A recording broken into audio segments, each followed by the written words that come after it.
Good morning. Have a great day. You too. Good morning, my friends. Indiana Holmes here reporting for you from Anaheim, California in Disneyland.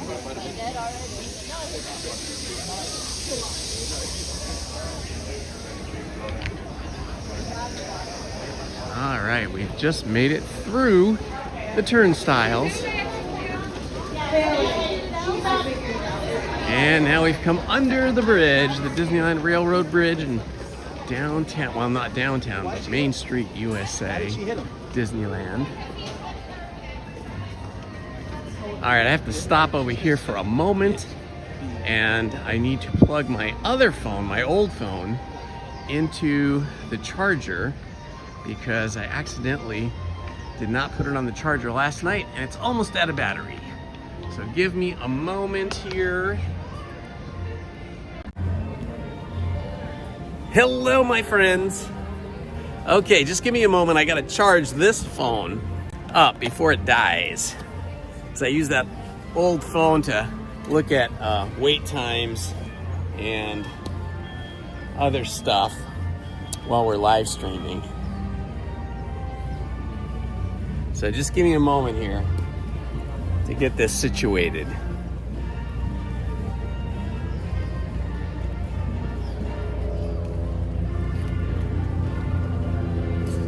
Gotta get the big battery out.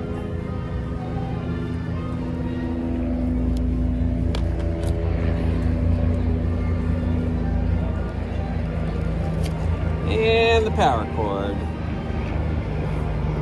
And plug these guys in.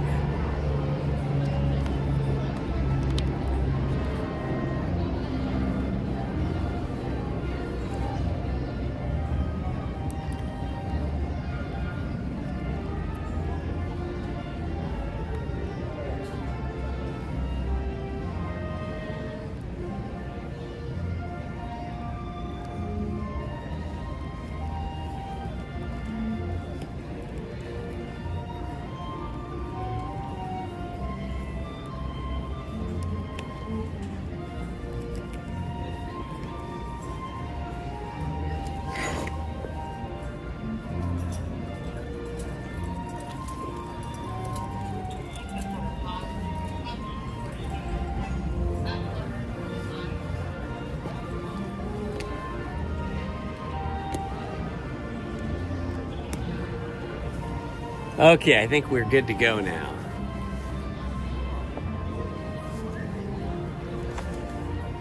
Oh, let's see, maybe I'll switch my glasses so I can see better.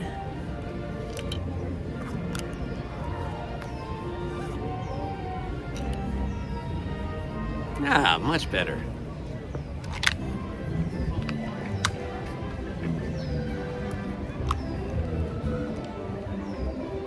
Hello, my friends.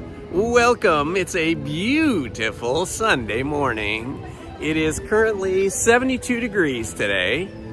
It is very low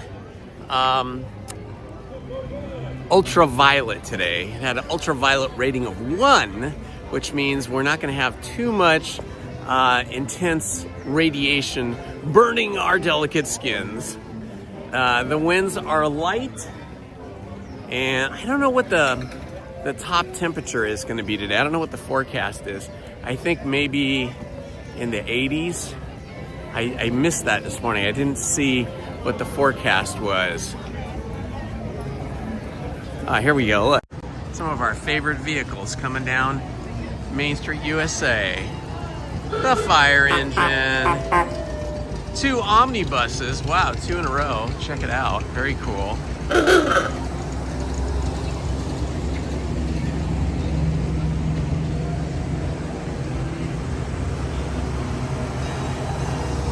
Love those omnibuses.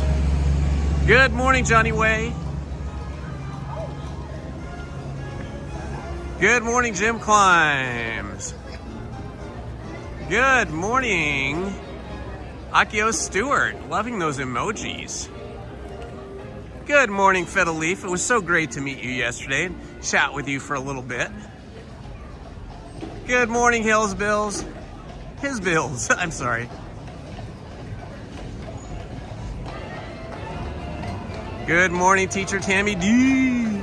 Good morning, Sabrina Molnar. Good morning, Omnipotent Beaver. Good morning, Chris Callie, and good morning, Patrick. Good to see you guys here. So we just missed rope drop because it was busy this morning coming into the parking lot.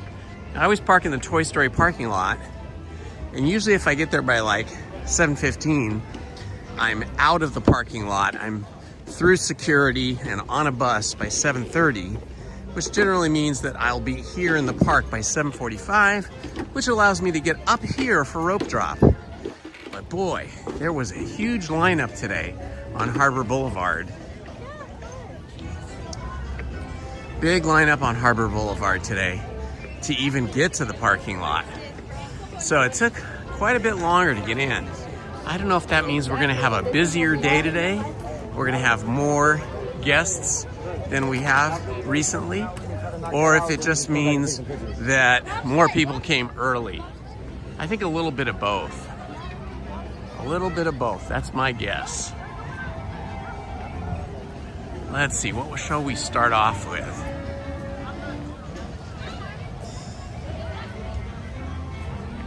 Maybe we'll start off with Big Thunder Mountain, just because we can. And it also gives us a chance to walk by the partner statue.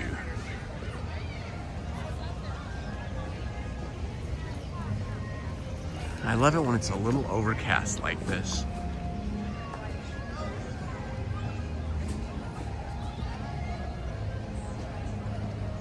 What a beautiful day, right?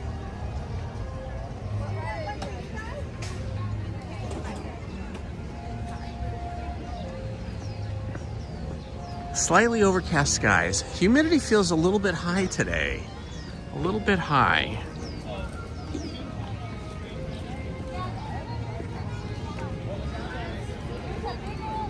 Okay, looking at my watch, it says we're gonna have a high of 84, which is not terrible.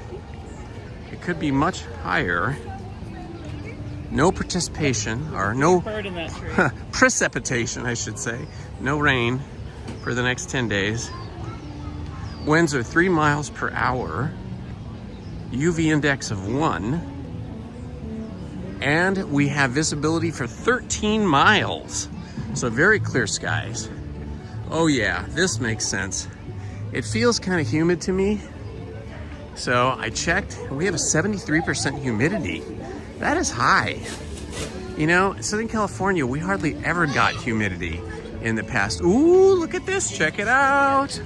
We're walking through Frontierland, and what do we see? The shooting gallery.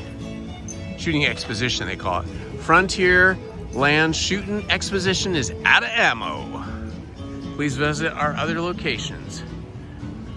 This is the one area in Frontierland and sort of within the whole park that was looking a little tired. Really looked like it needed some love. So maybe they're just gonna do a paint job on it, fix it up. Kind of wish they turned it into something else. It seems like we could have something more fun there than the shooting exposition, but hey, when I was a little kid, I loved the shooting exposition, I have to say. I always dragged my dad over there to make him come with me so I could try out the shooting exposition. All right, 20 minutes for Big Thunder Mountain. That's kind of a long time already for so early in the morning, but it's probably all the rope drop people. The other day when I was here, what was it? Friday? It was like 5 minutes.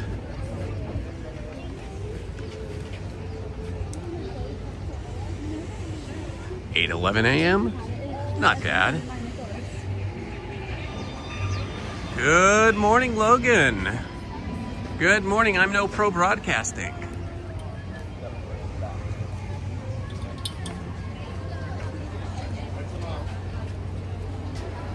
Good morning, Mario.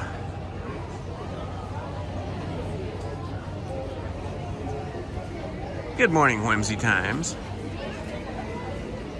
Come on, bro. Come on, bro. Good morning, Akio Stewart.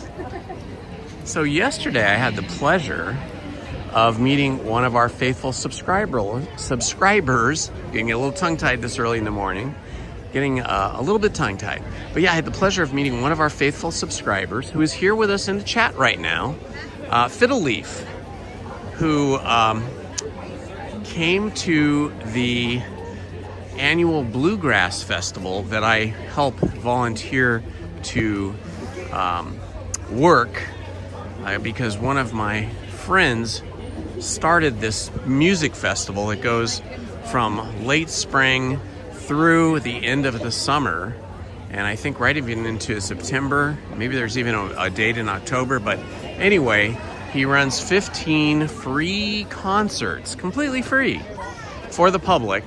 He started a nonprofit foundation called Live at the Shell, and it's a 1928, it was built in 1928, a 1928 band shell at a park in Long Beach, California, called Recreation Park.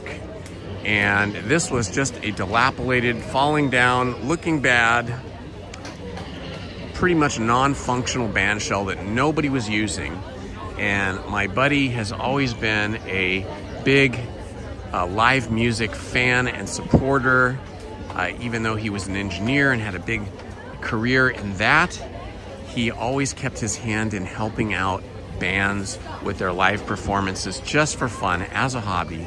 So when he retired, he formed this nonprofit, Live at the Shell, and he's been holding these concerts and raising money to renovate the shell, renovate the electronics in it, the stage, and also to pay for the bands. All the bands that we have at Live at the Shell are paid, so they're not like bands just playing for practice. They're professional bands. And anyway, I had mentioned that I think on Friday that I was going to be going to that event, the annual Bluegrass Festival at the Shell, and Fiddle Leaf came by and introduced herself, and we had a good chat. It was really fun meeting and learning all about Fiddle Leaf, who actually is a fiddler. And before I got there, I couldn't get there until about 1:30 when the first bands started playing. But earlier in the day, they had pop-up tents everywhere because bluegrass musicians and singers had come from all over the West and Southwest. And I think starting about 10 a.m., they started having jam sessions and instructional teaching sessions and pick up and learn an instrument sessions and all kinds of stuff. So I imagine Fiddle Leaf got there before me, but when I got there at 1:30, there she was, and I got to meet her, and she hung out with Lizzie and I for a little bit, and we got to know each other, and it was just so much fun.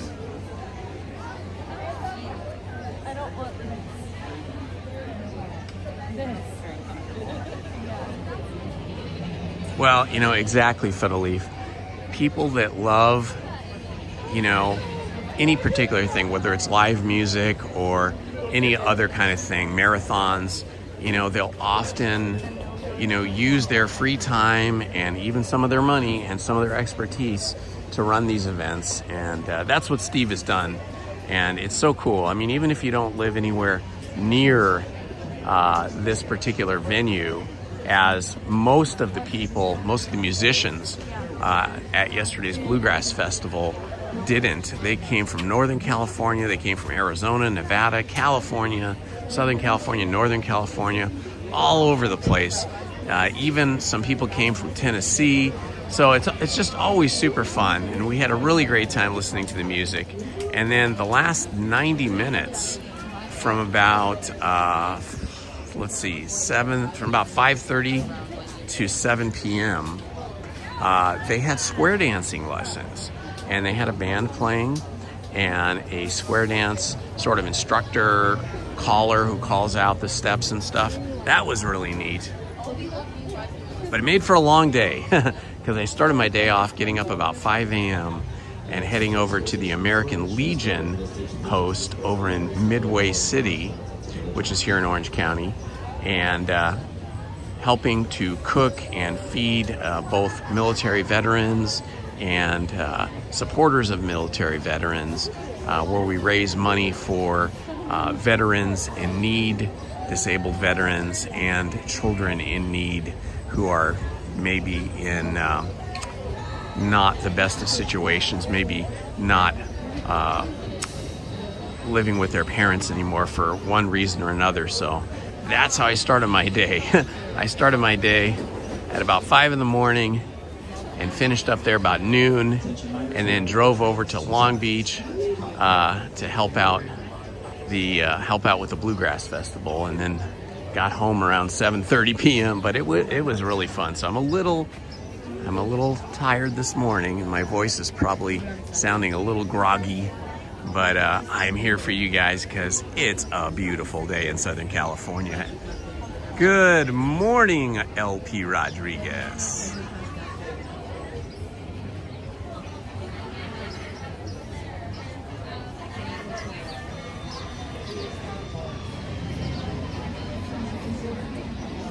How fun. Fiddle Leaf was jamming. I didn't get to see Fiddle Leaf playing, but she did have her fiddle in her case when, which is a violin, when we met. And I guess before we got there, Fiddle Leaf had been playing with some other artists that she just met there, some other musicians. That's one of the things that has drawn me to that bluegrass music. I was never a bluegrass fan until like 3 years ago, when Steve first started doing these concerts, and then he had the bluegrass concert. We didn't know what that was about. We kind of knew bluegrass music, but then when we actually went and saw it in person live, we were like just blown away by how amazing these musicians are. Like what accurate, talented, artistic, and sort of artists or musicians that play with so much feeling, emotion. Good morning, Laura Boo. Good morning, Lexi Lopez. Good morning, Flavio Carone.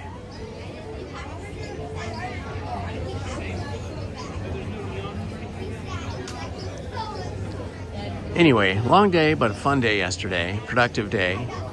And now we get to relax and enjoy the day a little bit here at Disneyland. We do have quite a bit of overcast skies and cloud cover. Maybe that's contributing to the humidity. Humidity level was showing 73%, which is very high. I mean, in Southern California, like even on regular days down near the beach, in beach cities, in late spring, summer, humidity is only usually like 55%, and in winter it can be even lower than that or higher depending if it's raining. But 73% on a July day seems like not California. It seems like we're in some other state somewhere, and you can feel it. You can feel the humidity. It's like, ooh, this is different. Well, okay, it's now 73 degrees and 73% humidity. Interesting.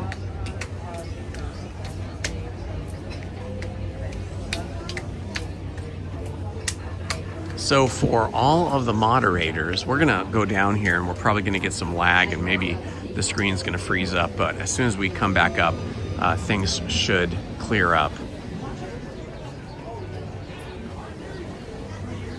So for all of the moderators, I typed in a post for you all in the Discord server, Friends of Indiana Homes, in the moderator chat, just in case you guys didn't know the difference between timing somebody out who's causing problems on the chat or to block somebody. A while back, YouTube changed the way that worked. We used to have a button that said block, and you could block somebody, and then that went away, and it was really confusing. I couldn't figure it out. But now I discovered that you can hide somebody, and when you hide somebody, that is the same thing. It blocks them forever. So I typed up some instructions about that in the moderator chat on the Discord server. If you guys want to head over there at some point and read that, it might be helpful.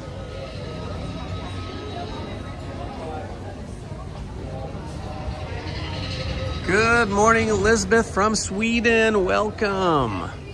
So good to have you with us.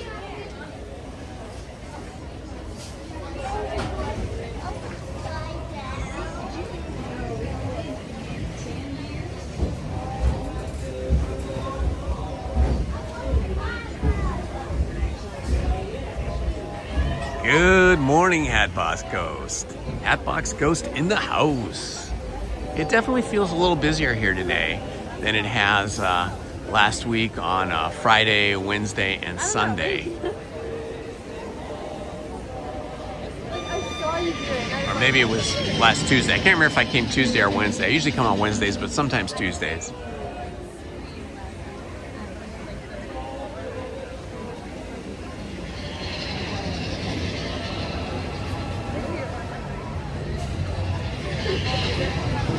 It's nice while the sun is low because we don't feel much heat right now. You know, it feels kind of cool. The humidity is definitely something different. It's definitely making it feel warmer in a certain way, I guess. Maybe because the humidity like holds some warmth in.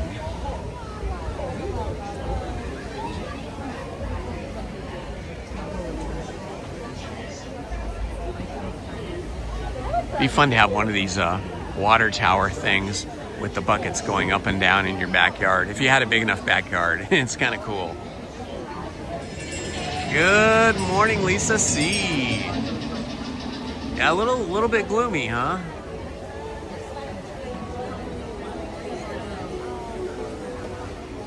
Happy Sunday, everyone.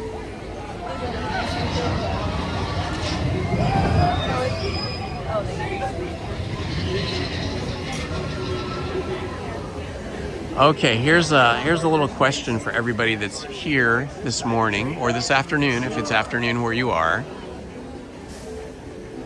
If you're old enough, and maybe even if you're still young, you may have been a fan of one of these shows. I think they were from the 1960s, but I think I saw them when they first came out. The Addams Family was one show that was kind of spooky, ooky, kind of humorous, definitely funny, but leaned into the kind of gothic aesthetic, the Addams Family. And then the other one, which I feel was even more goofy, was the Munsters, which also leaned into the kind of gothic, spooky, slightly spooky aesthetic. Which team are you on if you have to pick a team? Are you on Team Munsters or Team Addams Family? Let me know. I'm not talking about recent movies that have been made from those intellectual properties. I'm talking about the original TV series. If you ever saw the original TV series, The Munsters, or the original TV series, The Addams Family, let me know which was your favorite.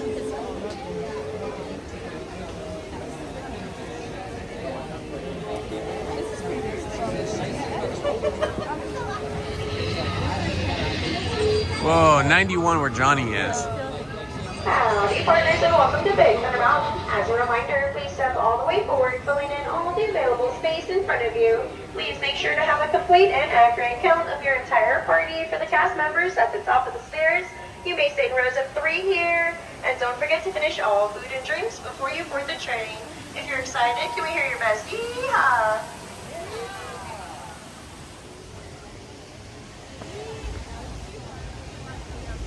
Oh wow, we've got quite a competition going on here between Addams Family and Munsters. I feel like the Munsters were more silly because of Herman being such a silly kind of Frankenstein's monster kind of character. What a pretty sight this is, right?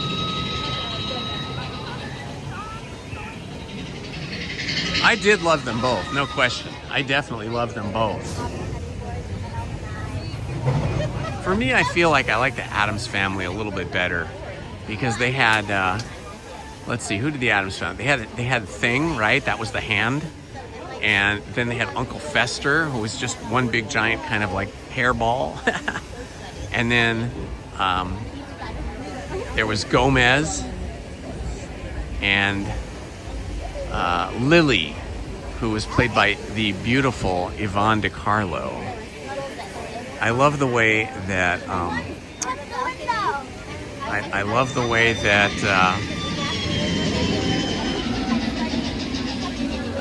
the way that her husband called her or said to her cara mia. I think that meant my love, maybe in Italian or something. I don't know what cara mia means exactly, but the way he said it, the way Gomez said that to Lily sounded so like romantic and so loving, like he was so in love with her.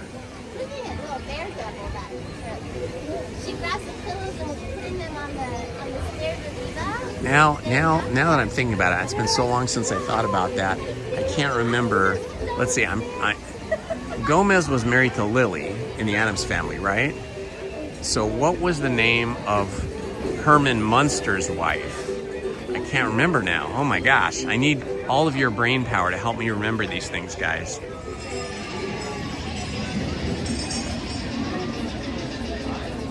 Lurch. Yeah, Lurch was great. Oh my gosh, I did not know that, Hatbox Ghost. That is so cool.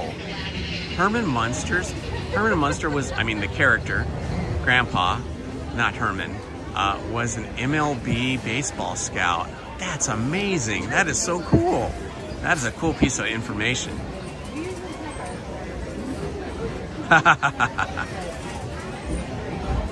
Oh, Morticia.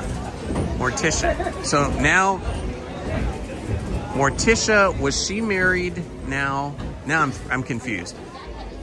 Which show was Lily on and which show was Morticia on? Was Morticia on the Munsters and Lily on the Addams Family? Okay, Morticia is the Addams Family. Okay, Morticia is the Addams Family. So Morticia was the one with the long black hair and the white streak, right?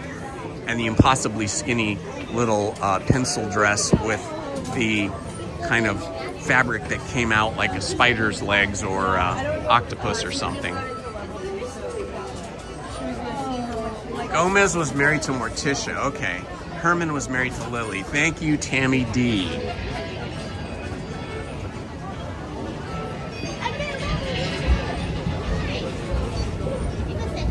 Lily Munster. Okay, Lily Munster. Gotcha. The one thing that was really funny and cool about the Munsters was how their niece was like this attractive blonde teenager or young woman, and she looked normal just like you and me and everybody else on the planet. But they thought that she was really unattractive and homely because she didn't look like them.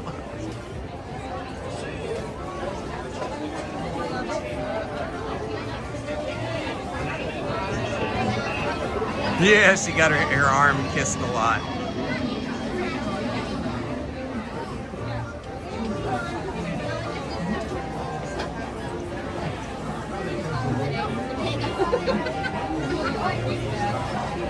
Good morning, Patrick. Lily is Munsters, Morticia is Addams. That's so cool that you guys remember all this. Good morning, Manny Uncanny. Hello, my friend. Hello, Jesus.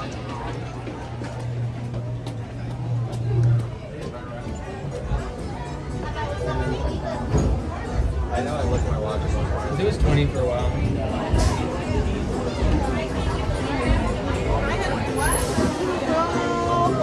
Row 5, thank you. All right, we got on here pretty quick.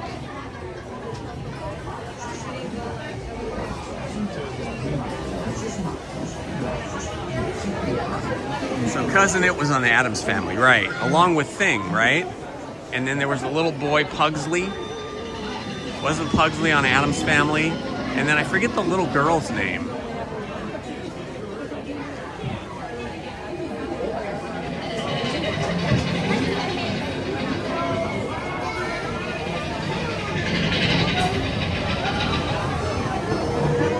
Marilyn was the normal, quote unquote normal niece.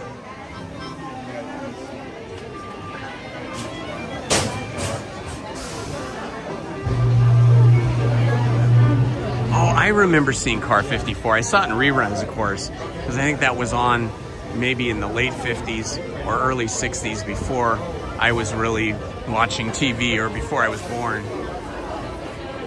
Wednesday Addams, right. I did love the movie that they made, I think in the 1990s or early 2000s, about the Addams Family. I think they made 2 films, one, and then the first one was so successful they made a sequel.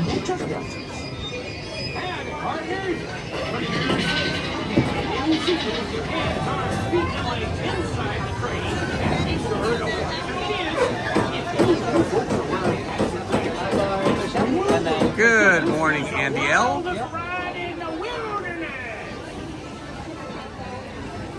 Good morning, Lori Loves Disney.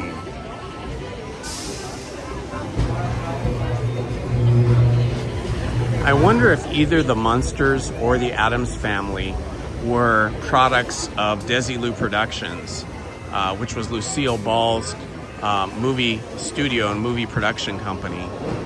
I don't know, but it seems like something she might have green-lighted. Because Star Trek, which is one of the most famous science fiction television series of all time, was turned down by every single studio in Hollywood.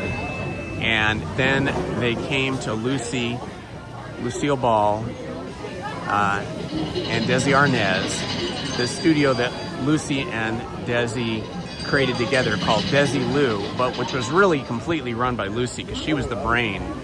And she was the one that green-lighted Star Trek. Without Lucy green-lighting, providing the money in the studio for Star Trek, without Lucy, we would not have a Star Trek TV series. So I wonder if Desilu Productions had anything to do with either the Addams Family or the Munsters. Maybe somebody can look that up and let us know.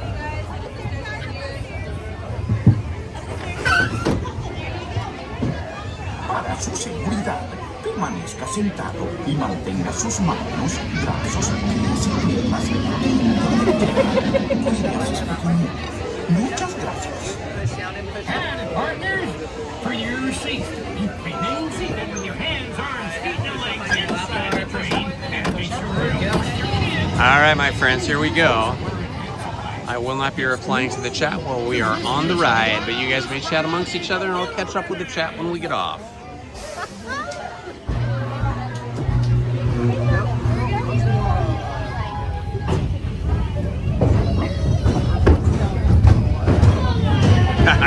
What a way to start the day. I love the breeze.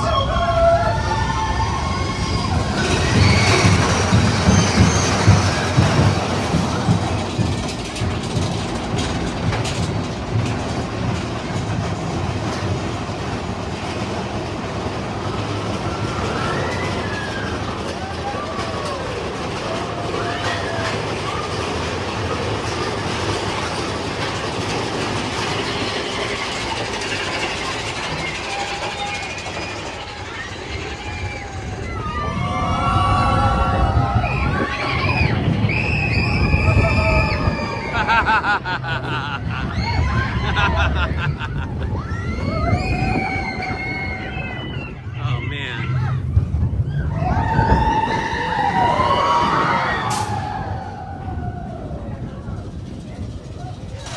This feels good this morning.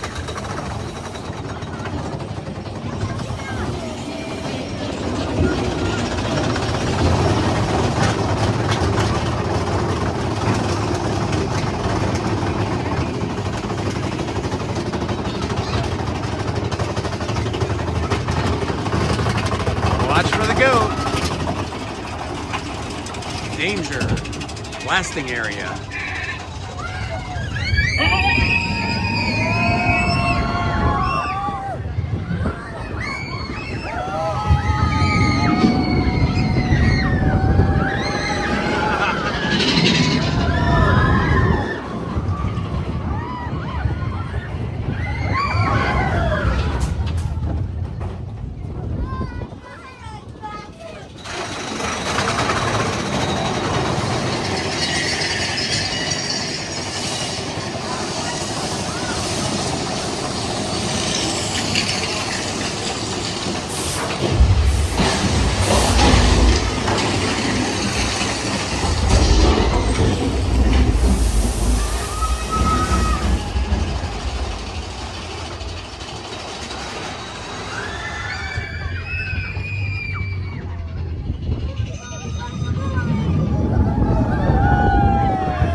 We survived. I've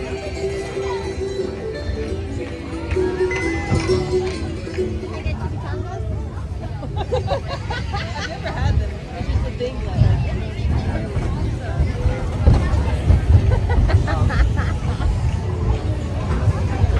You hungry? They're really slow. That's what I feel right now with this. Yeah, baby.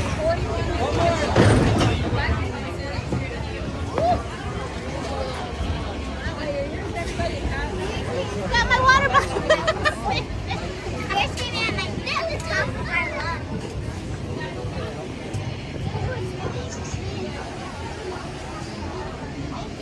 Uh-huh.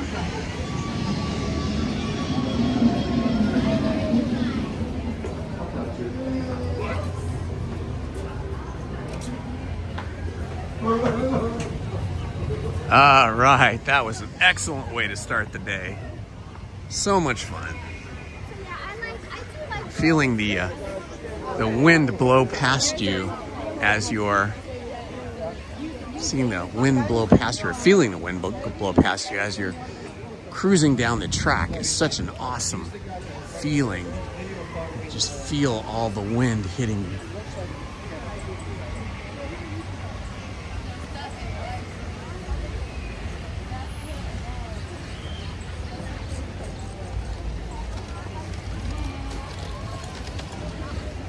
I'm glad you're still having fun, Manny.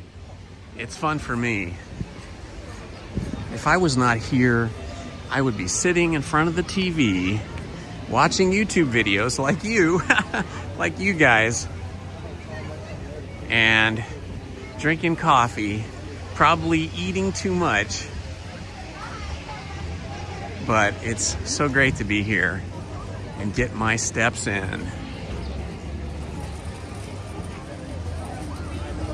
Yes, definitely. Shake those molecules up. Because bodies in motion tend to stay in motion, and bodies at rest tend to stay at rest, as the old saying goes.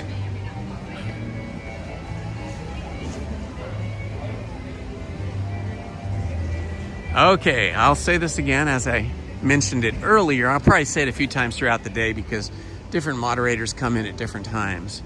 I did post on the Discord server, Friends of Indiana Homes server that Stephen Kenyon created for us. I did post some instructions for the moderators in the moderators chat, not the general chat, but the moderators chat. I posted an explanation and some instructions on how to actually permanently block someone that is causing trouble during the live stream. So I gave some definitions and I gave some step-by-step instructions. So if you guys want to head over to the Discord server, Friends of Indiana Homes, and if you're a moderator, go to the moderator chat. There's a message for you there, because we've always been able to time people out for like a minute or 5 minutes or 10 minutes if they're behaving badly. And then we also used to be able to permanently block people. And it used to say block, but then YouTube changed up the terminology and it was confusing for a while. And some of us, including me and other moderators, could not figure out how to permanently block somebody, only time them out. So I discovered that, at least in the way that I'm using YouTube, the app I'm using, Prism, when I press my finger on somebody's name in the chat or on their profile pic, I get a pop-up menu that says timeout. And there's a few different options, but at the bottom it says hide. And that is what block is now. When you click on hide, it will give you a second pop-up and ask you if you want to permanently block this person. And so, yeah, that's how we do it. So anyway, basically what I just told you is what I typed into the Discord. But it might make more sense to you if you read the Discord channel. Good morning, awesome Allie. Yes, right, Manny? Exactly. Yeah, we had one bad actor trolling us on, what was it? Friday, when Lizzie and I were here. And he posted like one after another, like 5 or 6 posts in all caps, and he was picking on somebody. I don't remember who, but it was obvious this was somebody that was just trolling us. So I pushed on his text, on his chat text, and then I got the pop-up and I hit the hide button and it blocked him forever. But you know, a lot of trolls will just create another account with a different name and then continue their trolling activity. So it's kind of a whack-a-mole situation where we gotta stay on top of that and block those people from our fun times.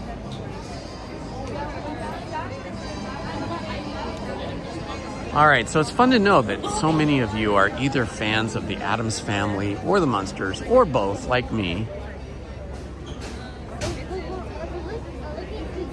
And then you brought up Car 54. I had completely forgot about that, but I do remember I used to watch that a little bit when I was a little kid. I'm sure it was just in reruns, but how fun, right?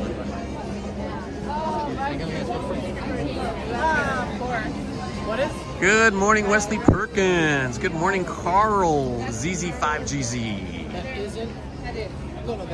Yes, this is true Lisa C.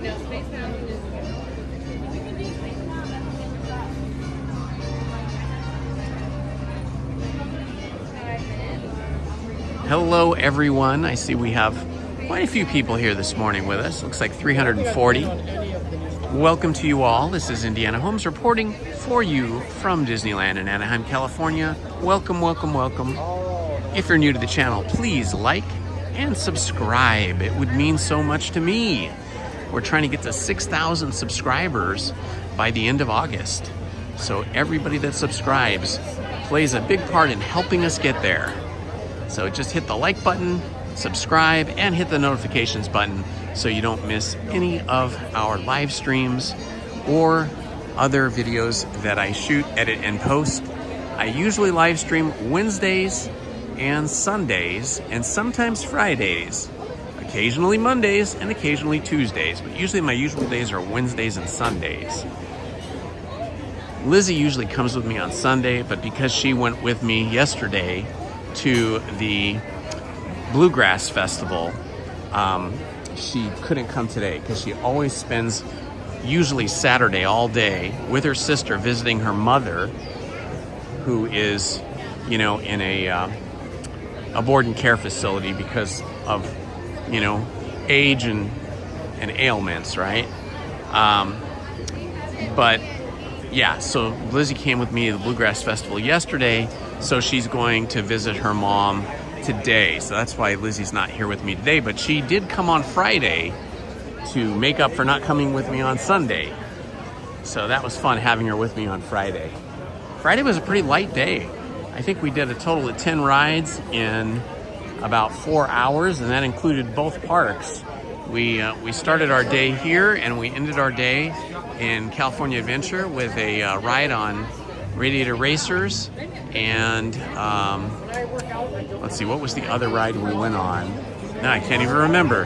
We went on Radiator Racers, Oh, and Soarin'. We did single rider on both of those. Maybe we'll try and do that again today, later today. It was fun getting to the other park and eating over there. There's better food choices over there. Redlands Redhead, it was so fun. You should have come. Fiddle Leaf came and we had a good chat. Got to know each other. And she brought her fiddle and she was jamming with other musicians there before I got there. But yeah, it was amazing. It was great.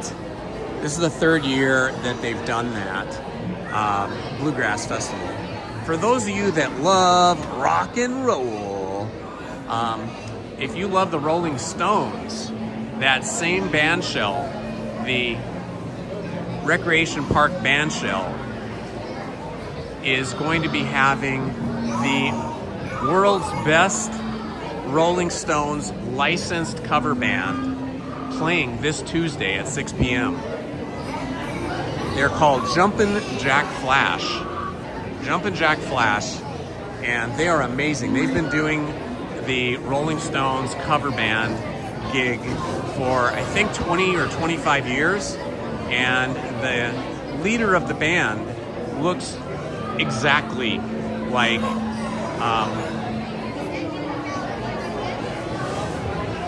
now my brain, I just had a brain fart. I can't think of his name.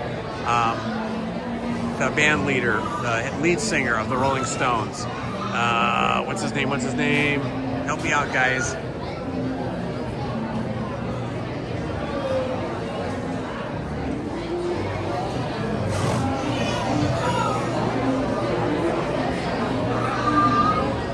Mick Jagger. I just remembered.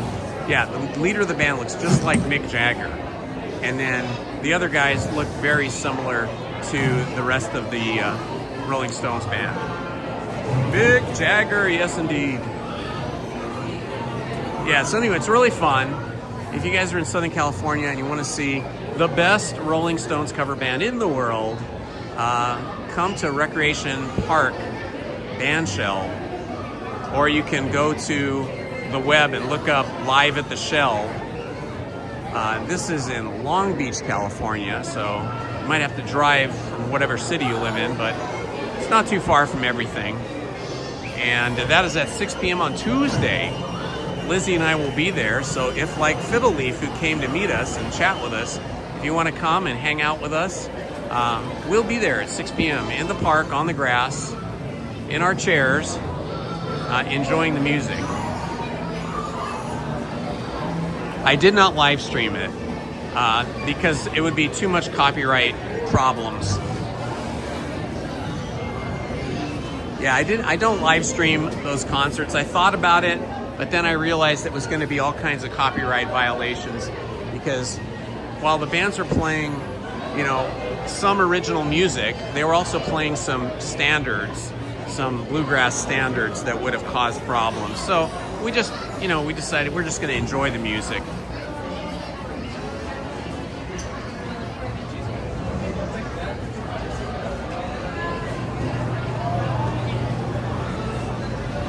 Ooh, Redlands Bowl. Ooh, Mariachi Folklorico. I love that style of music too.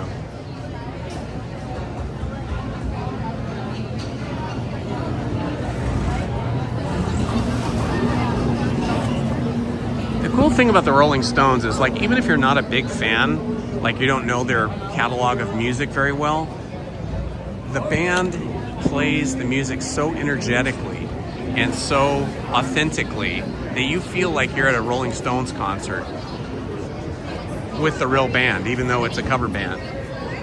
It's one. Can I be in row 6? Thank you.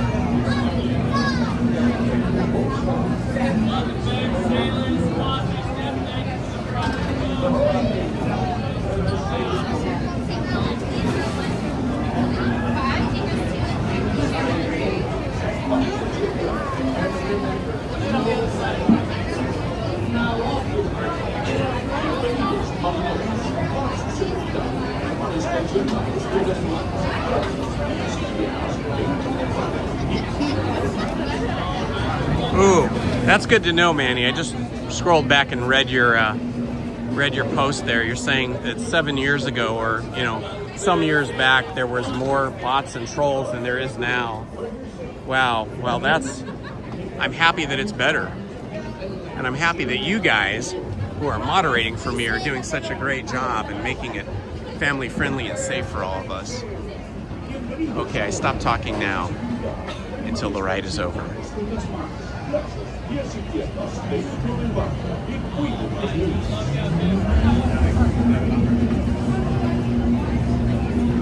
When your boat stops, please be stepping out to your right.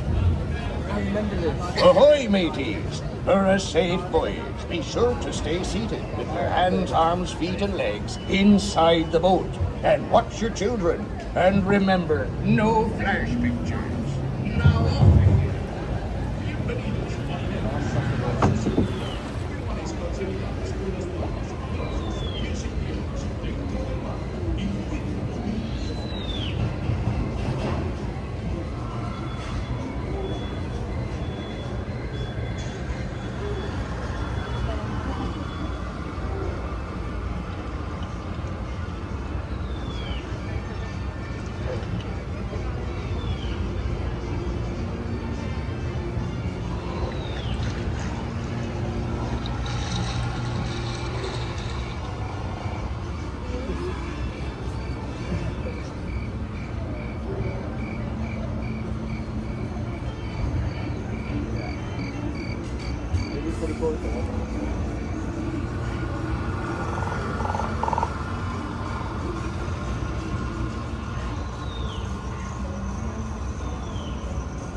Seek an adventure in soggy old pirates, eh?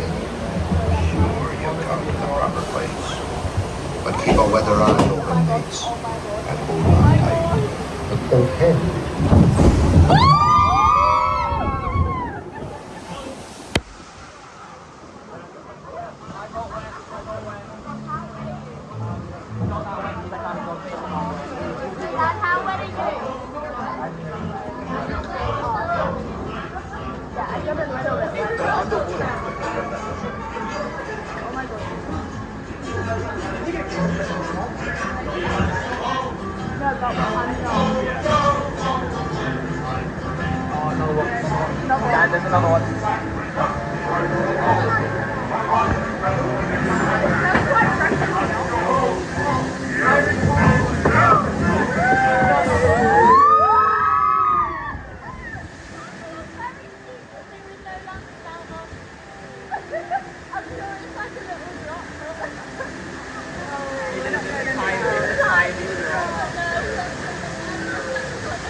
Wait,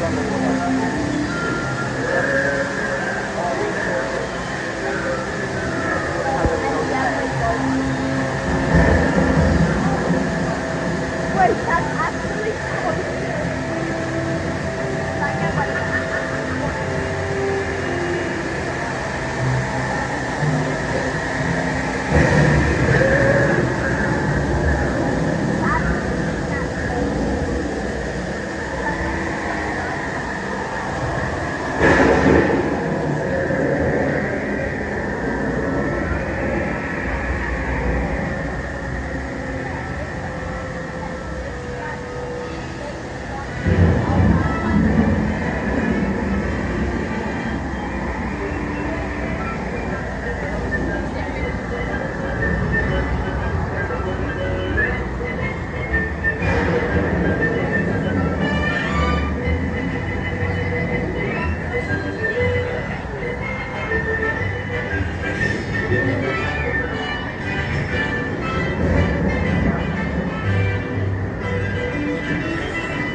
These be the last friends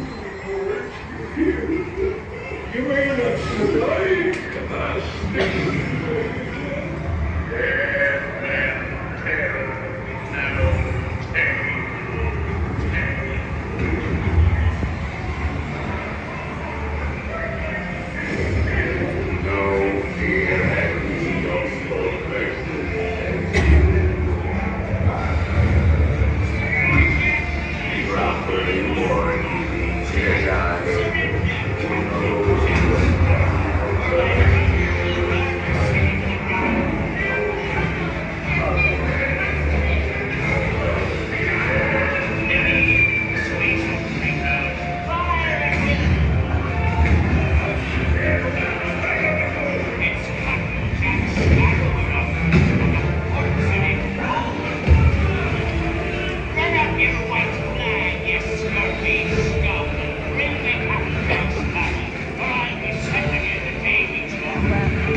scoundrels. Do I hear 10?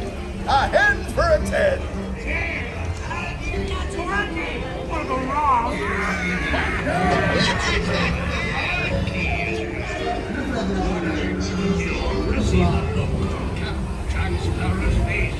When ears tell, 'tis only me what's got the goods. Keep still. I'm studying me map. Oh, it's the treasure map for sure, and no mistake. And by thunder, that scoundrel Captain Jack Sparrow will never again.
Still see that.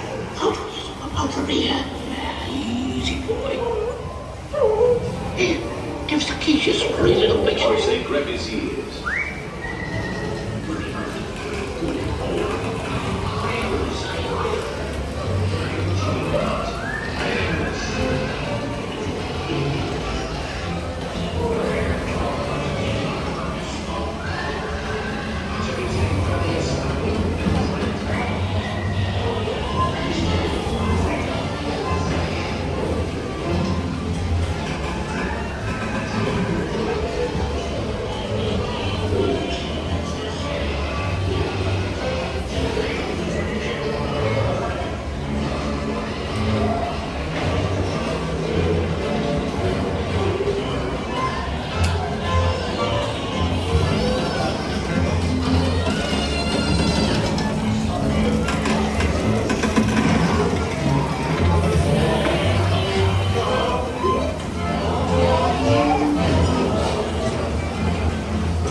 Paris life for me. A toast to piracy and its many shiny rewards.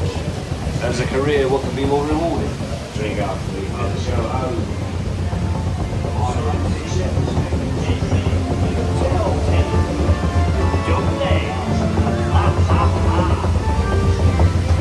The sea's been kind today, but who can tell what dangers lie on tomorrow's tide?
please be stepping out to your right. Ahoy, matey. For a safe voyage, be sure to stay seated with your hands on your head inside the boat. And watch your children. And remember, no man.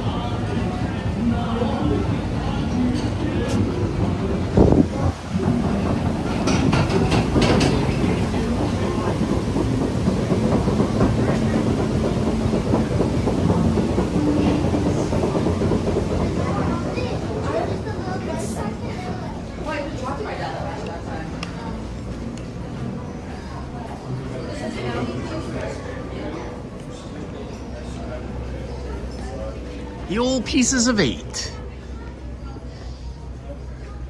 This is the merch store. That's pretty cool. Just outside the exit of Pirates of the Caribbean. You can even get a 3-cornered pirate hat here if you like. Fear the beards. That's cute. Oh, the parrot. They got a parrot tank shirt. That's super cute. It's too bad they don't have a regular shirt. I do not wear tank shirts. Not since I was about 12 or 15 or so. Dead men tell no tales. That's pretty cool. Ooh, that's an even better shirt. If only it had the parrot on it. But that is pretty cool.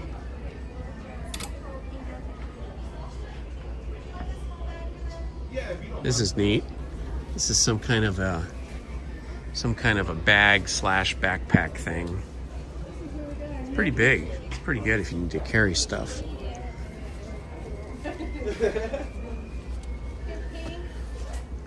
Can't get this back on there. Oh yeah, they've got a lot of new pirate merch. Look at this one. A pirate's life for me.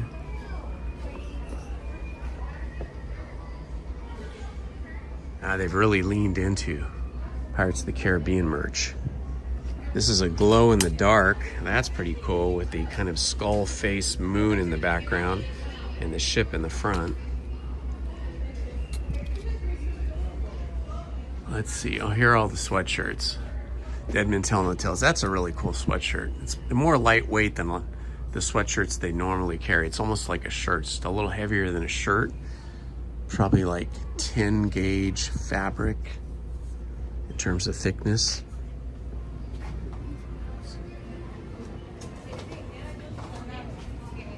Interesting little Spanish sort of inspired hat.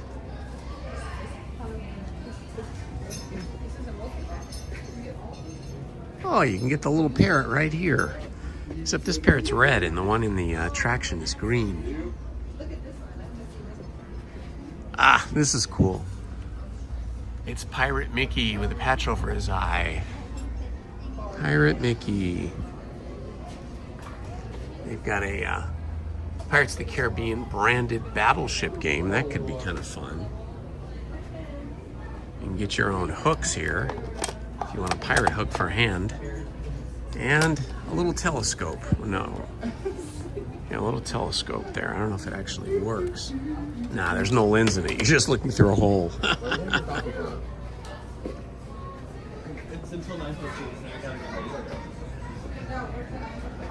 Let's see. Good morning, an engineer at heart. Good morning, Patrick. Good morning, Leg Kick. Good morning, Mickey Stein. Good morning, Surfin' SF. I know that our moderators have already said good morning and greeted you, but I just like to say it when I can as well. So I'm scrolling back a little bit through the chat.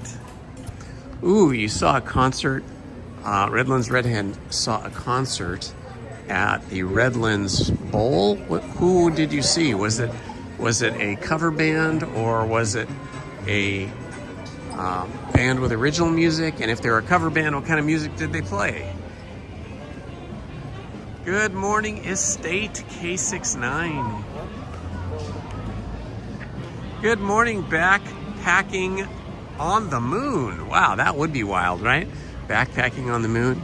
Yeah, we can go over to Madame Leota's, forget the whole name of her merch shop, but the merch shop outside of Haunted Mansion. Maybe we'll ride the Haunted Mansion first while it's still early, and then when we come out, we will be just right next door. As we exit the Haunted Mansion, we'll be exiting right into Madame Leota's shop. So let's do that.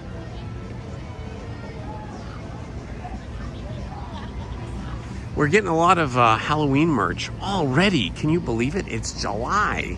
Usually we don't get Halloween merch. We don't usually get Halloween merch until about the beginning of August, because we end up with the Halloween overlay at the parks and at the Haunted Mansion beginning about the 3rd or 4th week of August. But this year they've brought the Halloween merch in super early. It's been rolling in every few days to different shops within both parks.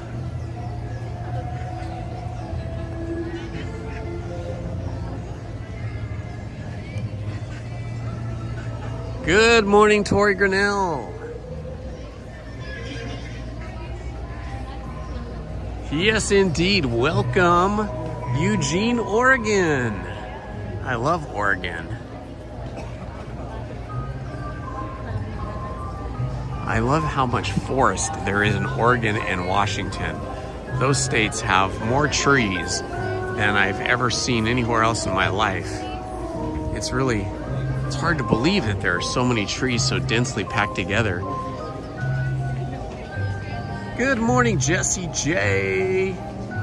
Yes, I need to remember to stay hydrated. I have a big bottle of water with me, so I will start drinking that in a little while. Still have some nice, thin, overcast sky. A little blue popping through. Good morning, Waffles O'Halloran. Good morning, Lily Zuniga. How are you? Good to see you, my friend. Okay, as usual, I do not speak. Once we enter the Haunted Mansion, I will be quiet, but you guys are free to chat amongst each other.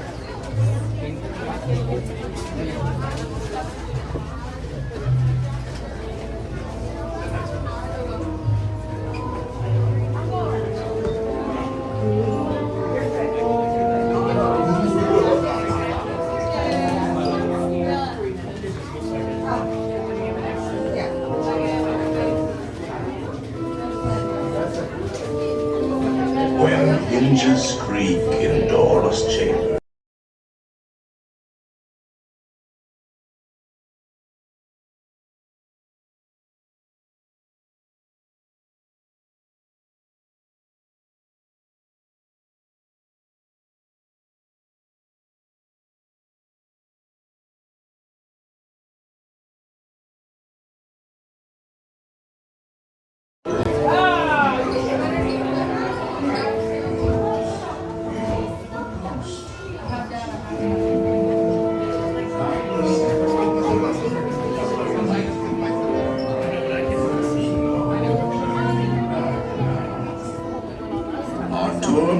here in this gallery, where you see paintings of some of our guests as they appeared in their corruptible, mortal state.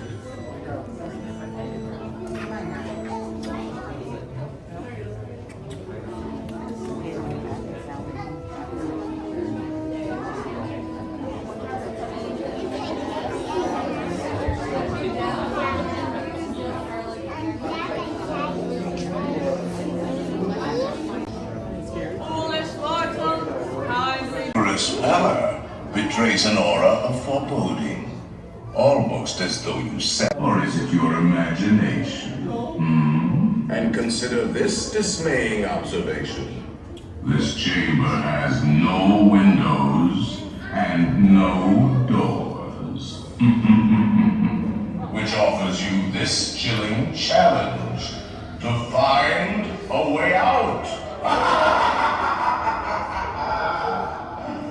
Of course, there's always my way.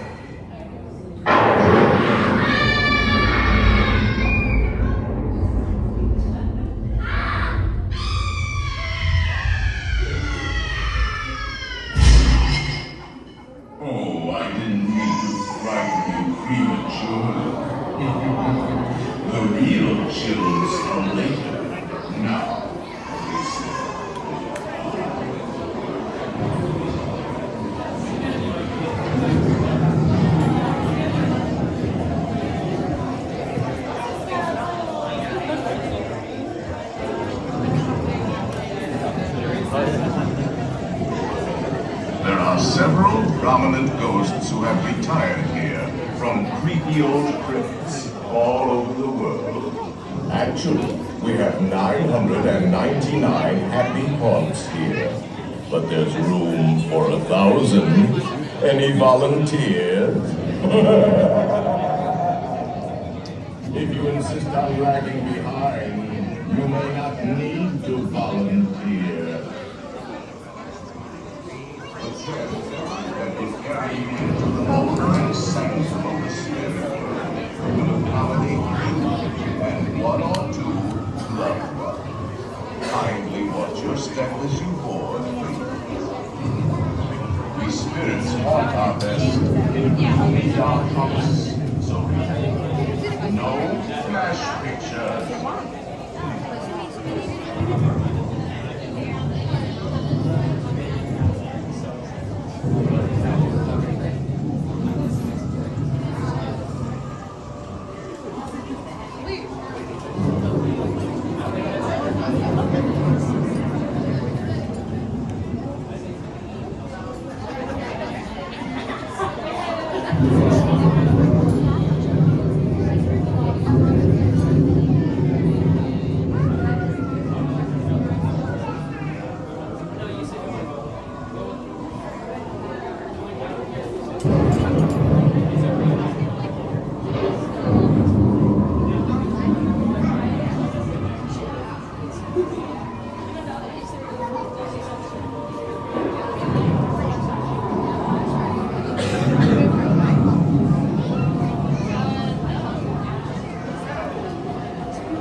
Will materialize only if you remain safely seated with your hands, arms, feet, and legs inside and watch your children, please. Para susunod, ay malis kasintahan, imantinggal sa atas, sa sumisipigas, dahil including los pequeños que miran, prepares ka.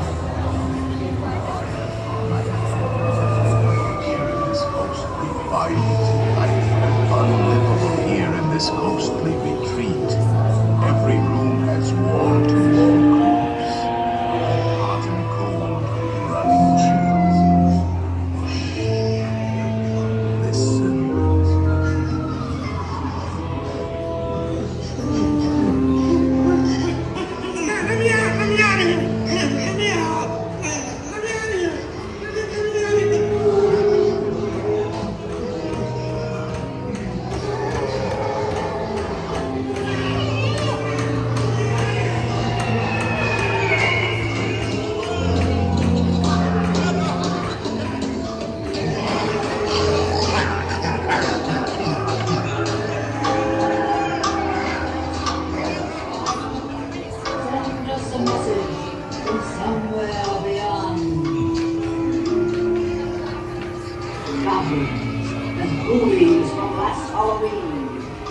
Awaken the spirits with your tambourine.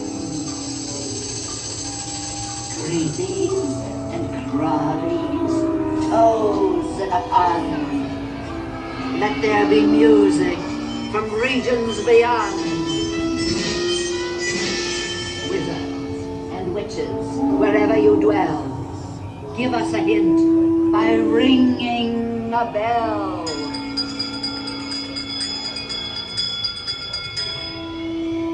Serpents, We have been unavoidably detained by pranky spirits. Kindly remain seated in your doom buggy, please. We will continue our tour momentarily. Send us a message from somewhere beyond. Goblins and ghoulies from last Halloween, awaken the spirits with your tambourine. Creepies and crawlies, toads. Playful spooks have interrupted our tour. Please remain seated in your doom buggy. We will proceed in just a moment.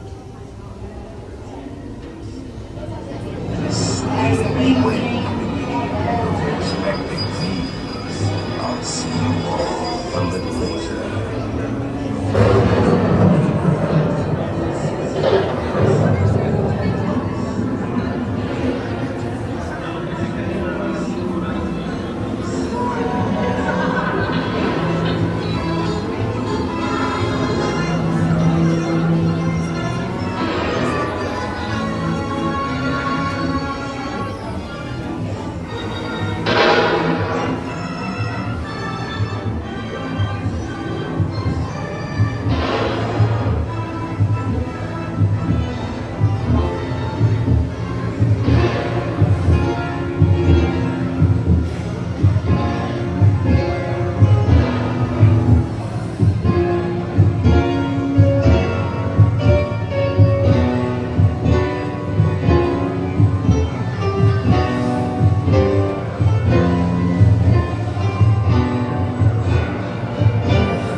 We have been unavoidably detained by pranky spirits.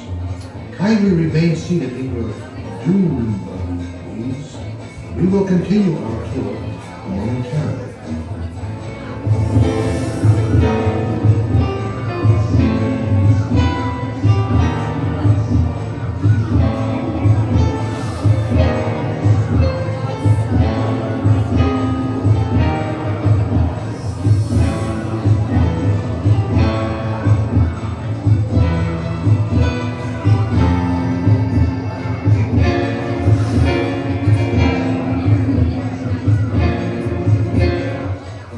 Playful spooks have interrupted our tour. Please remain seated in your doom buggy. We will proceed in just a moment.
Resistance of every size. Doors creak and the tombstones quake. Spooks come out for a swing and wake. Happy horse. Trivialize, I begin to vocalize. Grim-grinning ghosts come out to socialize. Now don't close your eyes and you'll try to hide it for a silly spook may stay by your side. Shrouded in this night, they pretend to live.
And we have survived the Haunted Mansion. Now going to Madame Leota's merch shop here. See what they have. Well, that's interesting. They went all black on black. Disneyland. Let's see, we're getting some Nightmare. Well, they kind of always have Nightmare Before Christmas merch in here, but it looks like we have more now that we're getting... I don't. It seems ridiculous to say now that we're getting closer to Halloween, but here at Disneyland, we definitely are getting closer to Halloween. Look at this cute little thing. If you have a little tiny kid, a little baby. I got Lizzie one of these purses a few years ago. Such a cool purse. I think I got one for my daughter too, at some point. Ooh, these are neat.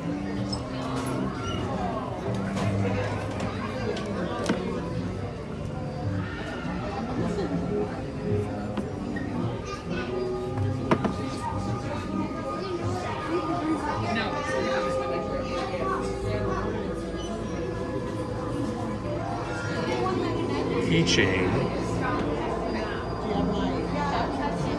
Disneyland will never be completed as long as there is imagination left in the world.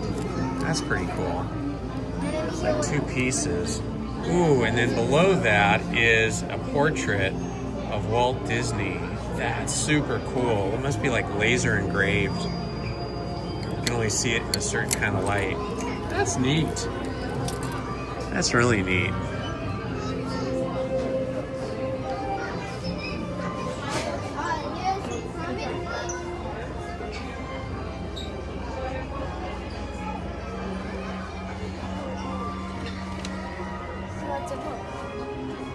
This is a cool sweater.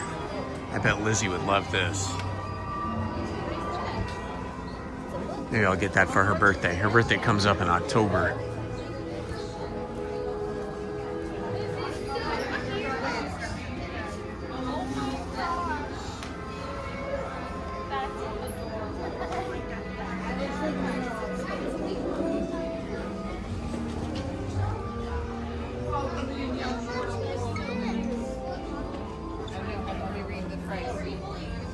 Nifty. Oh, these are jammies. Check it out. Jammies in the pattern of the wallpaper that's in the Haunted Mansion.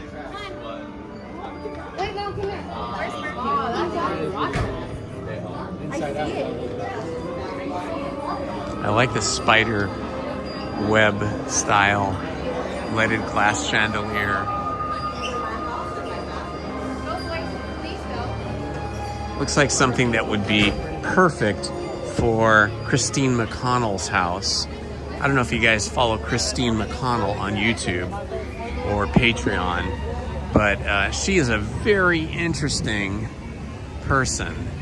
She's got a very gothic aesthetic to her style of clothing and her shows on YouTube, and this beautiful, gorgeous house that she bought. I think it's in upstate New York, but I'm not sure.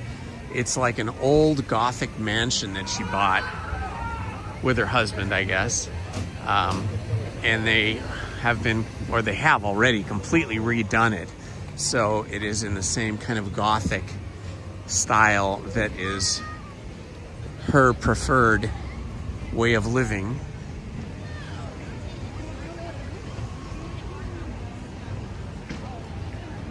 I did not see Scary Teddy. Those were cool PJs, right? Hello, Derek. Yeah, I know the keychain was very cool. Glow in the dark night. Yeah, that would be fun. Let's see, maybe we'll walk up here to Galaxy's Edge, get our steps in this morning, and see if it's open. My other phone was just about to die, so I had to put it in my backpack and plug it into my giant battery to charge it, so I can't check the wait times right now. You know what I think I might do here, though, before I walk up there? I think I might pop into the restroom here.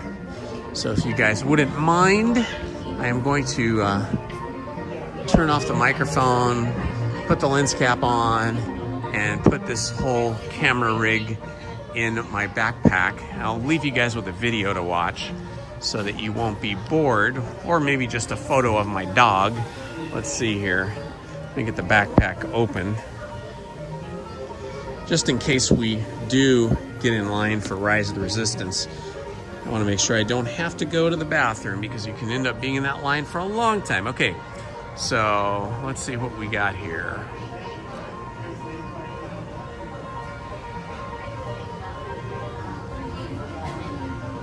I'll put this video on for you guys.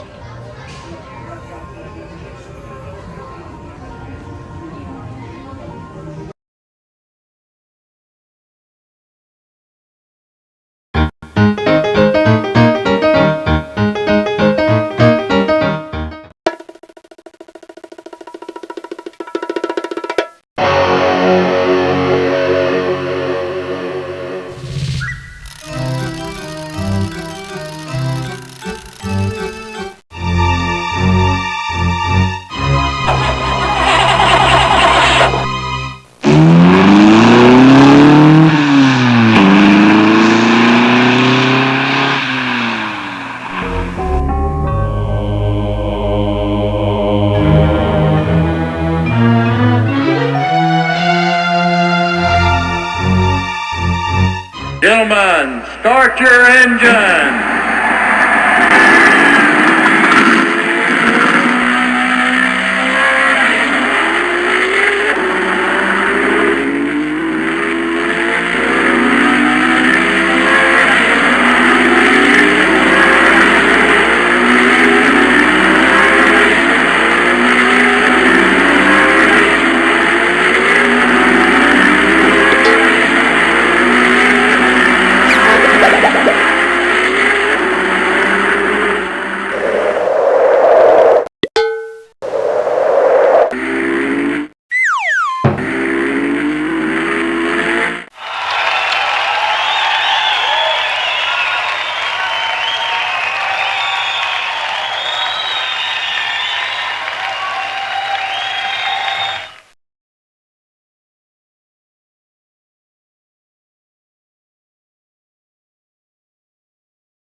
Alrighty. Let me get my backpack back together here.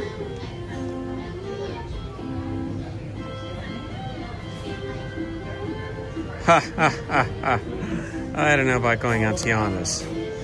Lizzie and I went on Tiana's on Friday, and for some reason they stuck me in the very front, and I got soaked. Both Lizzie and I got soaked, but she had her poncho on. She was smart. She wore her poncho, and I did not.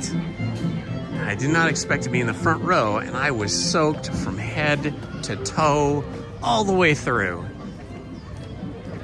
I'm not kidding. So I don't know if I'm going to go on Tiana's again today.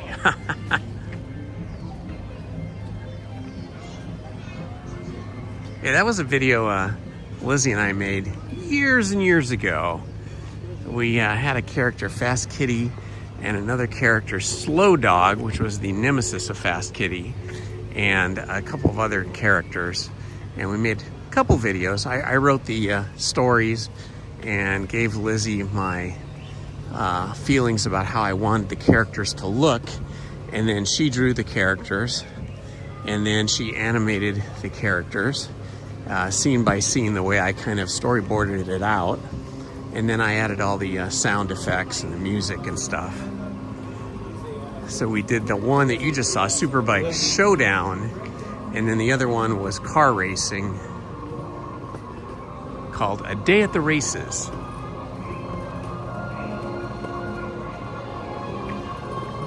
Yeah, a rogue wave. I don't know if it was a rogue wave or if that's just what always happens to you in the first row of those log boats. But boy, I was soaked. You probably saw the wave of water come up over the front of the boat and over my head. It was crazy. I thought it was gonna destroy my my gimbal because I was completely soaked, and so was my phone and my gimbal. And the gimbal wasn't functioning completely right for a while, but when I got home, I put a big fan in front of it and left it there for several hours. Now it's all dried out. It seems to be working better. It seems to work fine now.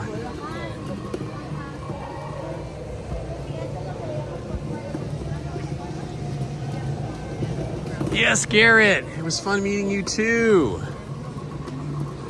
Good morning to you.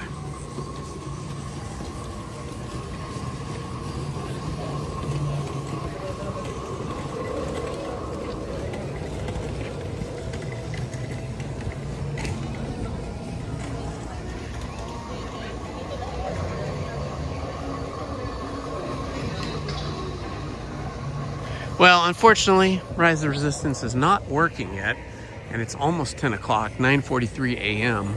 So that is unusual. Usually it is running sometime between 8:30 and 9:15. But today they're having a little bit of trouble.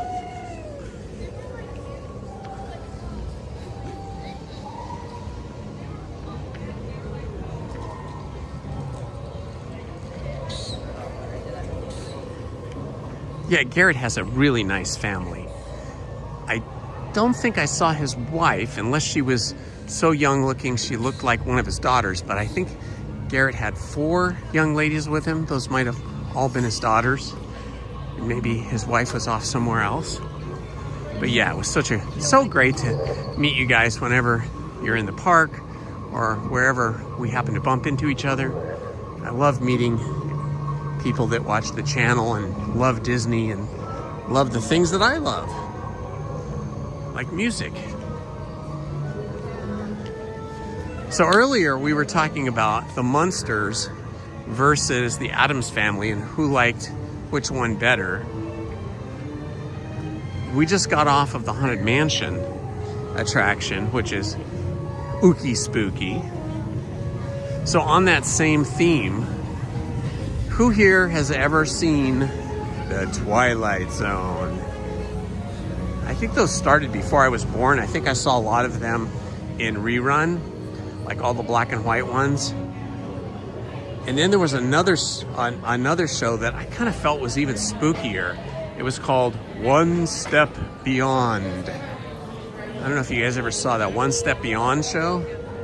If you did see both of those shows, let me know which one you liked better, Twilight Zone or One Step Beyond. Look at these crazy creatures.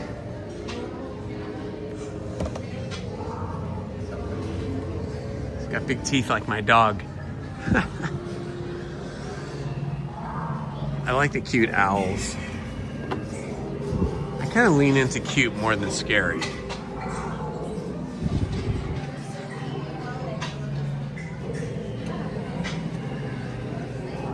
Eee, look at this guy down here. He's in a cage or a glass aquarium. And this guy over here. That would be a creepy pet to have.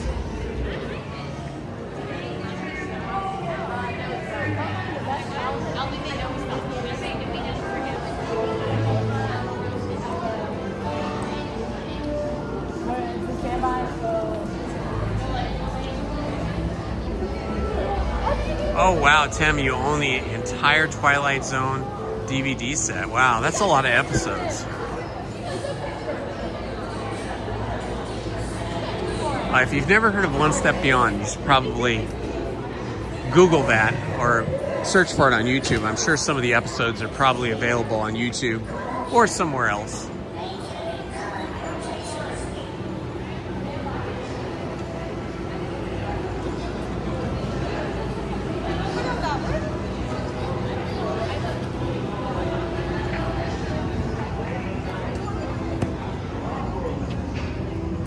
It still feels nice and cool out here. Let's see, it's 73 degrees at 9:47. Not bad at all. I love this shop.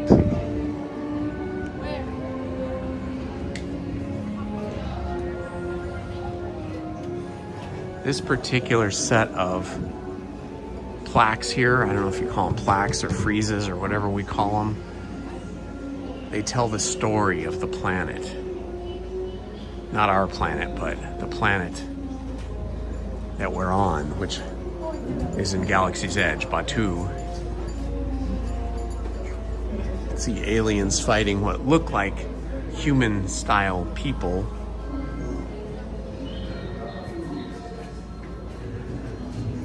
And you can be part of the Rebel Alliance here with this Rebel Alliance coffee mug.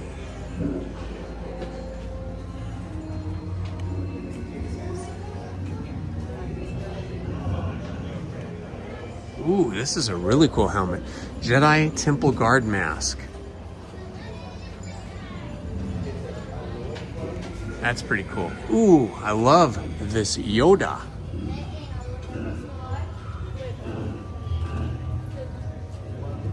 It's good size too, you can see. In relationship to my hand, it's bigger than my hand. Yeah, Yoda's cool.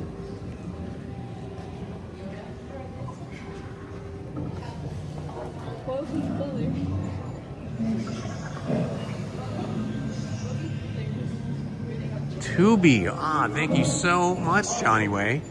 Johnny just posted that you can see all the episodes of One Step Beyond. Apparently there's 3 seasons on Tubi, and Tubi is free. You just have to put up with commercials, which isn't bad. Looking at all the lightsaber hilts here.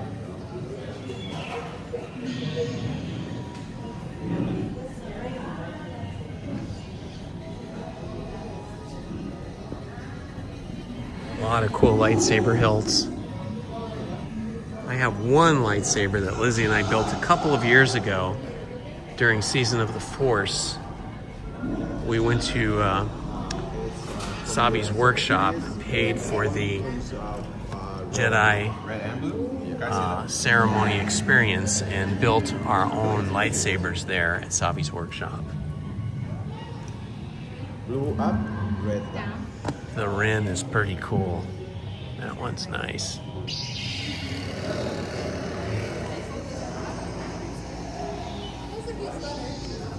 A lot of cool clothing here. Some creepy looking creatures that look kind of like it's kind of like an octopus, but something different.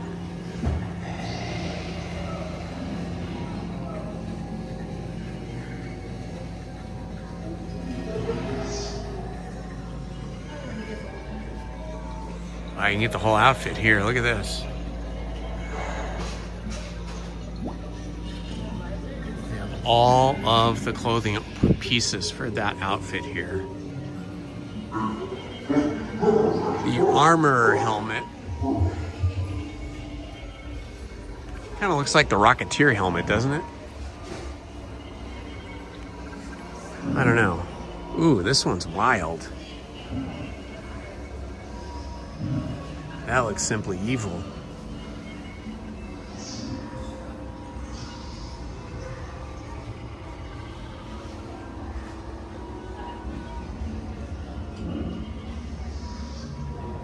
Well, that's interesting. You could buy individual pieces. They didn't used to let you do that. You had to buy like an entire hilt, but you can buy individual pieces. Let me see if I can show you. Individual pieces to change up your lightsaber hilt. This is pretty cool. These are all heavy metal too. So if you don't want to spend $179 to $350 for a hilt, you can have a less expensive one and then change it up with these different parts. Looks like they all range about $30.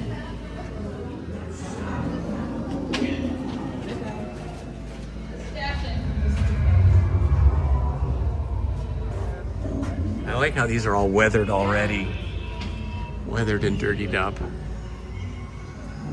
You can have your own Darth Vader statue or Sith Lord for your desk.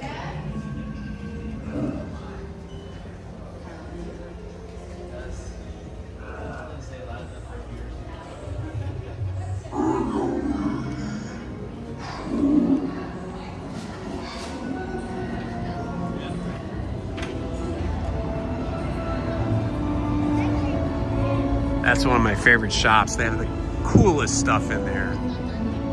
Good morning, Malcolm Cooper. Good morning. END. Oh, look who we have here.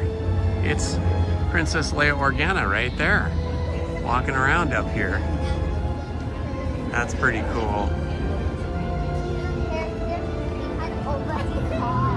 Nice.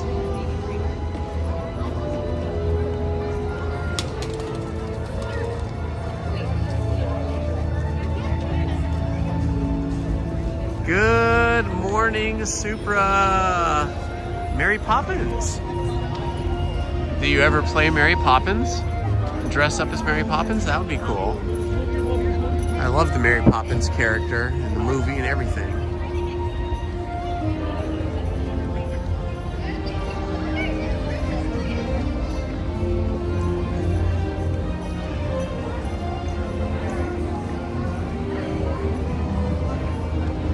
I guess I'll go Single Rider this time.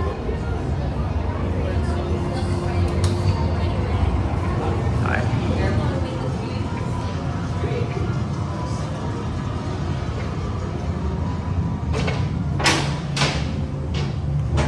Into the icy cold freezer of a hallway. I think this is the coldest room or hallway, passageway in all of Disneyland. It's always like 42 degrees in here, or probably just above, maybe like 48.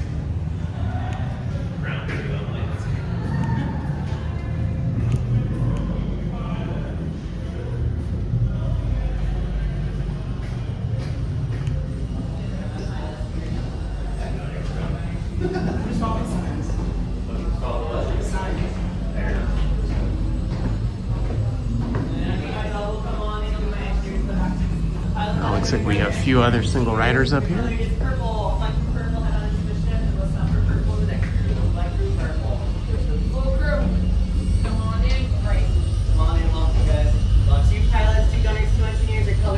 Good morning, Chris and Tara.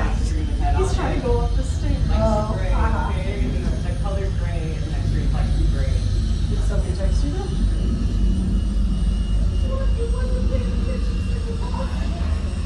I loved Ray Bradbury. Ray Bradbury was such a great writer and futurist. I remember in high school, every year, the English department would hire Ray Bradbury to come and talk to us. Your color's blue, like your blue had on. So we would get like a 1 hour, 90-minute presentation and talk with Ray Bradbury every year in high school. Come on in. I see my doubles as well, come on up. Perfect, so we'll have pilot, gunner, engineer for full crew of 5. Your color is gold. Flight crew gold, Right. head on into the ship. Thank you. Let's offer gold for the next flight crew gold. What was your flight color? Gold. Alright, gold. And 4 around the belt. Alrighty. Okay, gold. Oh, we're actually going? Okay. I'll say 2 pilots up Anybody want to be a front, 2 pilot? I gunners don't really in the want to be a middle, pilot. Engineers in the back. Who wants to be a pilot?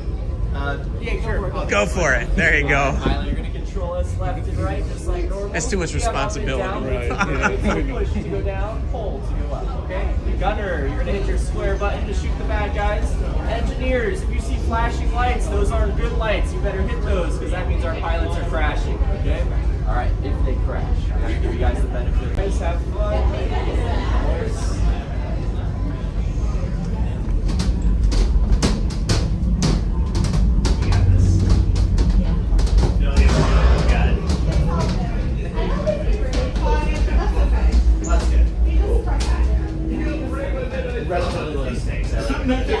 Will brief you on your mission. Listen up, crew. Our bounties are 2 Imperial officers and a pirate. Our goal is to capture them and collect any crates they're transporting. Thanks to Hondo's intel, we know they're on Tatooine. Grogu and I will meet you there. Okay, friends, you have your mission. Capture the For your safety, remain seated and supervise younglings. Por favor, permanezcan sentados. Alright, I'm gonna take the easy seat and just be an engineer. Seatbelts over your lap from the wall to the aisle, please. Bags under your feet. Engineers, tug your yellow tabs, please. Engineers, tug your yellow tabs. Then tug, tug, tug. Pilots, tug, tug, tug. One more time. Cut it now. Time is money.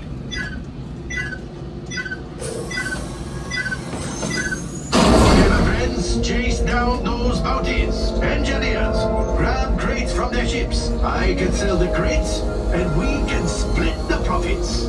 Go now, and rendezvous with the Mandalorian on Tatooine. This is the ship Hondo sends. Let's see what it can do. Hondo wants crates. Practice on these. Engineers, hit the flashing button to activate your tractor beam.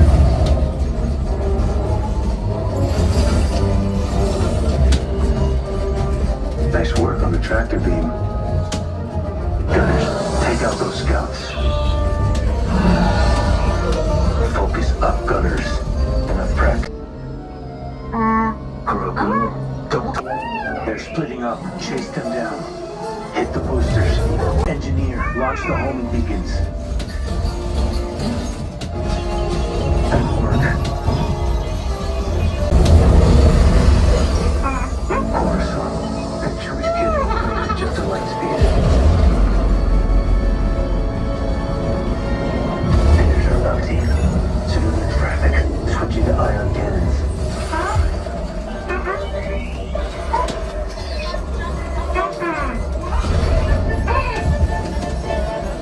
Hello, engineers. Remember, crates. Credits. They're working on Hondo. After them. We'll rendezvous on the other side. Engineers, grab the crate with the tractor beam.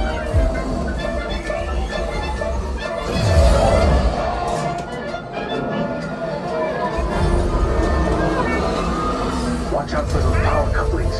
They'll disable the ship.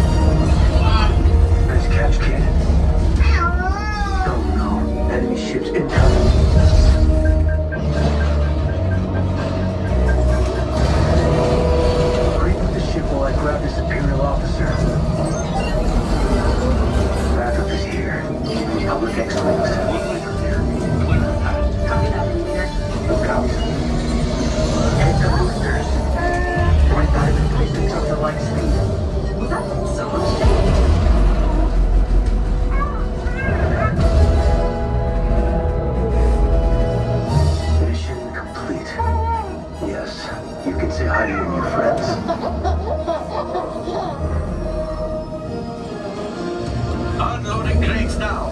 A respectable haul. To the right buyer, we can fetch a very good price. Good work, crew. Grogu and I will hand over the Imperial officer to the New Republic when they arrive. Say goodbye. Goodbye. Not you, Hondo. The kid.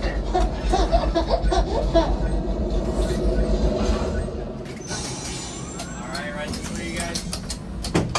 Thank you. Thank you, flight crew. Have a good one. Thank you. Another successful mission. Brilliant freighter that needs immediate transport back to the maintenance bay. This thing's seen better days. Better fix all that before the Wookiee sees it.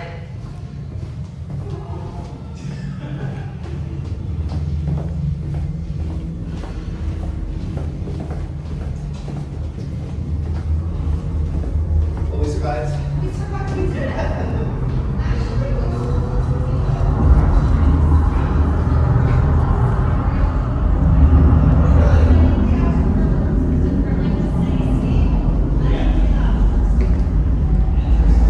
That was fun. I like being the engineer. I can just kick back and hit a few buttons and not have to be overly stressed about trying not to crash or trying to fire missiles.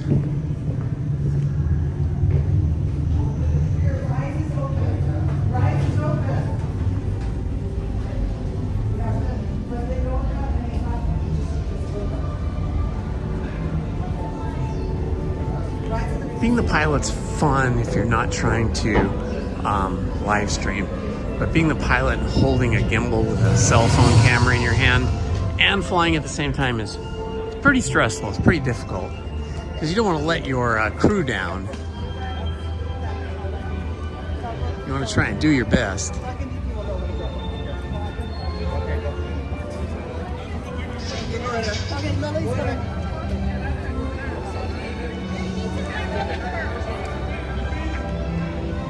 Okay, I'm gonna head back towards Rise of Resistance in the hopes that just maybe by the time I get over there, it might be open.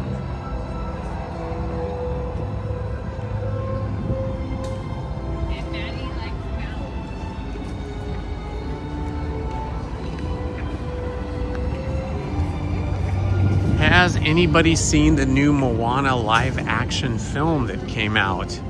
I think it came out on Friday, maybe, or maybe earlier in the week.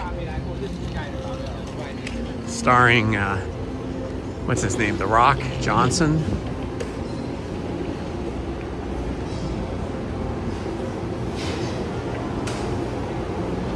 Johnny Boy, you gotta be the pilot once. It is fun being the pilot if you can focus all your attention on it.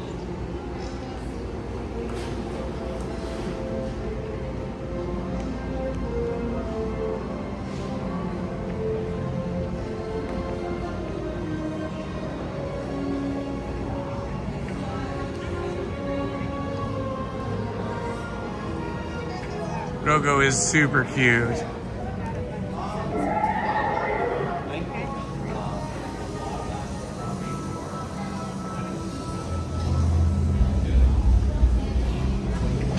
Yes, that's true.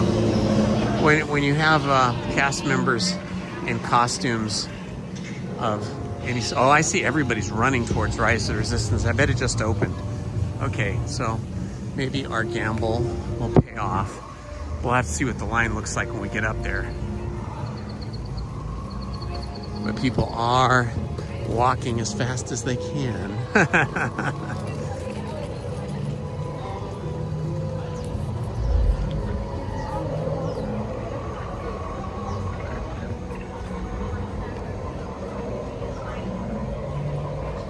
Crisscrossing Galaxy's Edge here is getting a lot of good steps in for me this morning. Getting those creaky, stiff knees of mine moving.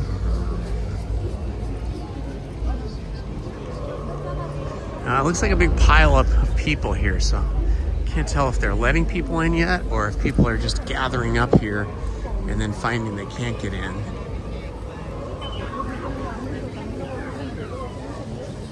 Question is, are they letting people? It looks like they're letting people in. Oh yeah, there's a big lineup here. Pretty big lineup.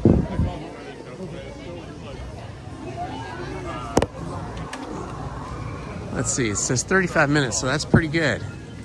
We can live with 35 minutes.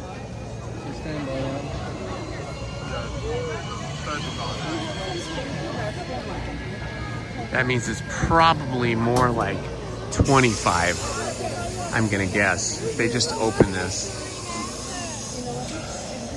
Good morning, Zen Mouse. Good morning, Paul Walmsley. Good morning, Tori Grinnell.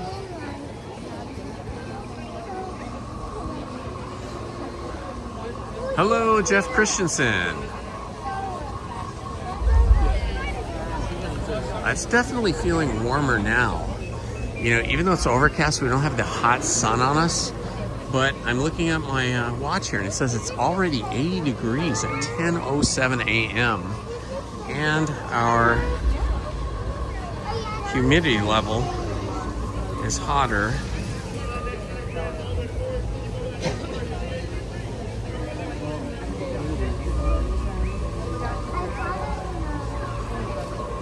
%0 chance of rain. Winds at south by southwest 4. UV index has gone from 1 up to 5. It's clear for 20 miles of visibility if you're a pilot. And we're at 56% humidity. So that's not bad, 56% humidity. All right, so we're gonna wait in line here for Rise of the Resistance.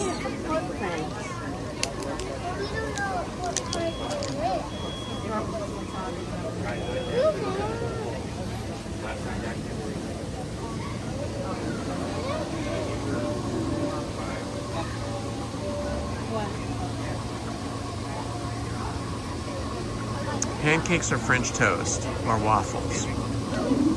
I'm a waffle guy myself. If I can have good waffles, I mean waffles that are, you know, the big, deep, if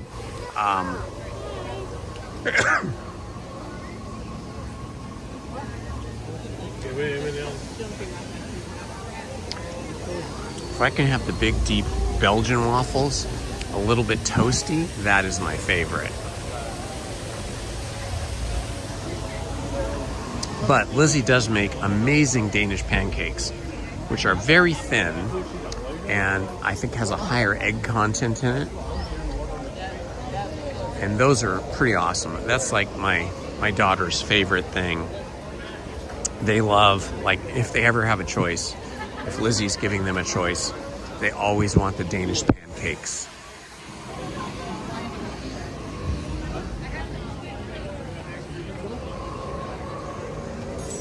But I have to have Canadian maple syrup. I can't do the fake sugary kind of syrup that's made from fructose or, you know, just other kinds of sugars. I'm making us do the long walk here. So, well, that's not too long. Let's get a few extra steps in.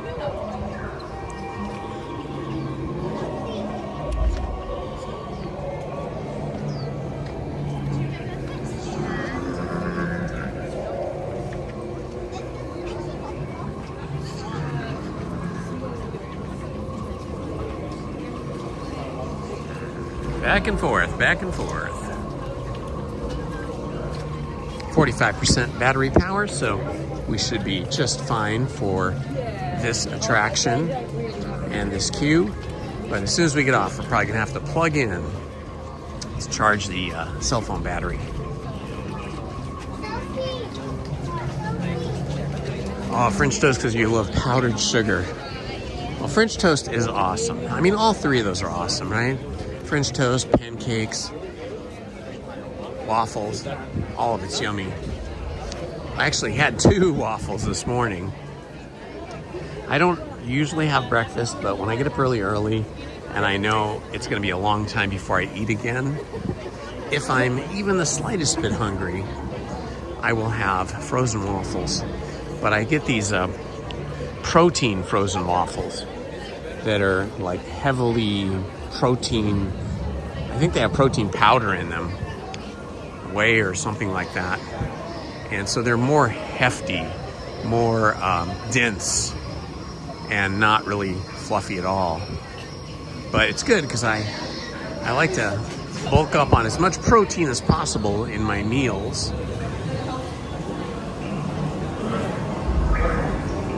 Oh, that's so cool that you make Disney waffles. Mickey and Minnie and Goofy and Donald. Oh, that's awesome.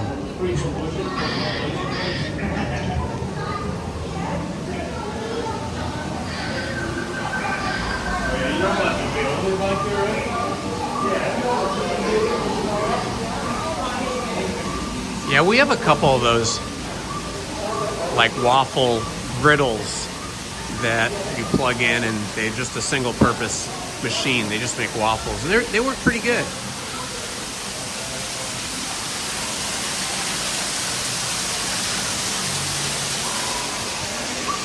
Good morning, Joshua. Good to see you, my friend. Welcome. Hello, my friends. You are walking through the queue at Rise of the Resistance with me, Indiana Holmes. If you're new to the channel, please like and subscribe. It would mean so much to me. We're trying to get to 4,600 subscribers before the end of August. And please hit that notifications button so that you get notified when we go live or when I drop new videos.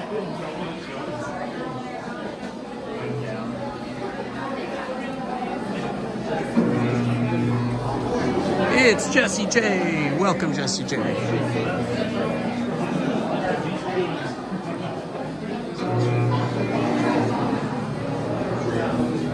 I like French toast if it's made with that brioche bread.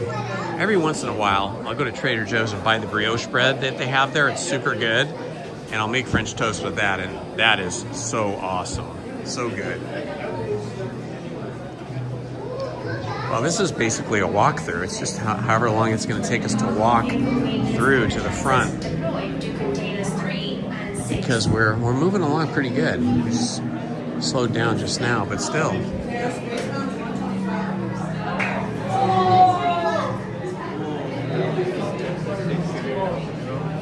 Ah, thank you, Angela Castro Van Loo. That's so kind of you.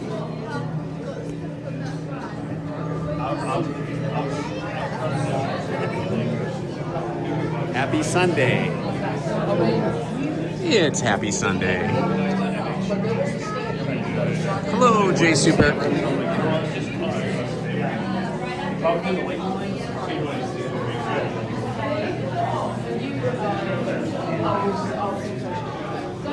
High of 83.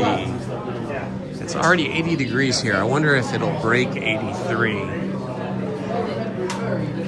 It usually gets the hottest about 2 to 3 o'clock in the afternoon in late spring and summer.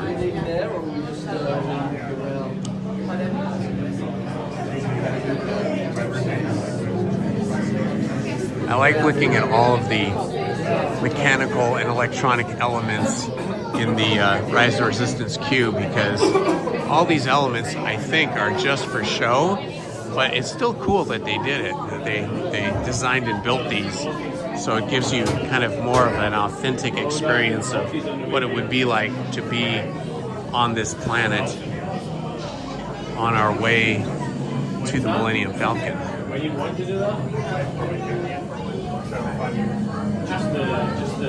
You're so welcome, Chris and Tara.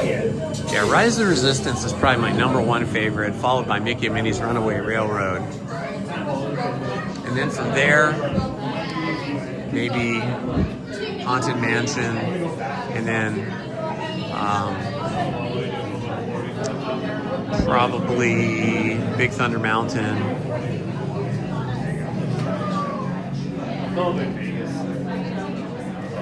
And then Haunted Mansion, or Haunted Mansion, then Big Thunder Mountain.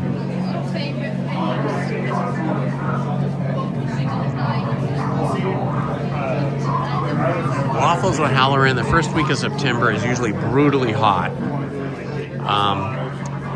September is usually the fire season here in Southern California, where, you know, we get some strong winds, Santa Ana winds, which blow down from out of the deserts and across Southern California. And the slightest little spark can set the hills on fire, the mountains on fire. So, yeah, September is brutally hot.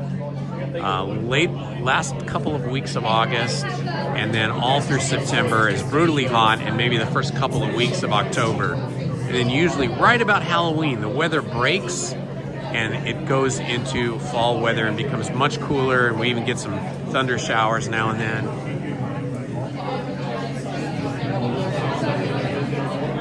Yeah, Pirates is up there too, and I guess Pirates is up in my top 4.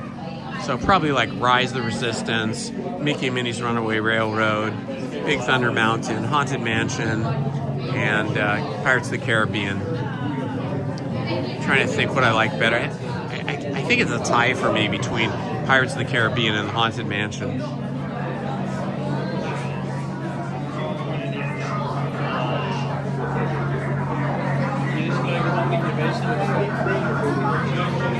Has anybody seen the new live-action Moana movie? I think I asked that earlier, but now there's more people here. Lizzie and I plan to go see that. You know, because we had read and seen a lot of bad reviews on the live-action Snow White movie. I mean, it just got so much hate, and people just really trashed it. But Lizzie and I went and saw it. We liked it. We liked that live-action Snow White movie by Disney. So Moana's getting some negative critical reviews as well, but we're still going to see it because we like Dwayne "The Rock" Johnson, and we just like the whole visual aesthetic of that story. So hopefully we won't be disappointed. I think we'll still like it.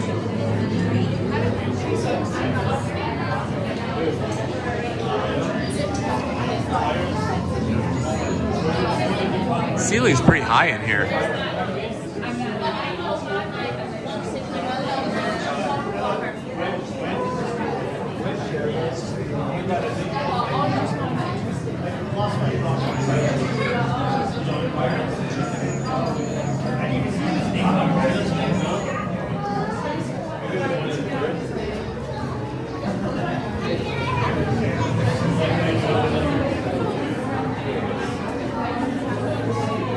All right, it looks like we're just going to zoom through the luggage room here.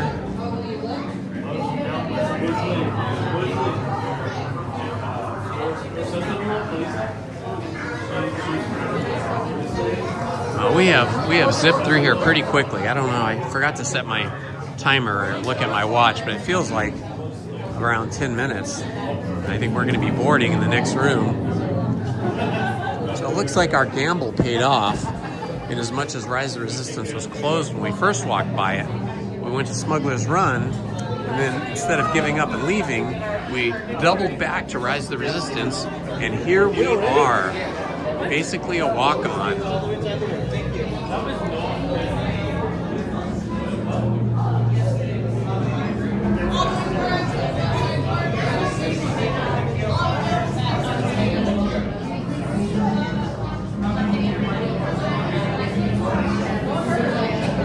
Oh, Tori saw it. You liked it. Okay, good. I'm happy to hear some good reviews from just ordinary people.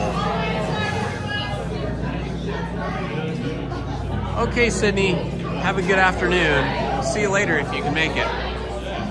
Okay, I'm going to stop speaking now, and I'm going to stop reading and replying to the chat while we are on the attraction.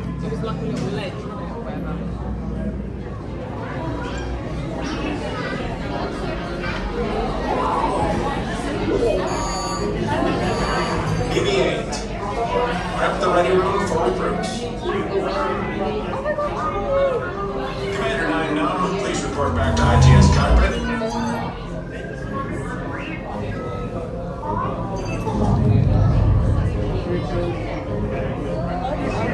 Thank you.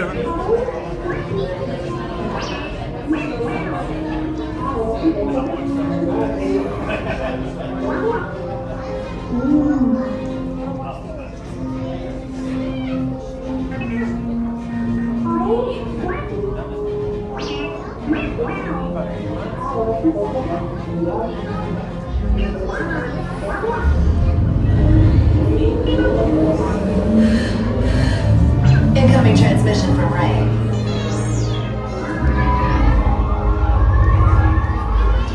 BB-8, is everyone assembled? Good. Shouldn't you be in flight prep? A covert resistance team led by my friend Finn has infiltrated a First Order Star Destroyer that is now headed to this system. Your outpost on Batu is no longer safe. We have transports waiting to take you to General Organa's secret base on Pucara. I'll regroup with you there. The Resistance desperately needs your help in our fight against Kylo Ren and the First Order. Remember, it is vital that you keep the location of the Pucara base secret. Lieutenant Beck, one of our top commanders, will lead you. Affirmative. Transport is ready. Line number and I shall personally see them delivered. Thank you, Lieutenant. Welcome to the cause. May the Force be with us. Commander Poe Dameron and a squadron of X-Wings shall escort us to the rendezvous point on Pucara. Roger, this is Black Leader. I hear you're a fine-looking group of recruits. Well, no time to waste. Let's get you on your way to the General.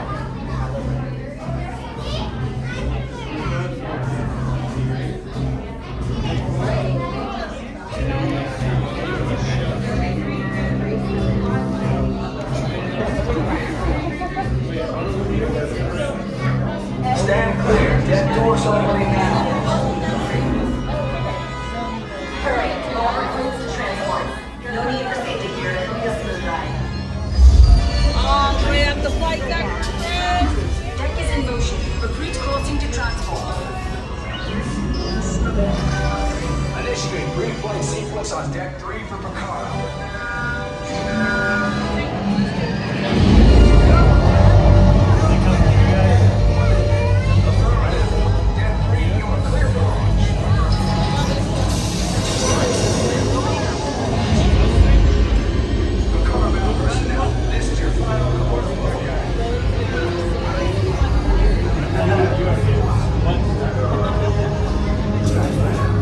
I think we'll go to the back of the ship today.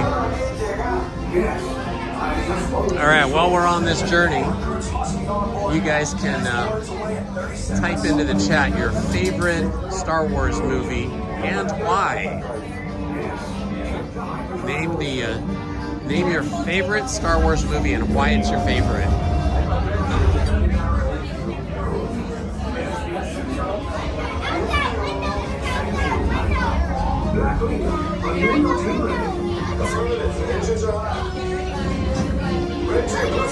So we're looking at the back of the Millennium Falcon right now. Waiting for launch. Hyperdrive systems normal. Main reactor. Engage repulsors and hold on.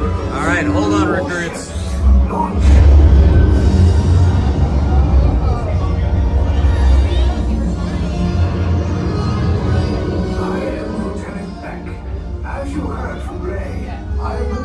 Getting you to Pucara. Red Shell, Blue 5, keep tight now. Let's get ready to make that jump to light speed on my mark. Okay, like that, I think, huh? Black Leader, we're picking up an unusual signal. Are you spotting anything? Yeah, I see it. We'll check it out. Give your name. What do you got? There appear to be a number of small craft heading our way. Raise the shields. We got company. First Order TIE fighters. Reroute. Red Shell, Blue 5, we got clear path so transport can make a jump.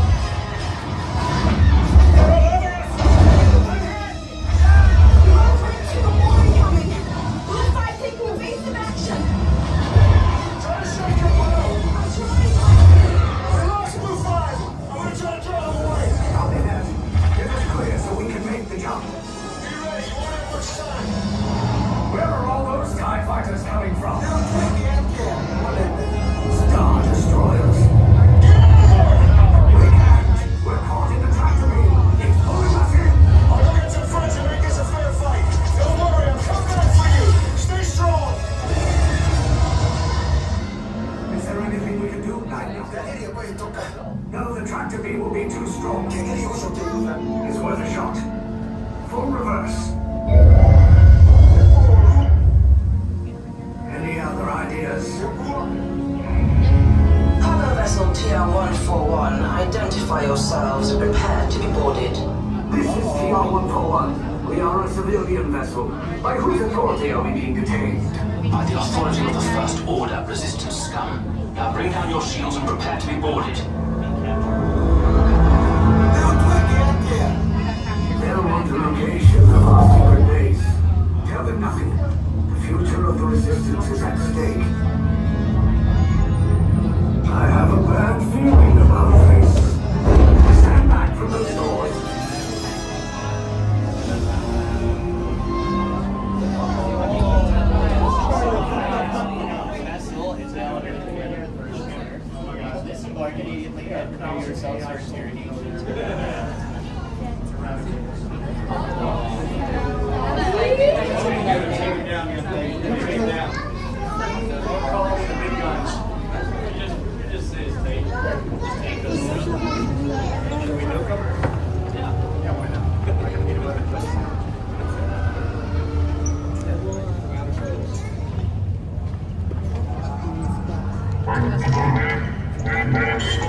favorite Star Wars films are Star Wars A New Hope, the original 1977 film, and the second film, the sequel, The Empire Strikes Back. Those are my two favorites. Stay there, Phil. That's fine. Everyone's moving. Just go. And I do like Revenge of the Jedi as well. I feel like those three films had more authentic, energetic, emotional performances by the actors and better dialogue, more snappy, fun dialogue. It seems like all the prequels are so much more dramatic and intense in sort of a dark, slow, plodding way.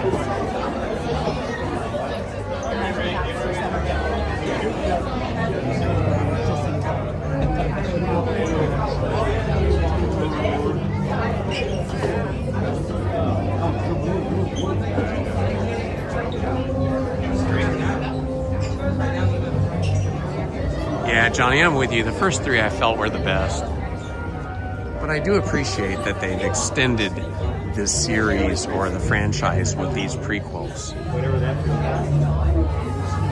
like. It feels like you're in Star Wars. Oh my gosh, if David Lynch had directed one of the Star Wars films, that would have been a completely different thing. It would have been crazy wild. If you guys aren't fans of David Lynch, his films are very different. He has a very different aesthetic. He just recently passed away, but I always liked his films. I really liked his TV series, Twin Peaks. Okay, once they call us up, I'm going to stop talking out of respect for the other guests and their experience.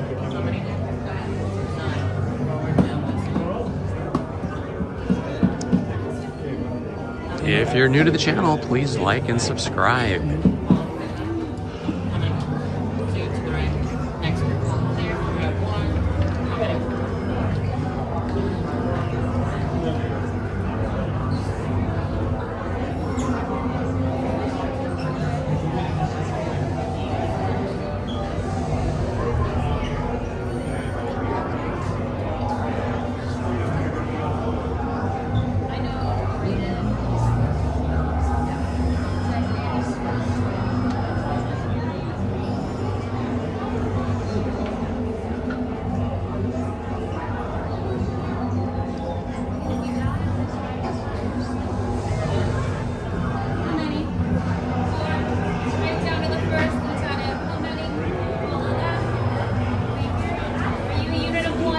Yes.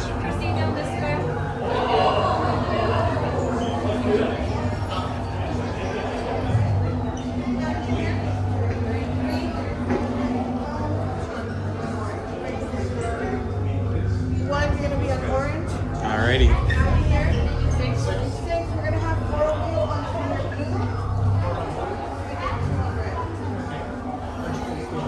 blue. This floor in here is so incredibly shiny.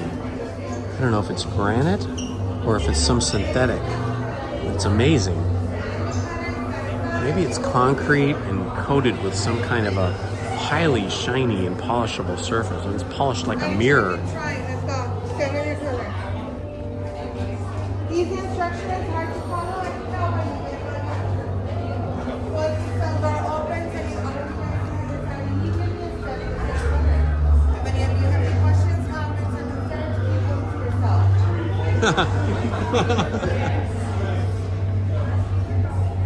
There's no need to keep looking down. The color's not going to change.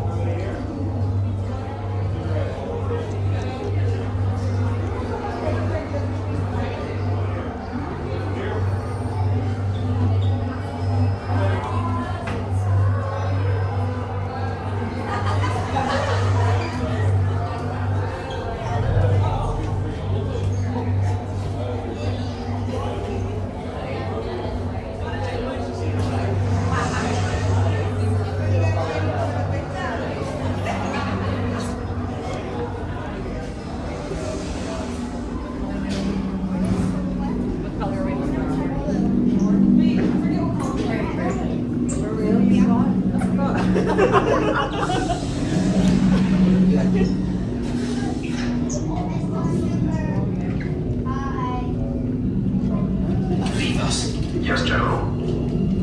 Enemies of the First Order, we will soon snuff out your meager resistance. You chose the wrong side, and now you will pay. The Resistance prisoners. You have what I want.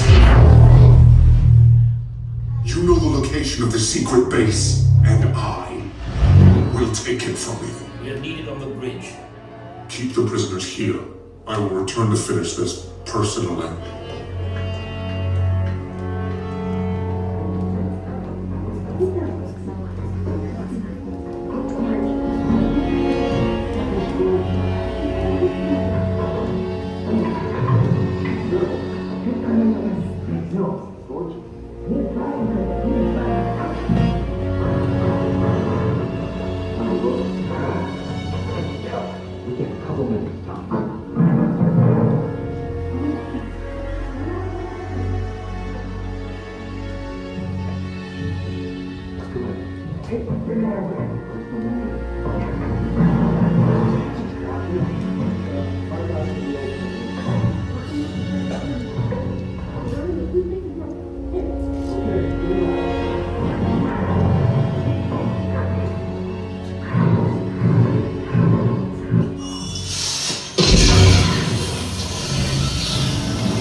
Who's coming back with an attack force?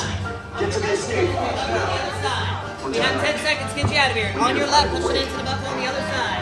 Back row, both hands up. I need to see everyone's seatbelts really quickly. Tug on the yellow tab at the end of your seatbelt. There you go, good, good. On your right, right there. There you go, good. All right, front row, both hands up. I need to see everyone's seatbelts. Tug on the yellow tab at the end of your seatbelt.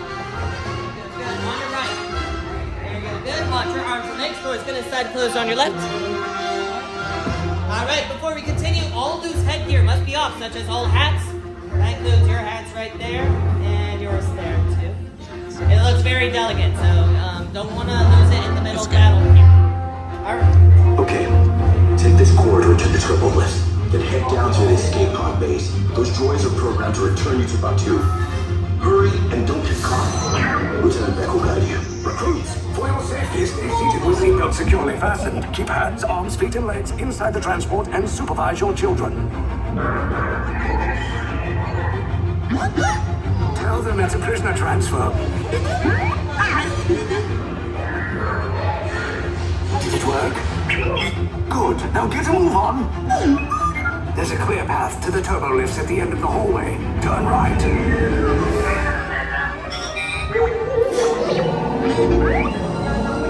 Droid, you're lucky it didn't spot you. Take those turbo lifts and stay out of trouble. Hey, you're not authorized. Wait, those are the prisoners.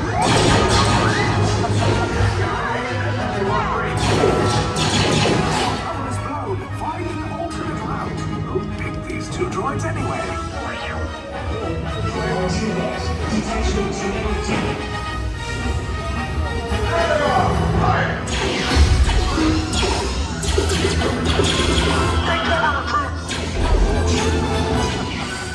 If anyone's packing a blaster, now's a good time. Ah! The escape pod's just below us. Wait, why are you going up?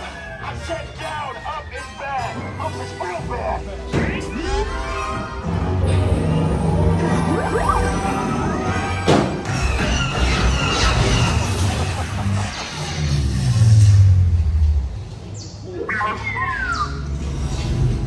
The Resistance will attempt to rescue the prisoners. They have neither the resources nor the courage to engage us. You underestimate their conviction. Raise the shields! Shields? I see no evidence. Now! Down the alarm. All personnel to their stations. Sir, the prisoners have escaped. How brave, but ultimately hopeless. There's nowhere to run.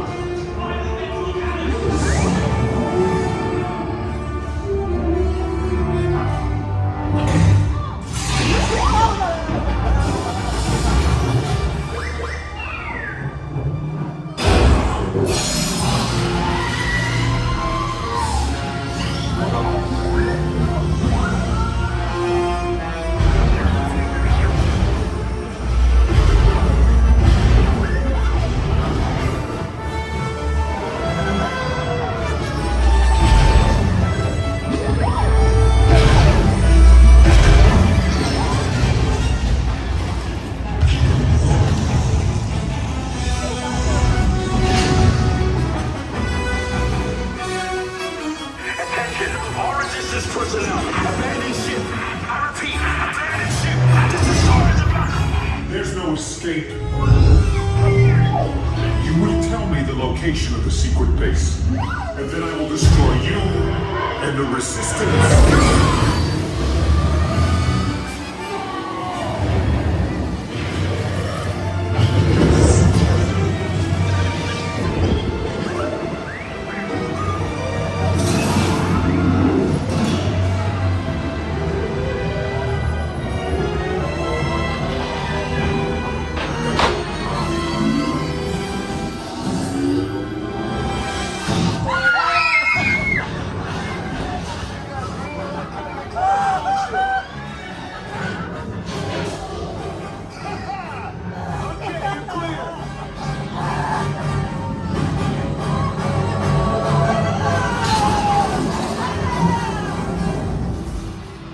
Your escape routes came in a little off target. Ground crews will meet you outside the wreck. All right, nice job, recruits. Not what you signed on for, but hey, you're Resistance now. I think I have that authority. Right, Beck? Where's the lieutenant? I need eyes on Beck. I know, scan for his copy. Thank you. More escape pods down in Sector 4. Verification pending from Key Command personnel. Where's the lieutenant? I need eyes on Beck. We're tracking Beck's pod at the wreckage, sir. It's...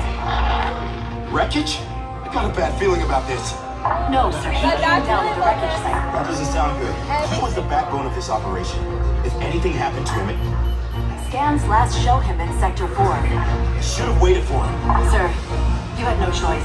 You had to get those data tapes off the ship. We never leave anyone behind. Sir, this is Platoon Resistance Command. Rescue teams are approaching all surrounding sectors. Okay, and hurry. Rescue Bravo here. We have eyes on 2 pods descending. Roger that, Bravo. They're coming in hot over Sector 5. You got first order patrols on the ridge. Lieutenant back here. Beck! You're alive! I should hope so. Great job, recruits. Thanks to your heroism, the location of the Resistance base is secure. Bravo! Yes, R5, you too.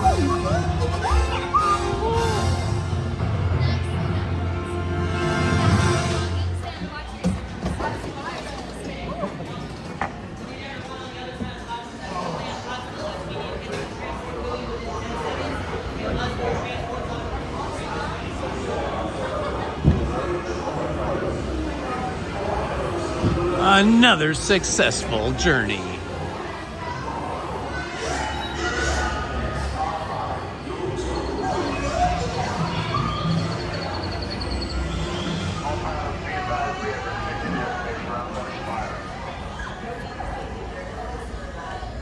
Yeah, Malcolm Cooper, you are so correct. David Lynch's film Dune, I always enjoyed it. I still like it. Although it was not a financial success. It was kind of a financial flop. And part of that is, if you ever read or tried reading the Dune books, the Dune book, the original one, it is incredibly long, involved, detailed, lots of characters, and just a very dense work of science fiction. Dense in terms of like the narrative story and the characters and the character arcs. So, you know, just even trying to make a film about the book Dune was a huge task. And I think David Lynch did a good job of it. I still kind of enjoy that original David Lynch Dune movie more than the more recent ones. But I do like how the more recent ones fill in some of the gaps in sort of our understanding of what was going on. I did read, I think, about half of the book Dune when I was real young as a teenager, and it was very interesting to me, but it was very difficult to get through because of the denseness of the storylines. So I could see where George Lucas would have possibly tapped David Lynch, but I think, I don't know why he didn't in the end, but it could have been that, you know, the David Lynch Dune film flopped so hard that maybe that was why. But since then, of course, like so many films, the original David Lynch Dune film has become a cult classic. Sort of like, you know, in the same way that, for example, Citizen Kane, the movie Citizen Kane, was originally a huge flop. And of course now it's considered on many lists, including the American Film Institute list, it's considered the best movie of all time. Of course, that's not science fiction, but I'm just saying that that movie, Citizen Kane, is a masterpiece. I think maybe David Lynch's Dune isn't quite in the same category, but still, it has become a cult classic. And we got the Mark Twain heading down the rivers of America. It's quite a nice little scene right here.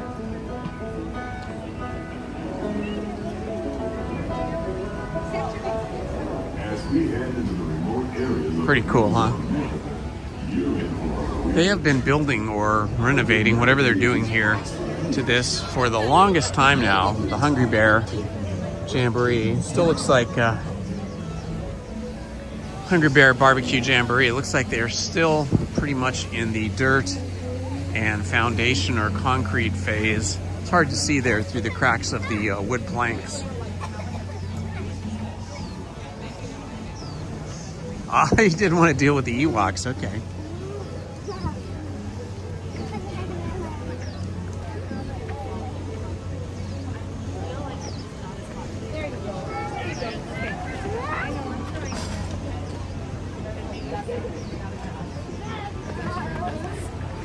I remember the first David Lynch film I ever saw.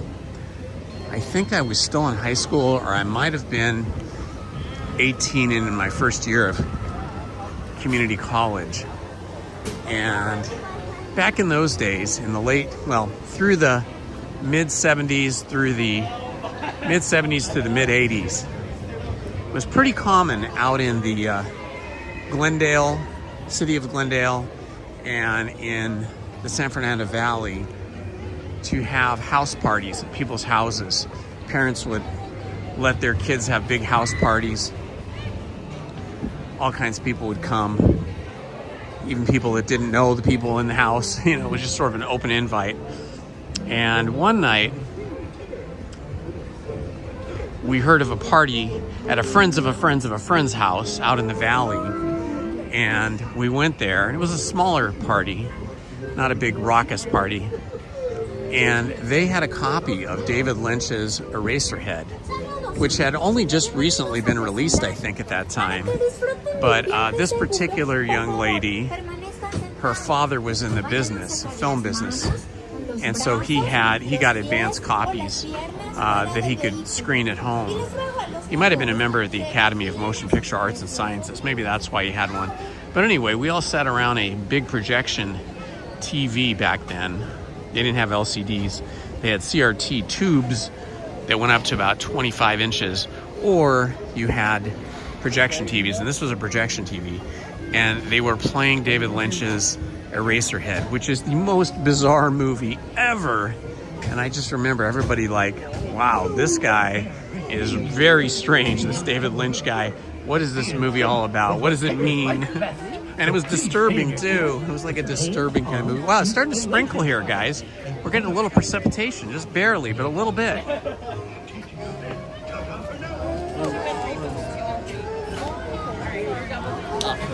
Hi. How many here? One. I think row one. You're right. Row one, thank you. All right, we got row one, guys.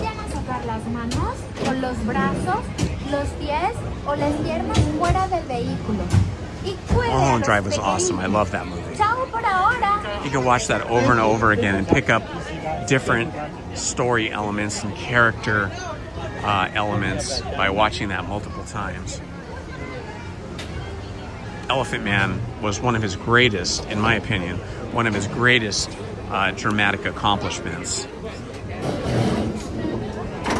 and probably the most mainstream of all his movies. Okay, I'm going to stop talking out of respect for all the other guests when we get on our little honeybee hive car. Looks like we're going to be on a rabbit. Getting the rabbit's car.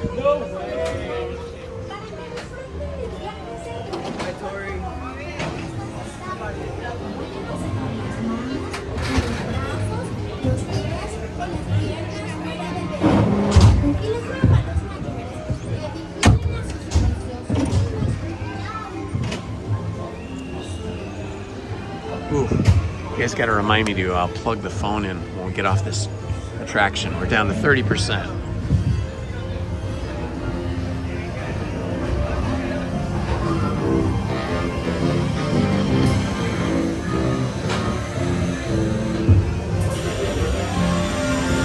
One blustery day in the 100-acre woods, a little bear named Winnie the Pooh set off in search of money.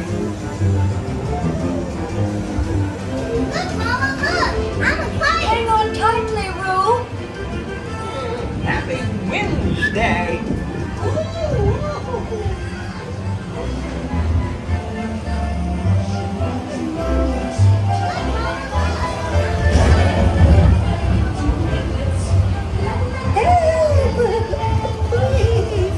We'll take a picnic. First the wind, and now this. Whee! This is fun! Goodness gracious. I'm Tigger.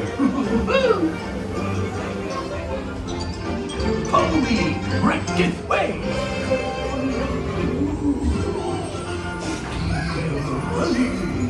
Beware, beware.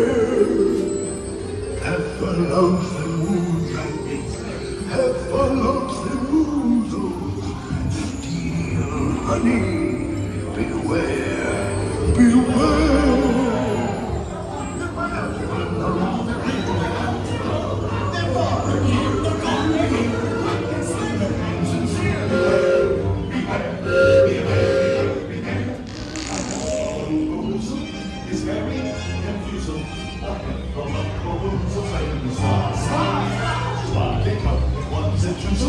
But if they're not so choosels, you rise to see them multiply.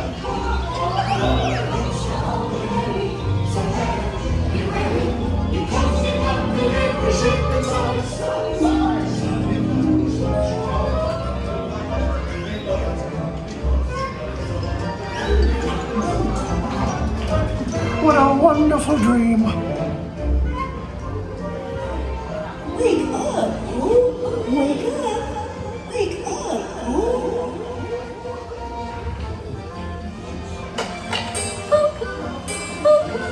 Oh boy, it's your birthday. It's time for your party, Pooh. Hooray! Hooray! Happy birthday! Happy birthday, Pooh! These are all for you, Bear. Look at all those presents! If you don't like my present, I'll take it back. Tigger just love giving presents. Wasn't that fun?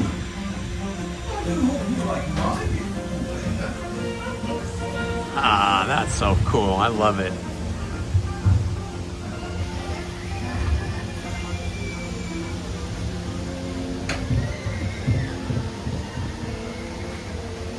Good morning, Spider-Man Sanchez. A little bit of a morning sprinkle in Seattle, too.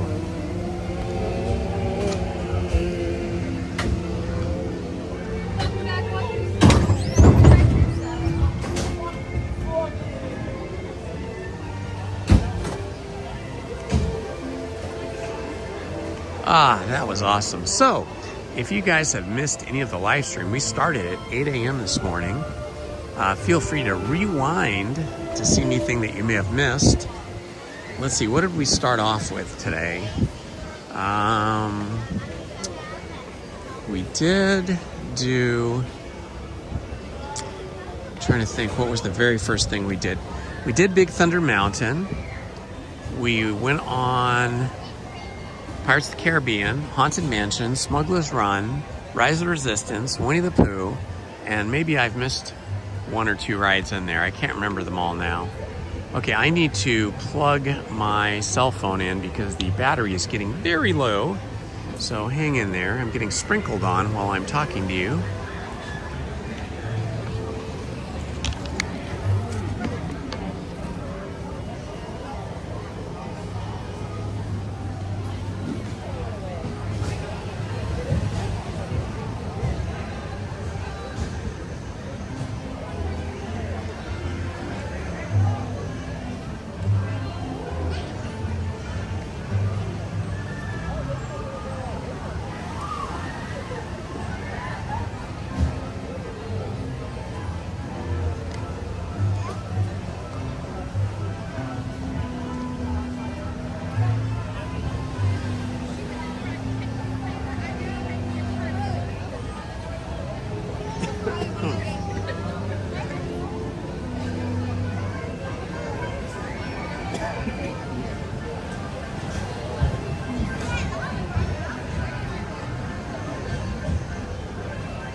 All right, plugging in time.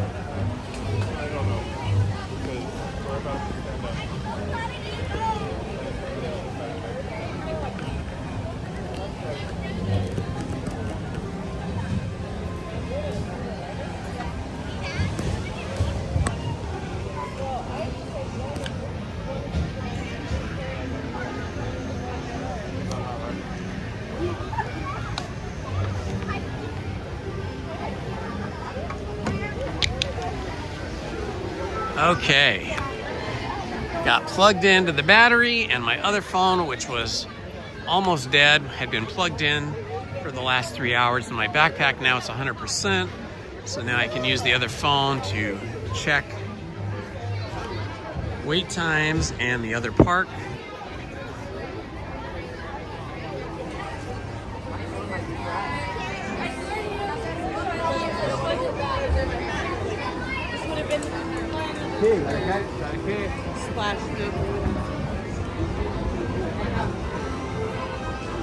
So amazing that it's sprinkling here today.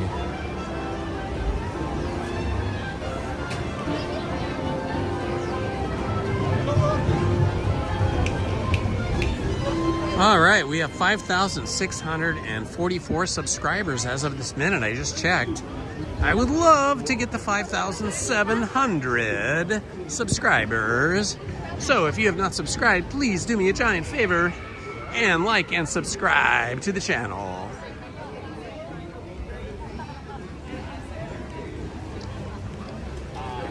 I could be recording.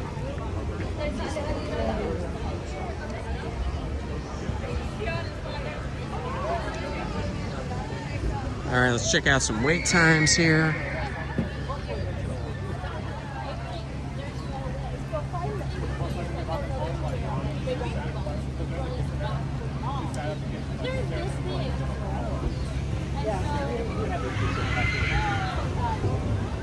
Alice in Wonderland's 15 minutes. That's pretty short for Alice.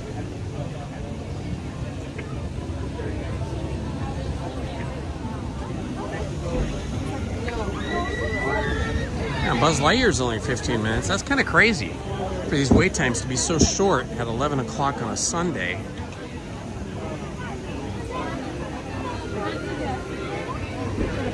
The Dapper Dans are playing right now. We will not make it down there in time to see them.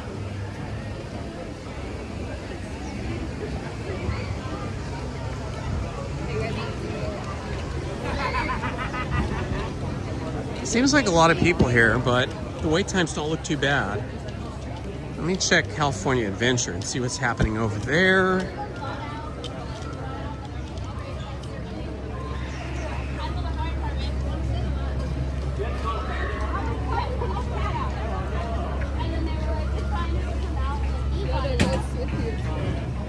All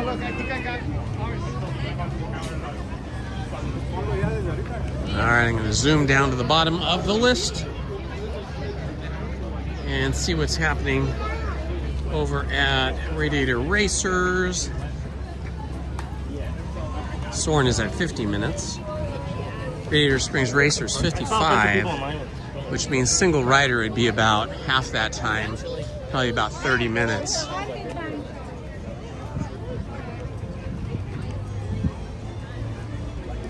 Oh look, they're bringing the Columbia out. Check it out. It's backing out of its dock.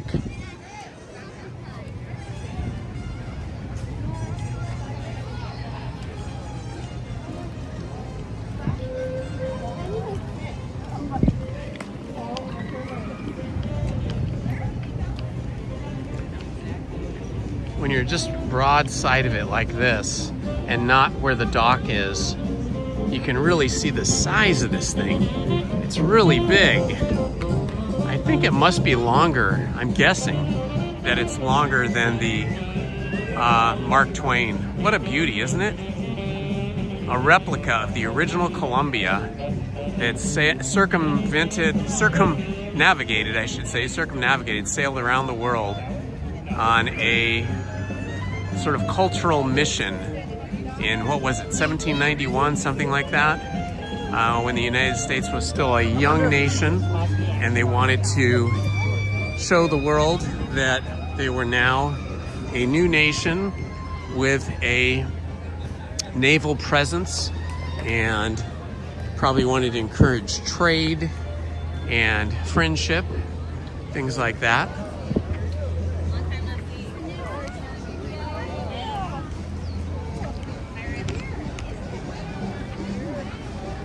This is strange weather. I don't think it's ever going to rain very hard here today, but the fact that we got a few sprinkles shows the humidity level is up.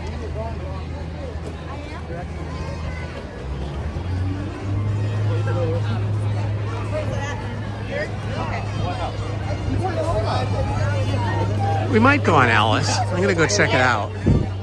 We're going to walk through Adventureland first. It's getting pretty busy over at Pirates of the Caribbean. I'm happy we did that early.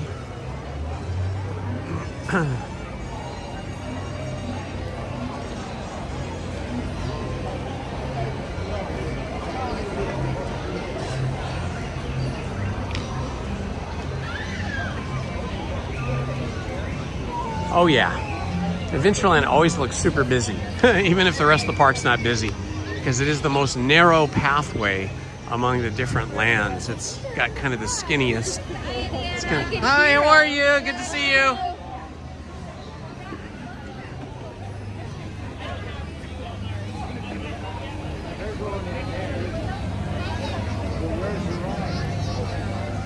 The Jungle Cruise. Let's see what the wait time looks like for the Jungle Cruise. It looks pretty empty. It says 10 minutes. I don't see anybody upstairs. So we're gonna do Jungle Cruise next. Because it looks like we're only dealing with the downstairs queue. It looks like there is nobody in the upstairs queue.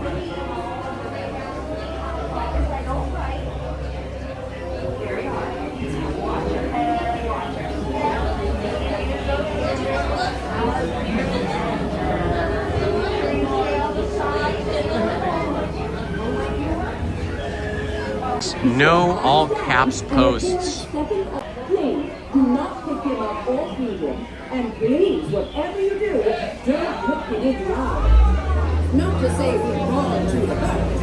We'd like to send our best wishes to our friend Lucy. It does not feel like 82. It feels much cooler.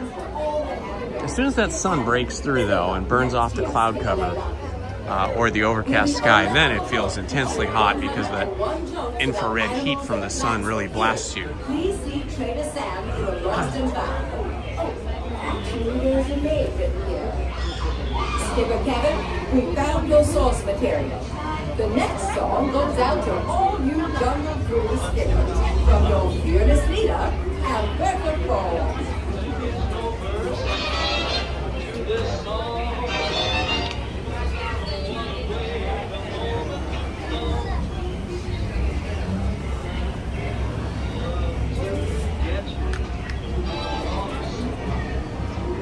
at that, nobody in the upstairs queue. That's awesome. This means like this is almost a walk-on ride. It's gonna be such a short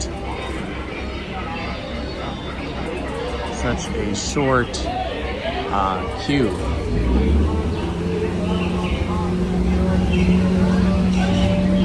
Overcast sky is my favorite time to ride the Jungle Cruise because you get kind of a soft quality of light, and that allows you to see everything in the jungle more easily. When it's bright and sunny here, you get such harsh shadows and harsh highlights and so much contrast that it's difficult to see everything easily without, you know, kind of having to squint because you're getting blinded by the sun.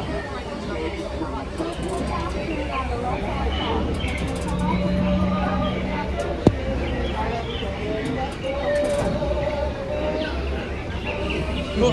Thank you.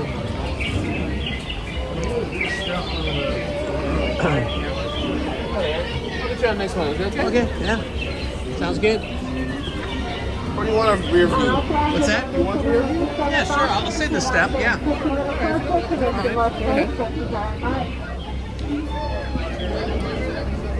Thank you.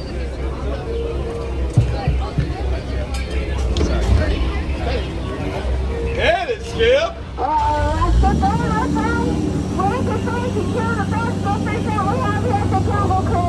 Unfortunately, you're never gonna see them again. But you gotta start being super cool. Let's go Jungle Cruise! My friends are cruising through the Amazon rainforest, so you might want to cover up and or cover your hair.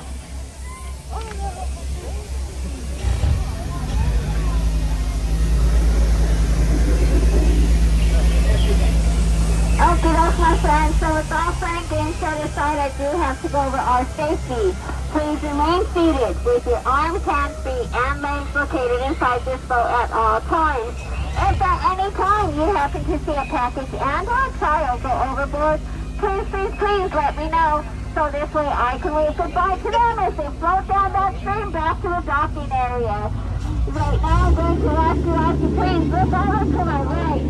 This is a real famous Himalayan tiger. Do you guys know how we got his name? Well, because sometimes we see Himalayan over there. Sometimes we see Himalayan over here. But his best spot to be a lion is going to be right next to his best friend, the elephant. And speaking of elephants, my friends, these folks are in love because our family of elephants are out taking their morning bath. And please feel free to take all the pictures you want as they do have their trunks on.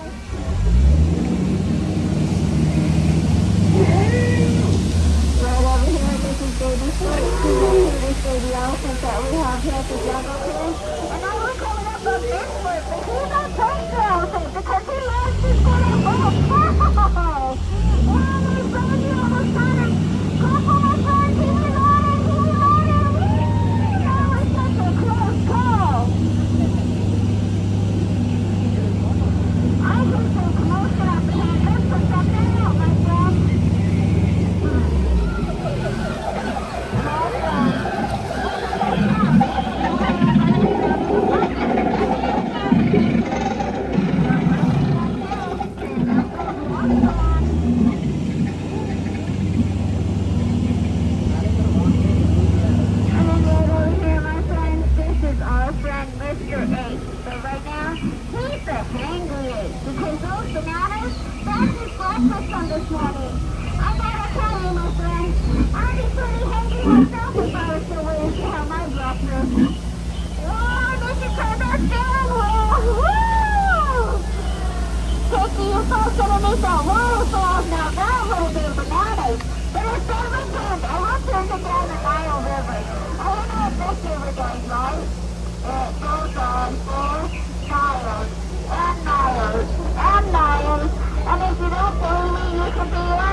Did you know that they have large lips, big tusks, and an amazing memory?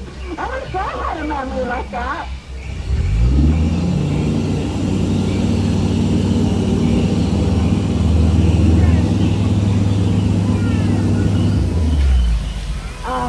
And then right over here, my friend, I see some friends that are crazy.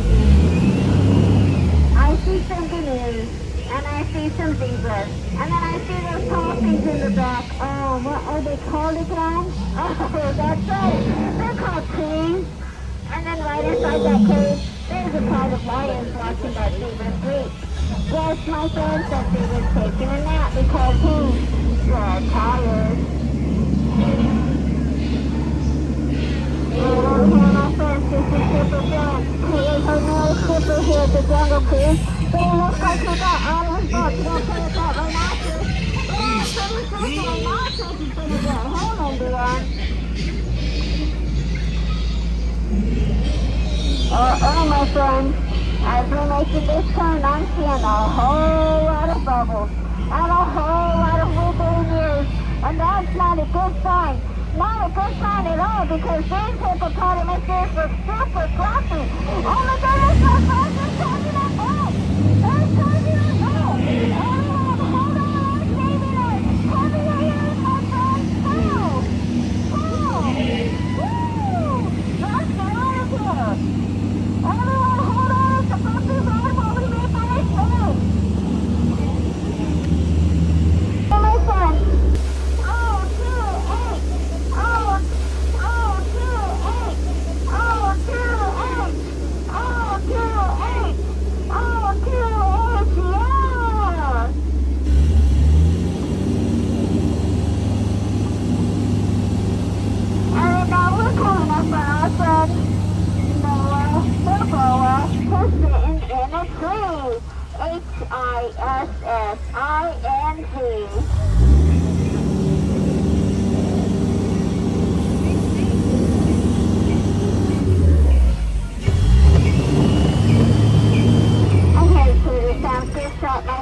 This is the best gift shop that we have here in the entire Amazon jungle. It's also the only gift shop that we have here in the entire Amazon jungle. But that's what makes it the best, my friends. I do see that Sam has his sign out saying he'll be back in 15 minutes. So let's continue forward.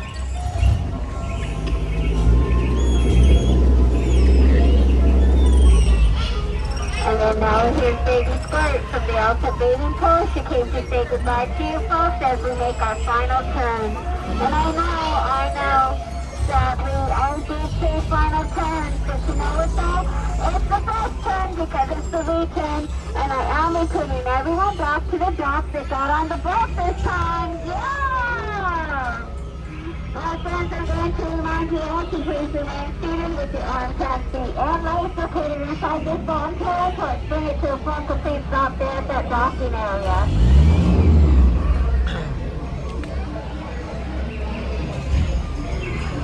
And my friends, while we're here, do we have anybody on this boat who's celebrating a birthday today? Any birthday celebrations? No? Anyone just here to visit Mickey? I mean, he's pretty cool, right? Yeah. And while we're here, I would like to give you some words of It's wisdom. difficult to make out her words because I think the mask is muffling the sound of the pronunciation of her words. You have to listen really carefully to understand her. But I'll say one thing, this skipper is the fastest boat driver I've ever experienced here at Jungle Cruise. She was ripping through these rivers. I mean, the boat was just taking off and rocking left and right through the curves. I don't think I've ever been on, I've never been on a Jungle Cruise boat that was piloted in such a fast and intense way.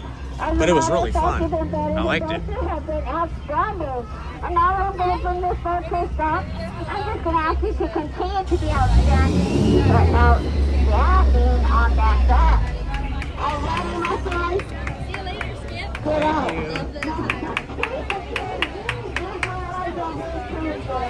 Thank you. Thank you. Thank you. Thanks for leaving.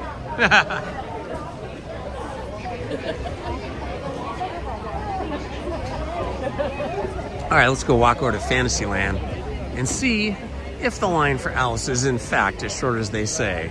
I have a feeling it's going to be a lot longer by the time we get there. It seems much more people-y here than on most Sundays at this time. Usually Sundays do not start to really fill up the park until after 12 noon. Usually between 12:30 and 1:30 it starts getting very crowded. But it seems like we're getting more people in earlier today.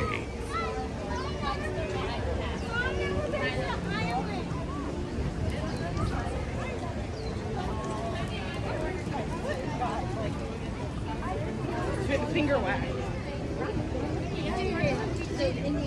I think it would be cool if the Jungle Cruise skippers that want to wear masks could do sort of a crossover kind of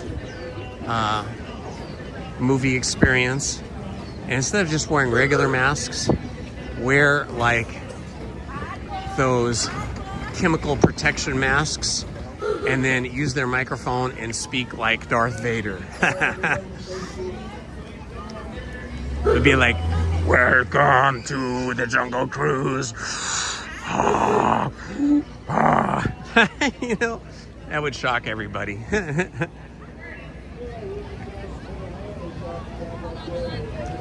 Well, let's see, where am I? Oh, I gotta go that way. Oh shoot, I can't go. Okay, I have to go around. Oh my gosh, there's a giant group of teenagers here. I have to go around because they've got something going on. Oh yeah, the Disneyland band is in front of the castle, so we can't go through the castle to get to Fantasyland. So we'll go around the side of the Matterhorn, or around the side by the Matterhorn.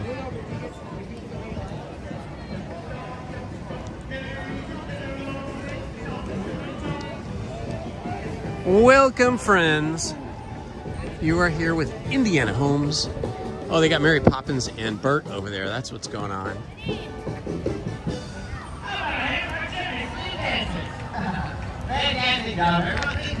Hello, my friends. Happy Sunday from Indiana Holmes here at Disneyland. Lizzie is visiting her mom today, so she's not with me. But if you want to see her, you can rewind or go back to Friday's live stream and watch that, where she was here with me all day. And then you can see that first person front row log ride on Tiana's Bayou Adventure, where I got completely soaked, almost completely submerged. I thought the boat was going underwater. Boy, we got soaked, especially me, because Lizzie was smart and wore her poncho. And I was a dummy and decided that I wasn't gonna wear a poncho. Although, you know, part of it was I didn't think I'd be in the front row, because we never get front row. Because usually we do single rider, but the attendance was so light on Friday that we just went in the regular queue, and I didn't think about that. In the regular queue, they can put you in the front, and that's what happened. We got put in the very front. Oh my gosh, it was brutal. But it was a laugh. It was a laugh. It was fun.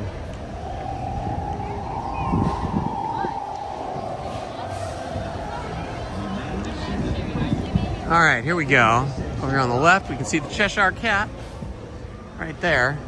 Alice in Wonderland. Let's see how long this queue actually is.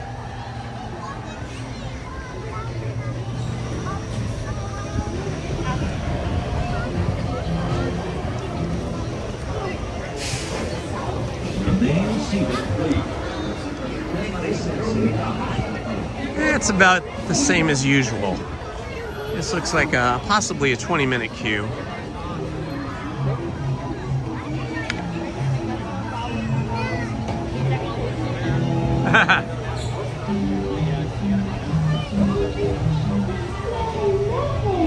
Yeah, I don't ever want to be in the front of the log ride again. But now that it's heating up, Lizzie and I will probably do a rope drop when we are going to have a really hot day. and we will do a rope drop over at California Adventure and go on Grizzly River Run, where we can get thoroughly soaked. We'll have to do that gimbal free though, because we don't want to kill the gimbal. Almost killed it on Friday. It got so wet. But luckily it dried out. It's doing okay now. But yeah, these gimbals are not waterproof or water resistant in the same way that cell phones are.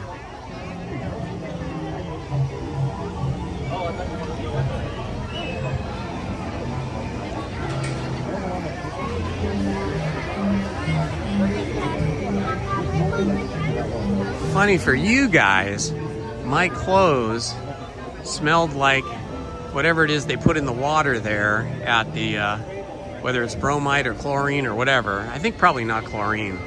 But yeah, my whole body and clothes smelled like the Tiana's Bayou Adventure river water. I had to, when I got home, I had to take a shower like right away.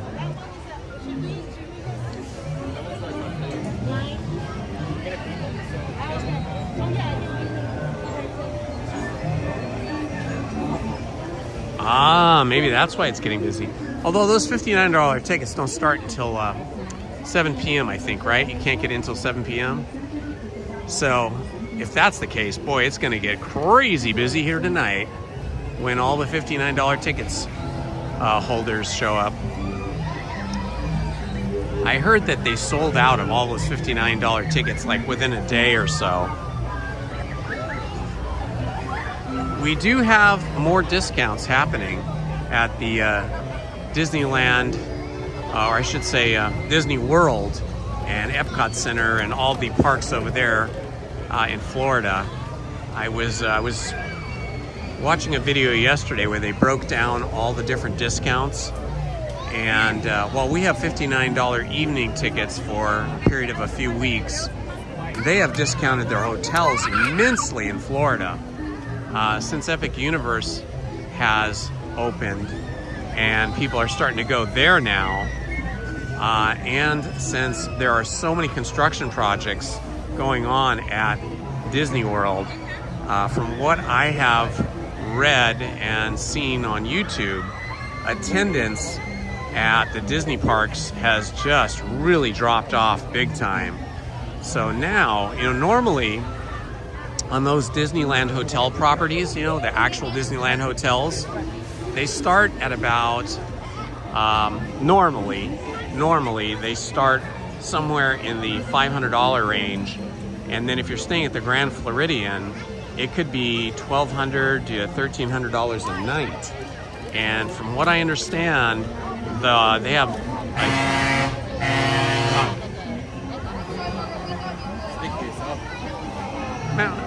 monorail alert.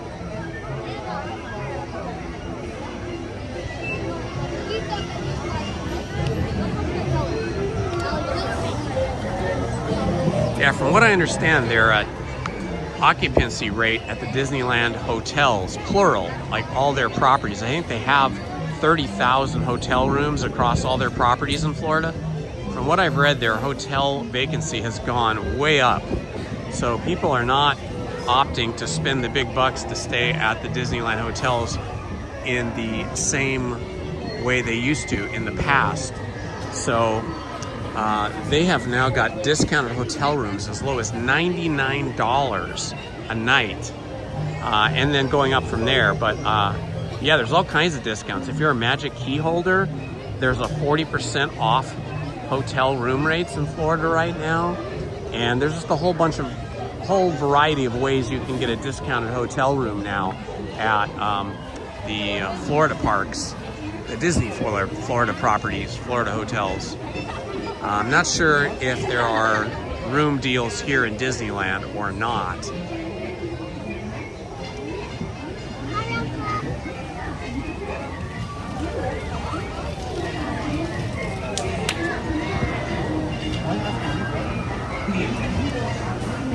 Is that Peter Pan's flight? Peter Pan's flight. Oh, did the live stream freeze up for 30 seconds? I need to go back and look at that. I've had such a busy weekend, I haven't I don't usually go back and look at my live streams, but if something's really special, something really special happens, I will go back and look at that. So I'm gonna have to go back to Friday's live stream and go look at what happened to me and Lizzie on that live stream on Tiana's Bayou Adventure.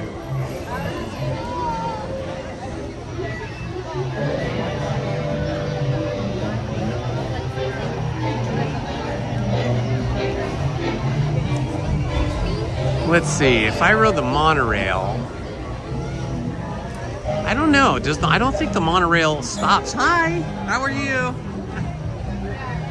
I don't think the monorail stops at California Adventure. I think it stops here in Tomorrowland, and then it stops at Downtown Disney. But I think it just blows right through California Adventure. Correct me if you can. You know, if you know that there's a stop in California Adventure, let me know. But from what I can remember, I don't ride it that often, like maybe once every 6 weeks or so. But I always seem to catch it in Tomorrowland and then either come back to Tomorrowland or get off or get on at Downtown Disney.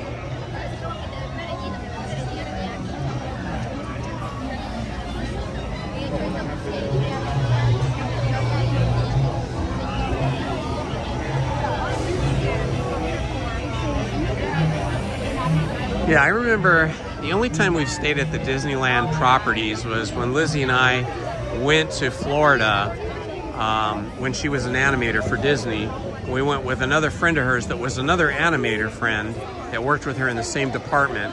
And Kim and her husband and Lizzie and I all went, and because they were employees, we got like a massive discount. I can't remember, it was like 50 or 60%, but it was an employee discount. But I don't remember which hotel we stayed in now. I don't think it was the Grand Floridian, but maybe it was. I just don't know. I bet Lizzie would probably know, but she's not here right now, so I can't ask her. I'll have to ask her later.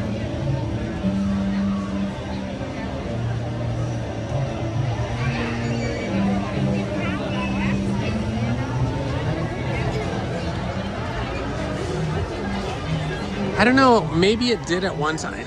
Maybe it did at one time, Fiddle Leaf, but now it seems to just go, you know, past the Grand Californian.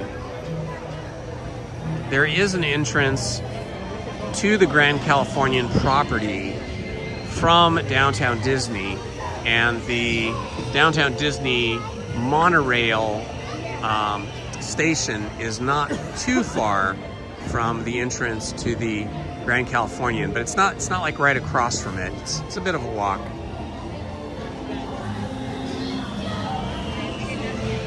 Thank you, Joshua. Yeah, Joshua says there is no stop at DCA. You just kind of blast past it.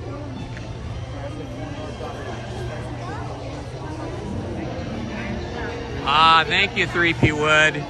Yeah, there you go. There's the confusion. It used to stop at California Adventure, but it hasn't done that in many years now.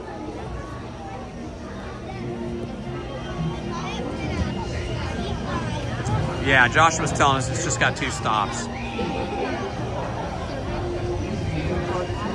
Yeah, I mean, it's always tempting. I always, in the back of my mind, wish I could go stay at the Grand Californian here at Disney's California Adventure, like just for a night, which is very extravagant and ridiculous because, you know, we only live like 35 minutes away. Hi, how are you? Hi.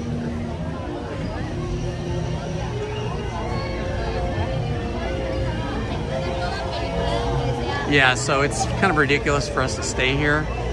But more than that, the cost, the price is just ridiculous. I remember last year I priced it, and I can't remember what time of year it was. It might have been around Christmas time, because I think it was, because all the Christmas decorations, and it's kind of special in the Grand Californian during the winter holidays, because in the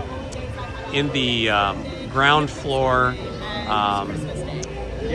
lobby area, they have a piano player that plays like holiday tunes on the piano, and then they have Christmas carolers that sing songs several times a day and in the evening. And they have a giant Christmas tree and a giant gingerbread house as well. So yeah, I think it was around that time we wanted to go. And I think the cheapest room we could find was $1,000. And I was like, yeah, that's not worth it. Because you can still just go into the Grand Californian if you're not a guest. Well, at least you could. I don't know if you can now. I know that in Florida, they're changing some of the rules now, where it used to be you could, if you were staying at a hotel on any of the Disney properties, any of the Disney hotels, you could hop from one hotel to another just to go hang out, to go see what's happening at that hotel, and you could walk between hotels. But I have heard that they are discontinuing that option, and that now you're only allowed to go into the hotel that you're actually staying at.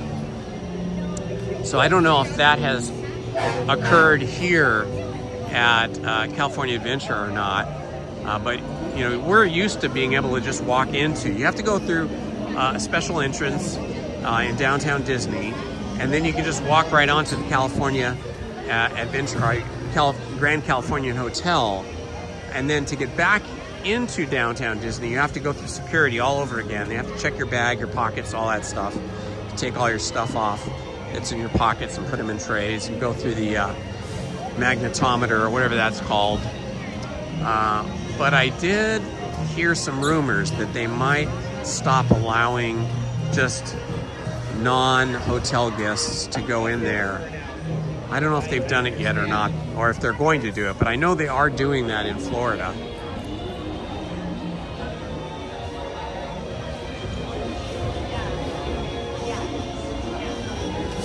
It is currently 82 degrees, and it feels a little warm, but not terrible, because again, the sun is covered by the overcast sky, and that is keeping it cooler than it normally would be.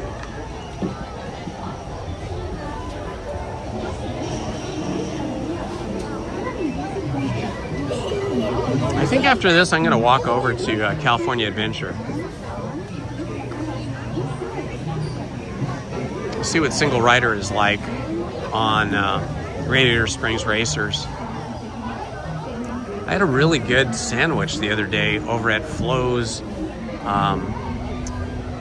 whatever that Flo's Cafe is called, over there on Route 66. It was pretty yummy.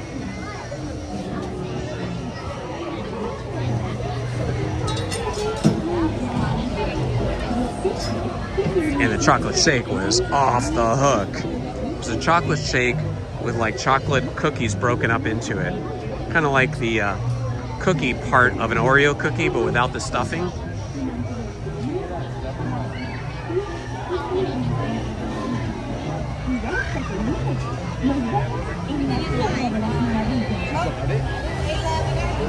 Yeah, they used to, like when the park opened, the monorail used to stop at the Disneyland Hotel, which was the original and only official Disney hotel at the time. But that hotel was not owned by Disney. It was owned by one of Walt's business associates or business acquaintances, somebody he knew. And Walt had just completely run out of money to build any hotels. He spent all the money they had on building the park, and so they had no money for hotels, to build a hotel. And you know, this was so far away from Los Angeles at the time, and so far away from any cities, and they had just barely opened the Golden State 5 freeway. So this was quite a drive, quite a trek for anybody coming from any of the big cities like Los Angeles or San Diego, that, you know, they knew they needed a hotel for people, even if they were driving here, because they might spend the whole day or a weekend, and then any guests coming from out of state or out of country driving in or flying in would need a hotel. And Walt just did not have the money, so he convinced a friend of his to build that hotel and licensed the Disneyland name to the hotel, and you know, licensed all of the Disney sort of look for the hotel. But then decades later, long after Walt was gone, I'm not sure if it was under Michael Eisner, or I can't remember which CEO it was, But at some point, Disney wanted the Disneyland Hotel back. They wanted it to be their own. And the owners of the Disneyland Hotel, who had made millions and millions off of it, did not want to sell it to Disney. So, yeah, so what Disney did is they stopped running the monorail to the Disneyland Hotel. It never stopped there. It used to stop there, starting in 1955. But when they wanted to buy the Disneyland Hotel and the owners wouldn't sell it, they said, okay, well, we're just not going to stop at the hotel anymore. And that dramatically decreased the value of staying at the Disneyland Hotel. Thank you.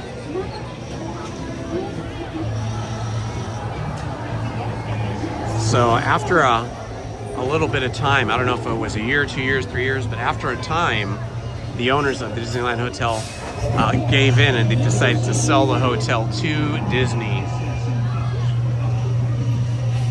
And away we go. Woohoo! Welcome to the White Rabbit. Wow. See for yourself. Mr. Rabbit, wait, please. It went this way. No, that way. A really important date. I'd like to say hello, goodbye, and later.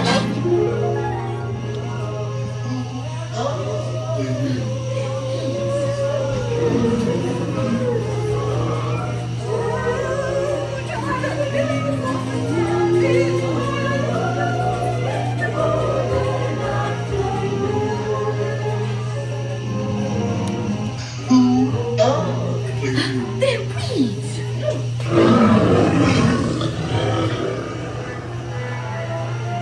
Now this is curious. Told you before. Could try something this way. I'm not sure where I am. Wait, don't go, please.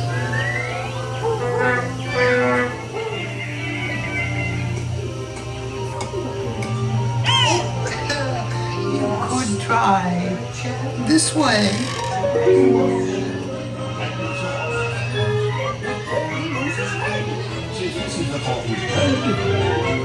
We dare not stop. Always the top. So let the faith be spread. Repainting the roses red.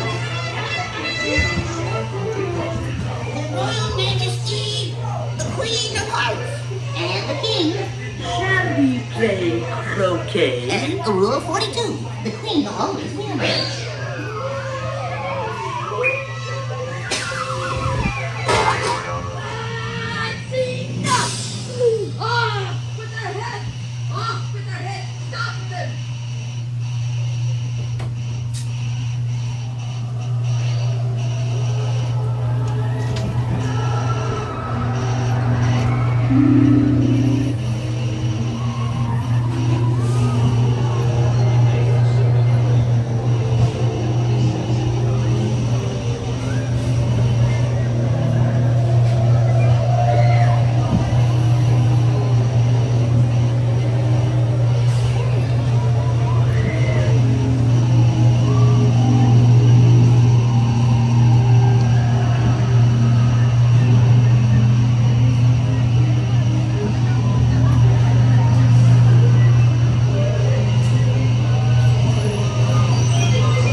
And because of unbirthday cake too. Woo, we made it.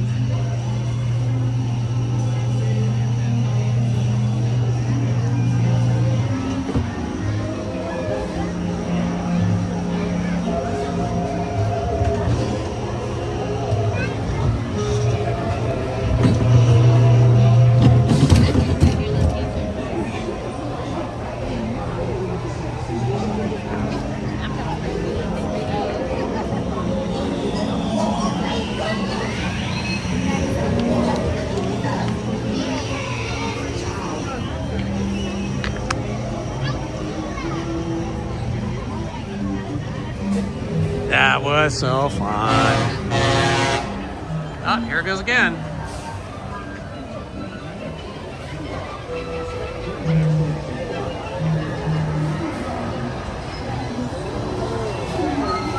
Oh yeah, a lot more people coming in now. It's starting to look really busy over here. So, the crowds are getting to the park earlier on Sundays than they used to, or at least this Sunday.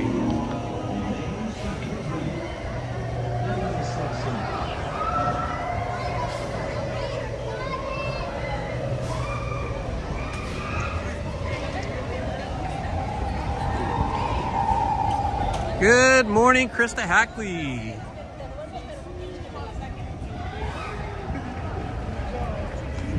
Thank you, Andy. Hello, Andy. Yes, thank you for reminding me to check the battery. I did do that earlier because I did get down to like 35%. So after I got off the Winnie the Pooh ride, I hooked up the battery.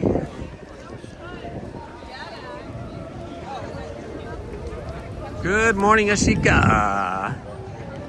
We're almost to the afternoon now. It's 11:43. There's a nice breeze. 82 degrees, but there's a nice little breeze coming through here, which is making it feel substantially cooler than 82.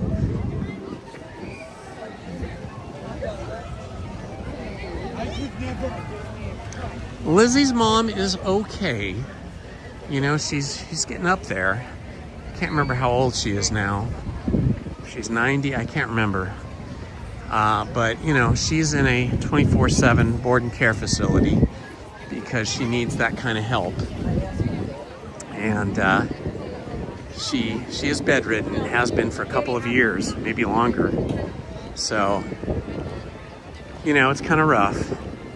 Lizzie and her sister visit her mom, their mom, every single weekend for like the whole day. Usually on Saturdays, but yesterday we went to the Bluegrass Festival, so they changed up their visit to their mom for Sunday.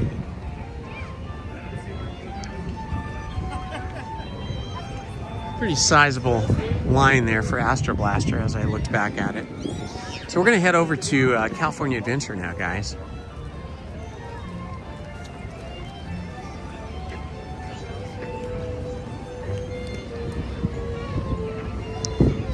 So I mentioned this earlier, but I will mention it one more time here for all the moderators.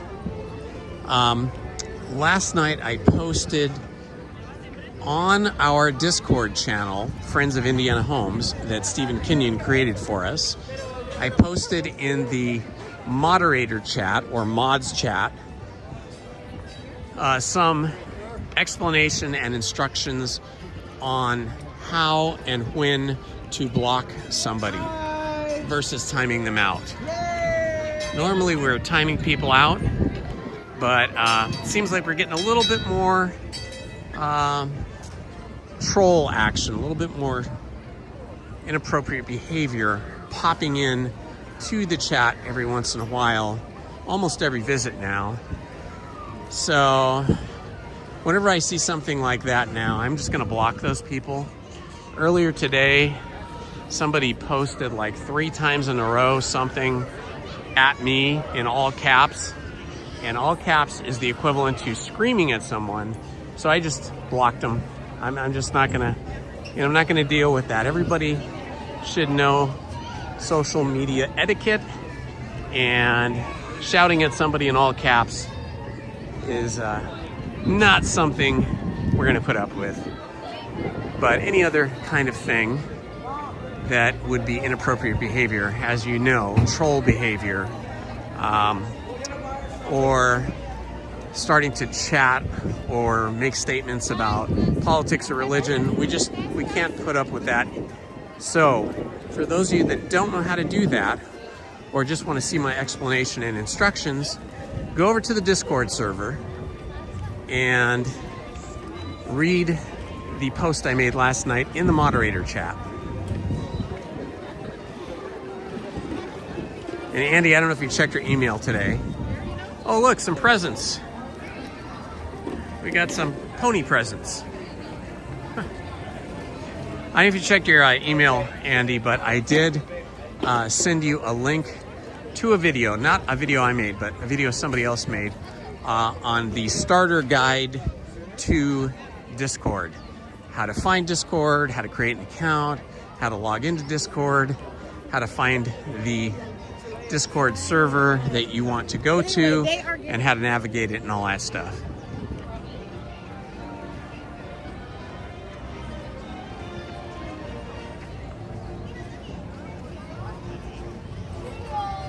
Okay, cool, Andy. I'll check it out when I get home.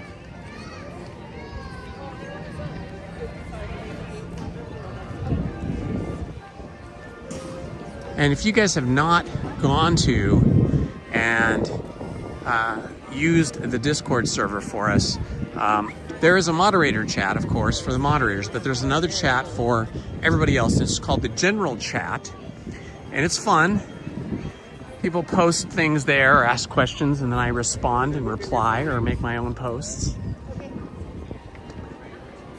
There's also a pets chat where several of us have posted images of our pets, and it's always fun to see everybody's pets. And then there is a food chat, but I need to remember to shoot pictures of the food that I order and eat here to post. So that doesn't have anything right now. Bye-bye. So that doesn't have anything yet right now, but if you were visiting Disneyland or California Adventure or Disney World or Epcot, and you took pictures of your food, what you were eating, you could post that in our food chat.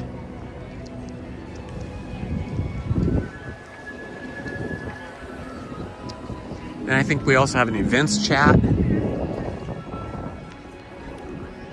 So if any of you guys want to meet me, you can always find me here at Disneyland. You just make sure your notifications are on, and if you're here at the park, you can just find me by finding where I am when I'm live streaming. Come up and say hi like so many people do. I love meeting everybody. And then, as I said earlier, a friend of mine who runs a free concert schedule. He hires bands and has the bands perform at a public band shell. If you're into that, I will be at the Recreation Park Band Shell this Tuesday evening at 6 p.m. for the Jumpin' Jack Flash Show, which is a fully licensed and approved Rolling Stones cover band, and the best one you'll ever see.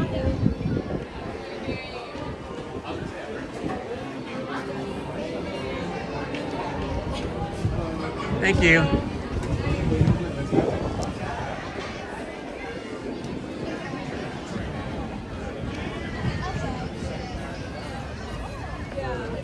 All right, we're here. California Adventure. Always an adventure.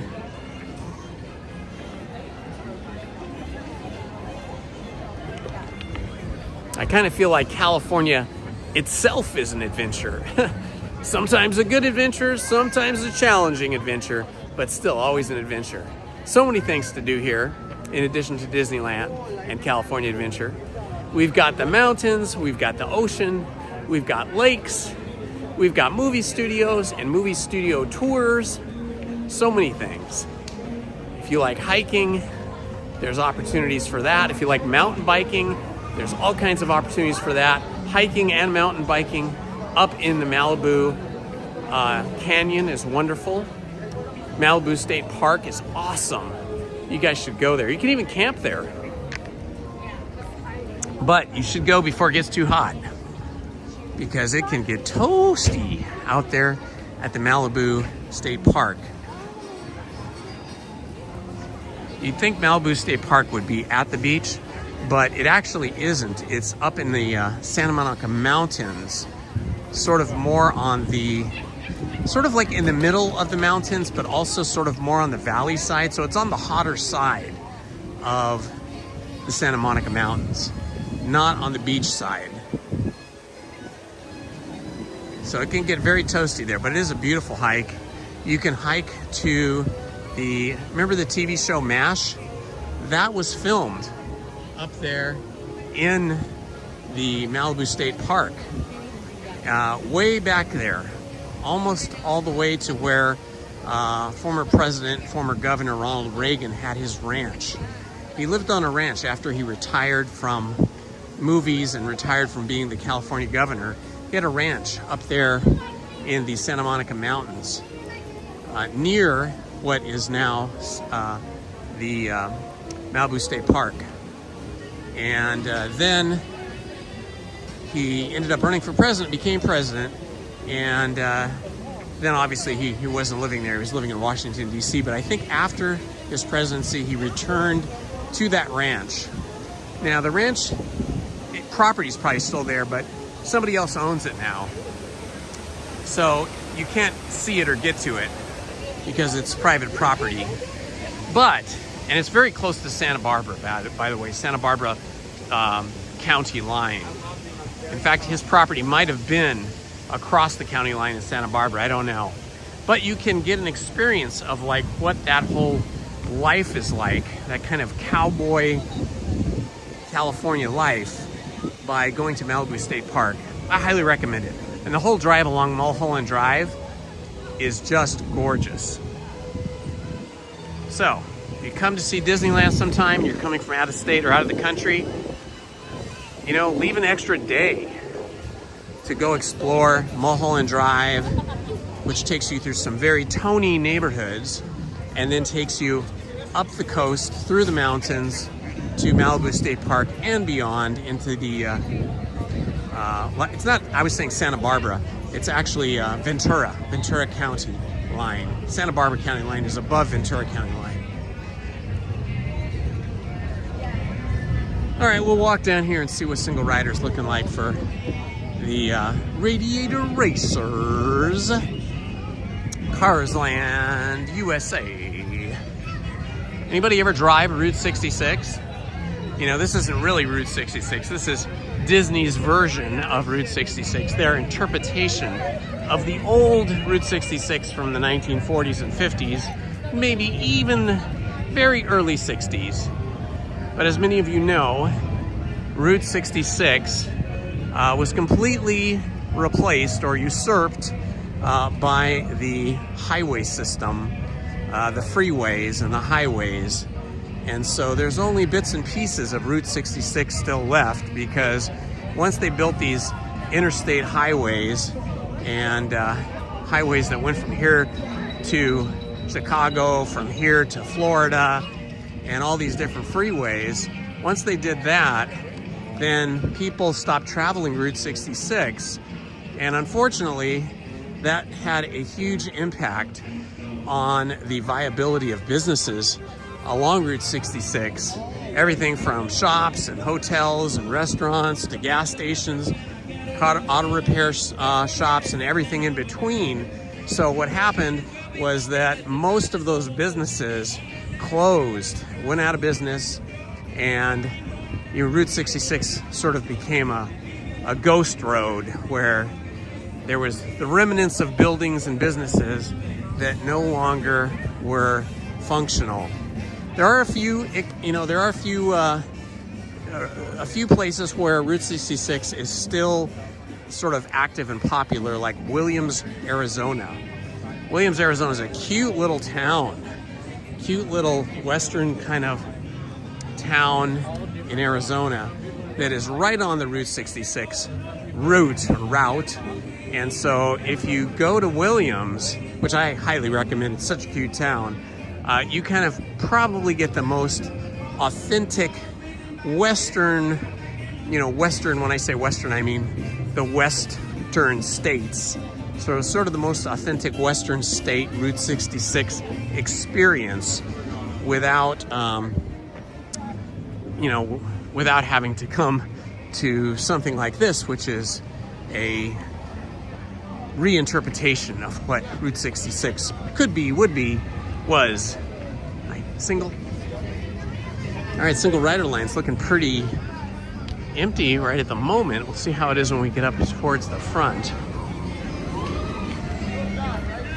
But yeah, so, you know, this whole area here is so cool. It really does kind of, Disney's done such a great job of making this look like the old Route 66. And as a little tiny kid, you know, with my 3 sisters and my mom and dad, and sometimes one of our cousins, we would all pile into my dad's two-door station wagon. Well, technically 3, because it had a tailgate, right? So 3-door station wagon, and we would travel around the western United States to national parks and national monuments and different towns and cities, because that's what we did. I think that's what a lot of America did back in the day when the greatest generation, our parents, came back from World War II and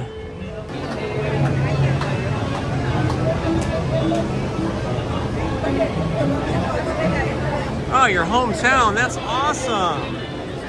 Awesome, Wesley Perkins. I think Williams is starting to become popular with retired folks now. I think they're rediscovering it, and they're seeing how fun it would be to live there. And I believe there are new housing developments there now. Too far from Sedona, Arizona, and because the weather is really nice up there. Those 2 guys were the coolest, driving around in their convertible.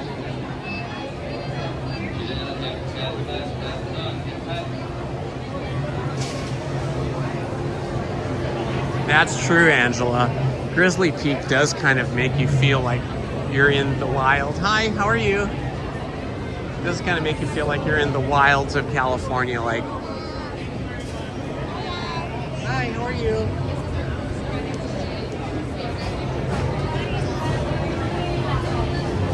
Well, even the standby line, it always packs up back in the gas station area there. Yeah, so standby line's pretty busy, but Lightning Lane and Single Rider is very short.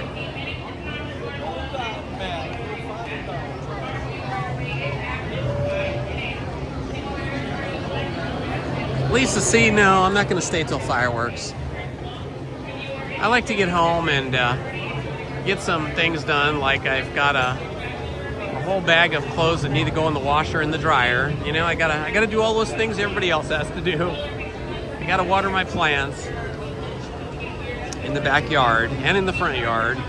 And I really do need to edit the video that I shot over at Balboa Island and also at Laguna Beach and the craft fair, so I can post those videos. So I have some work to do this afternoon, this evening.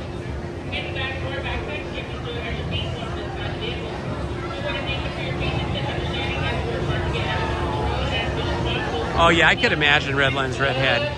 I could imagine that seeing Route 66 after growing up in a town on Route 66, you would not find this that impressive. But I do think they made they made a good effort at making a cute recreation of Disney's idea, a Disney-fied Route 66. Has a lot of sort of sentimental inspiration for the heyday of Route 66.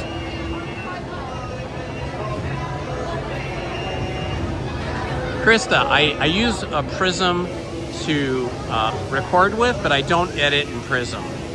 I mean, these live streams, I don't edit them at all, but when I shoot with like an action camera or another camera or this camera for a video that's not a live stream, I then import it onto my computer, my Mac, and I edit it using Final Cut Pro. Final Cut Pro has been my favorite editing application for, I don't know, 30 years, a long time, maybe 35 years. I learned other editing applications and taught other editing applications when I was a professor. I taught Adobe Premiere, I taught Avid, which is a very high-end, very expensive, very professional video editing nonlinear editor that is used in Hollywood, and a couple other ones. But I always come back to Final Cut because for what I do, it's super quick, super easy. works exceptionally well. I know some of my friends who don't want to pay for a professional editing application use CapCut, which is free. But I think you can edit within the desktop version of Prism.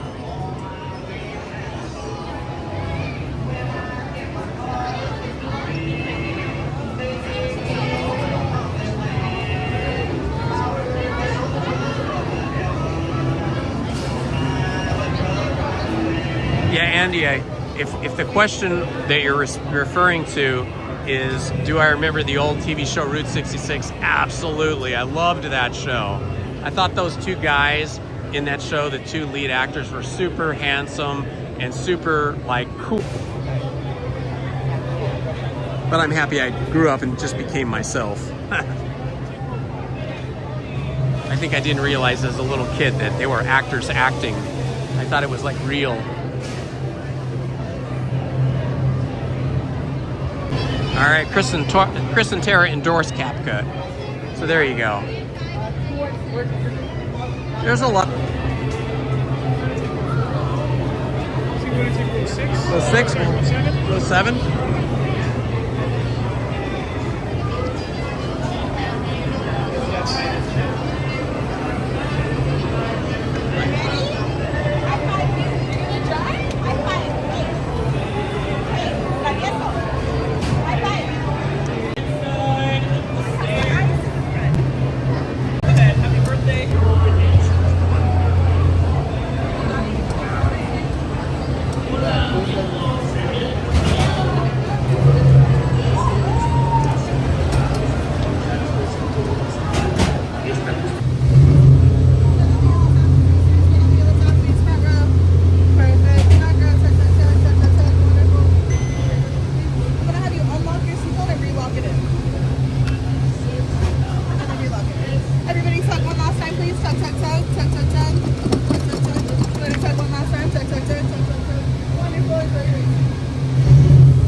That's right, huh?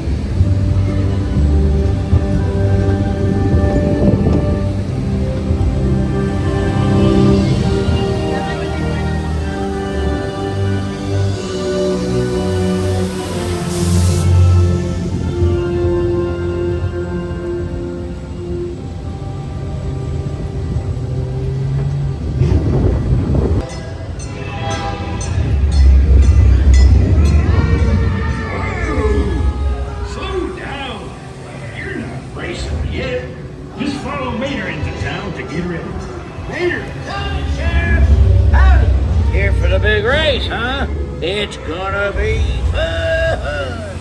Hey, you ever gone tractor tipping? Busy? Just sneak up on them and hump. Ready? Don't let Frank catch you.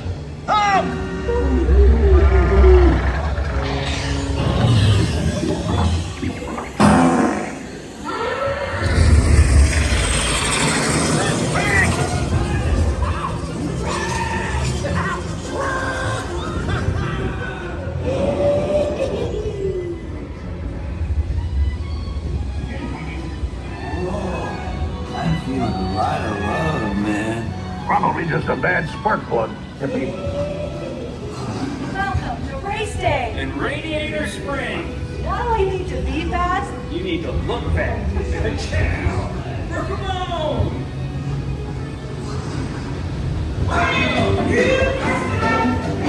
Promote makes you look right. Looking good. Get lean now. All right. Good luck, man. Shiny feet don't make rich. Now get out there and do it. Time for you to go. Very fast. Uno for the money, two for the show. Try to get ready and the quattro to go.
So fun. Love this ride.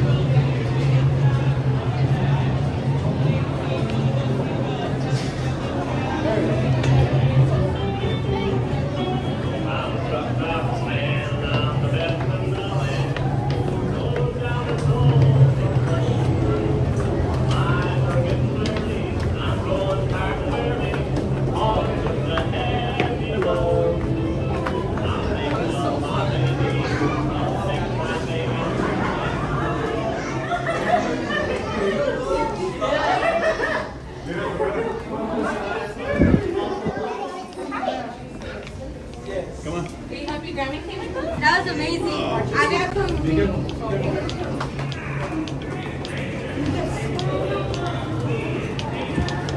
So much fun. I love this ride.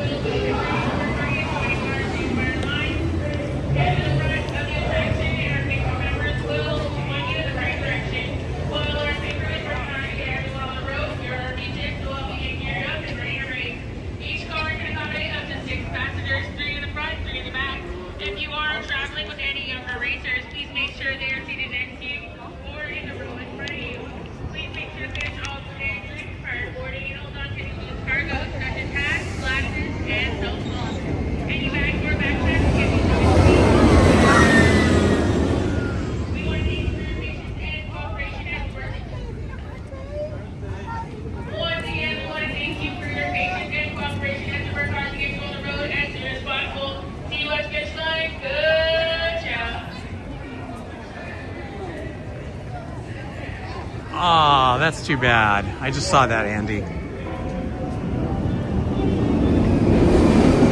Well, those actors must be getting up there in the age. They must be getting, you know, I don't know how old they were, because when I watched those shows, like Emergency, I was just a kid, but I'm guessing some of those actors must be in their 80s and maybe even 90 by now.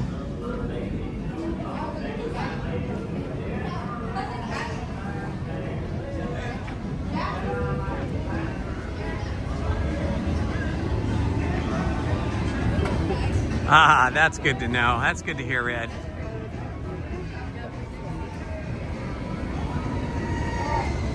My favorite TV show, I don't know if you guys watched this show. It's on HBO, so if you don't have HBO, you can't see it. But my favorite show of this last year was The Pit. Well, there's 2 seasons. It was last year and then this year.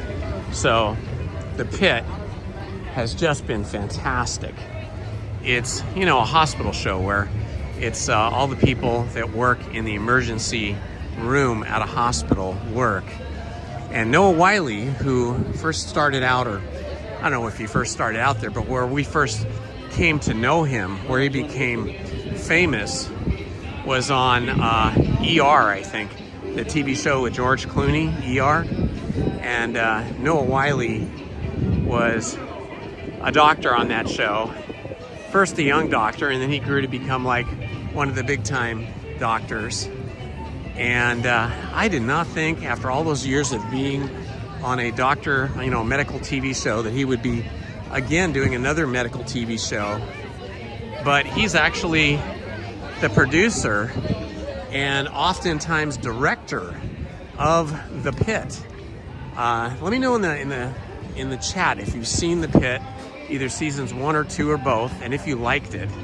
Lizzie and I are just glued to our seats and waiting every week for another episode. Unfortunately, there's only, I don't know, what is it, 10, 12 episodes, something like that each year. And then you gotta wait a whole another year. But boy, those episodes are great. And it really gives you an appreciation for nurses and doctors and, you know, medical staff in general. Okay, I'm gonna make a quick bathroom break, guys. So I'm gonna kill the microphone and I am going to close the lens and give you guys something else to watch while I hit the restroom real quick.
All right, I am back.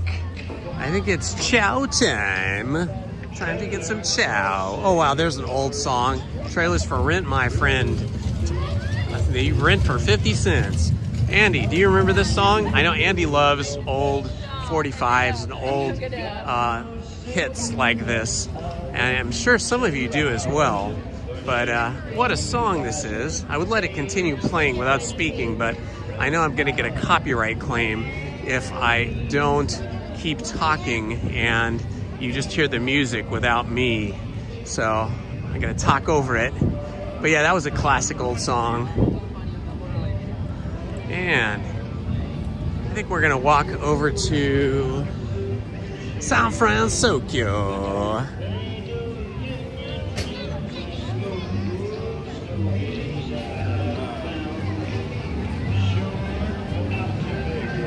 King of the Road, yeah. That has definitely a 19, or not 19, it has definitely a Route 66 kind of vibe to it, right? King of the Road definitely feels like it would be very motorway conducive. Route 66. All those songs, right? Classic songs of years gone by, decades gone by. I wonder who sung that. I bet somebody knows in the chat who sung that song.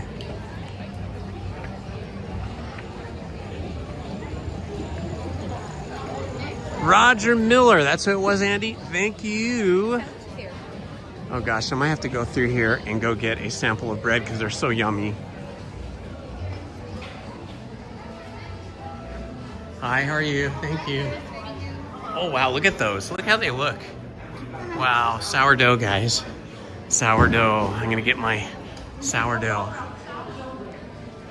Oh my gosh, it's so darn good. I'm gonna have to buy one of these and take it home today. This is some of the best sourdough you can buy. San Francisco's original. Yum. You can see them making it back there. Those are ovens. Ovens that they cook the bread in. And here's the bread when it comes out of the ovens. Over here, they use these big giant round bread things for the sourdough clam chowder.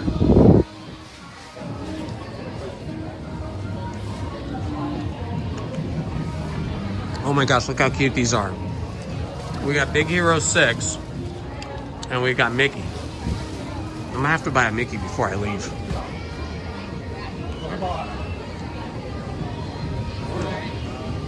Now the question, what to eat, where to eat. I've been eating so much Mexican food lately. And I love Mexican food, and I could eat it every day. But I don't have to eat it every day, so I might have to look for something else.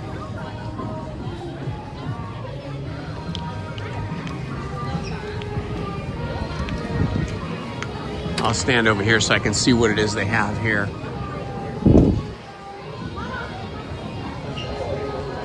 Let's see, San Francisco noodle stir fry, beef birria ramen. Oh my God, that sounds great. Teriyaki chicken. I might have to have the beef birria ramen, guys. I have a tendency to get that pretty often when I go to ramen restaurants.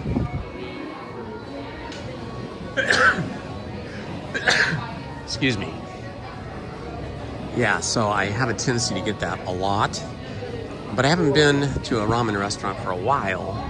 So this will be interesting to see how Disney's California Adventure San Francisco style beef birria ramen is.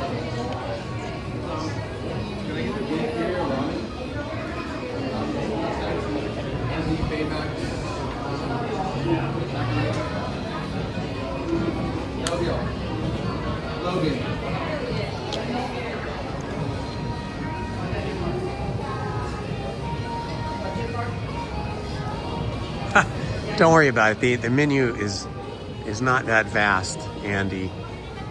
There's basically chicken, beef, some ramen. I'm gonna get the beef birria ramen.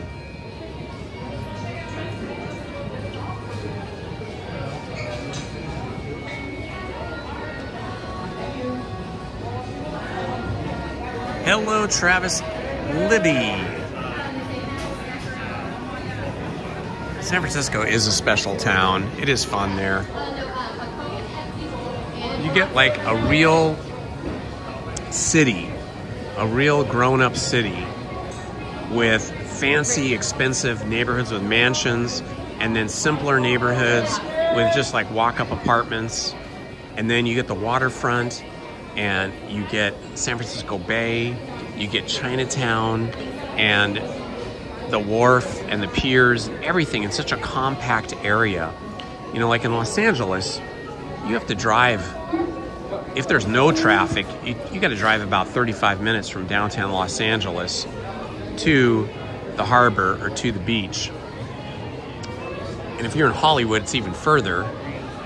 And then, you know, LA's just all spread out, like Santa Monica Beach, one of the most famous beaches, and Malibu Beach, the other really famous beach, are not even in the city of Los Angeles. They're suburbs. Santa Monica is a separate city, and Malibu is a separate city from Santa Monica. So when you want to go to the beach from Los Angeles, you're really going to other beaches.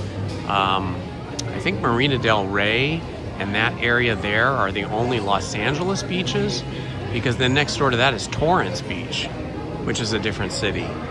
And then north of Marina del Rey is Santa Monica, which is a different city, and then north of that is Malibu, and then north of that is Ventura. So things are really spread out in Southern California, where in San Francisco you get everything right there. You get the beaches, you get the bay with the sailing and the ocean kayaking and every kind of thing, and then you have the city right there too. So it's sort of like I would say it's like a more compact, more livable city than, say, New York City.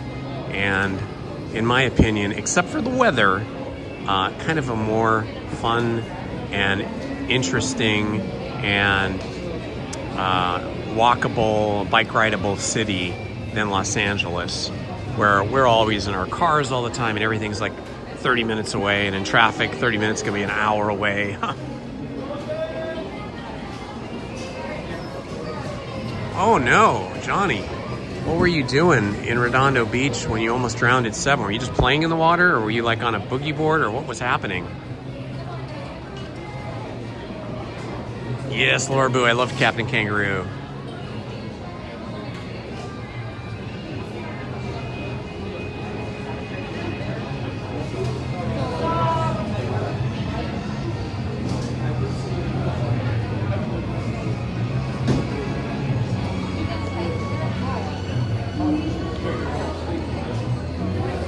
Yeah, I'm gonna have to get one of those Mickey sourdoughs.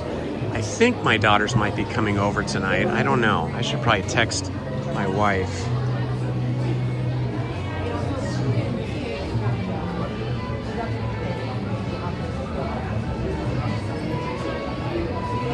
Are Shelby and or Willow coming over to the house tonight?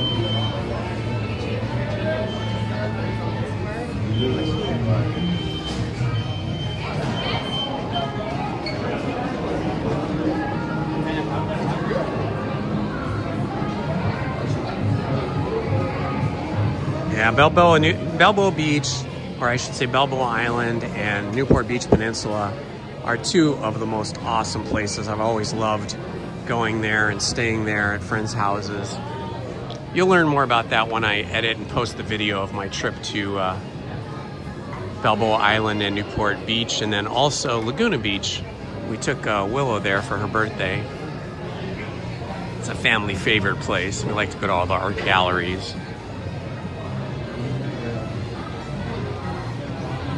I'm not sure what you're talking about ping pong balls, Andy. I must have missed something in the chat. Hello, Christopher Laugh. Welcome, my friend. Oh, yeah, I put butter on everything. I'm probably gonna die of too much butter. But yeah, I am definitely putting butter on my my sourdough. I always do. We always have at least one loaf of sourdough in the fridge, sometimes two. Sometimes we switch off by different kinds of bread. There's a really good bread, I think I've spoke of it before, at Trader Joe's, that if you like bread and you want something different, get the porridge bread. Porridge bread. Like one slice with some butter and or some jelly or jam on it is like a whole meal, and it's so good.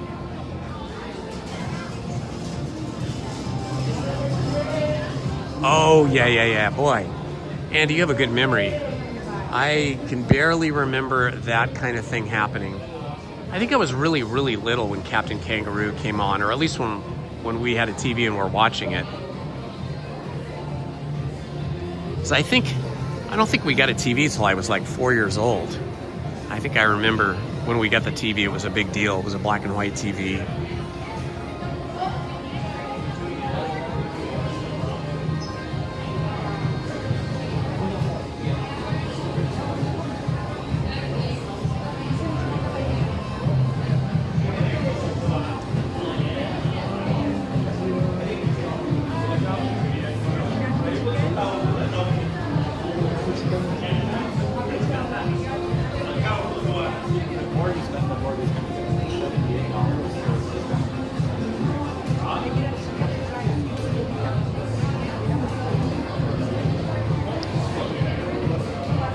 Strangely, it looks like the beef birria doesn't actually have rice. It says beef birria ramen with consomme served with house-made birria, soft-boiled eggs, Monterey Jack, cilantro, roasted corn, onions, and radish. Okay, well that's different. I'll give it a try.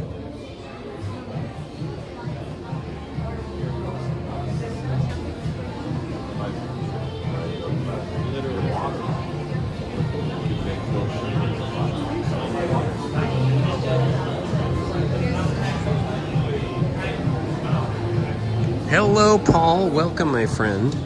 Paul's Epic Adventures in the house.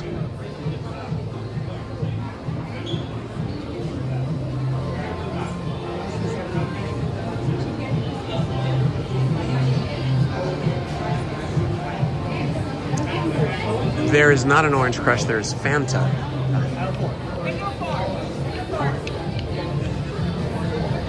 Hi, I'd like the beef birria thing. Beef birria ramen.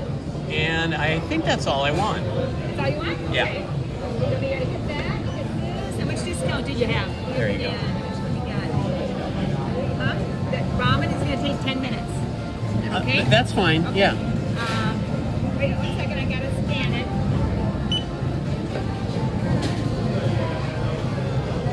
And the name for your order?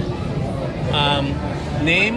Your name on your order. Oh, you can say Indy. That's easy to remember. Okay, got that.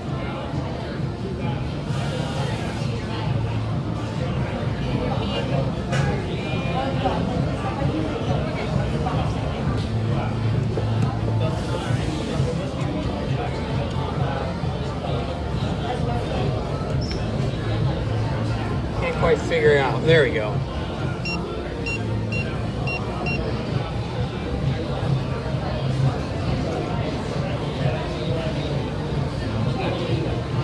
Okay.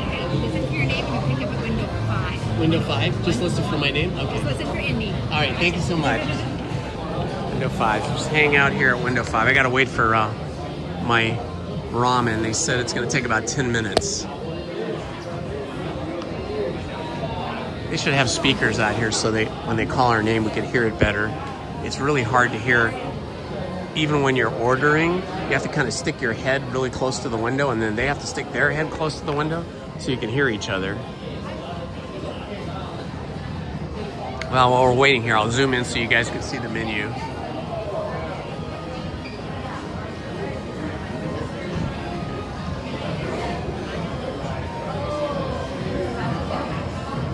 So I'm getting this thing. That's what I'm getting. Here are the other things.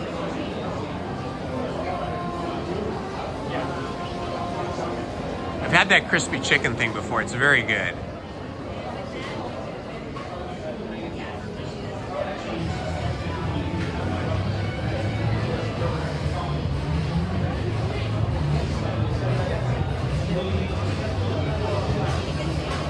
I could call myself Dr. Jones, right? Is there a doctor in the house?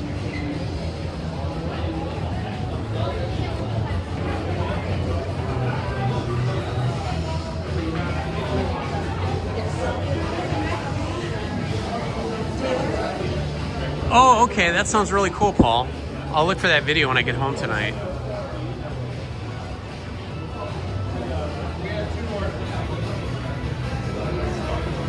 That's cool. That's cool, Red. Gosh, we didn't even have a color TV, I think, until I was in high school.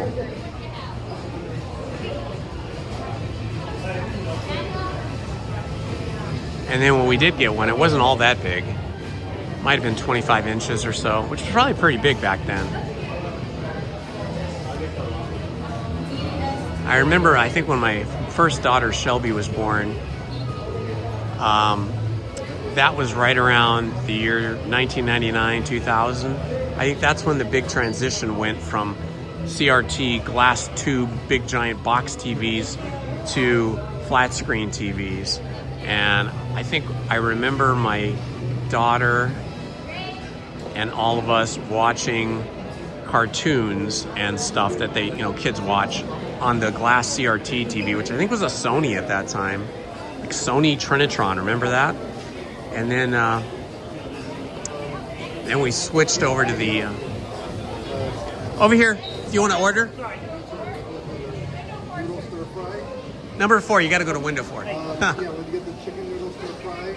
Yeah, and then we switched over to the flat screen TV, which was much bigger than the Sony Trinitron TV. I think right around the time my daughter was like maybe 2 or 3, so around 2001, 2002, something like that. Now, and back then, those flat screen TVs were expensive. So were the CRT color TVs. But now, flat screen, 4K, really great TVs.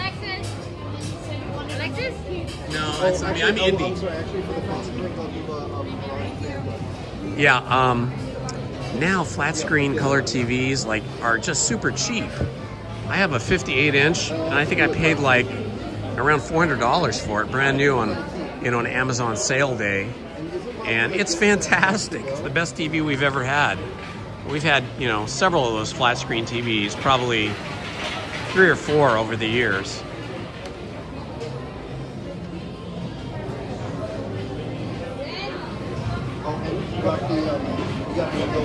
What was the name? Red?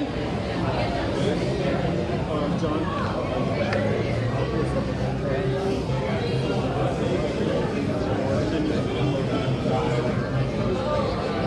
You're gonna eat that all by yourself? Wow, you got a big appetite.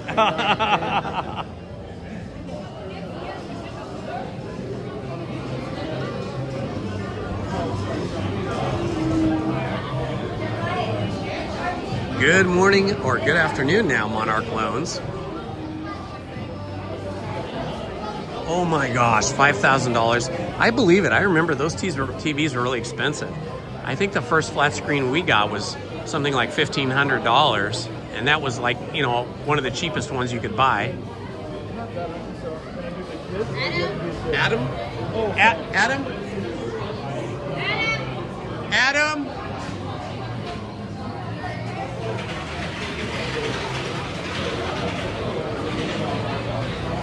But now they're so cheap. $400 for a 58-inch, super excellent TV. I mean, you can still spend $1,000, $2,000 if you want to get something fancy. And, now there are all these smart TVs that have all this built-in, TV tuner channel things on them. But I don't even use that part. I don't even give my TV internet access. I just run everything through my Apple TV box, which is a little tiny, 5-inch by 5-inch by 1-inch box. And that's the only thing that gets internet access. And so I just run all my TV through that, and I have Disney Plus and HBO and Hulu, which is Disney Plus now.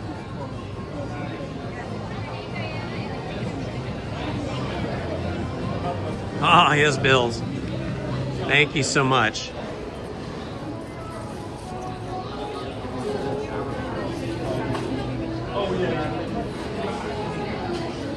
sloppy food like Tommy burgers. Tommy's chili burgers are so good, or their chili fries. Either one of those are awesome. Anybody want to order over here at window 4? Window 4? I'm running traffic here for everybody. It's taking a while to make. They told me it'd be like 10 minutes to get my food.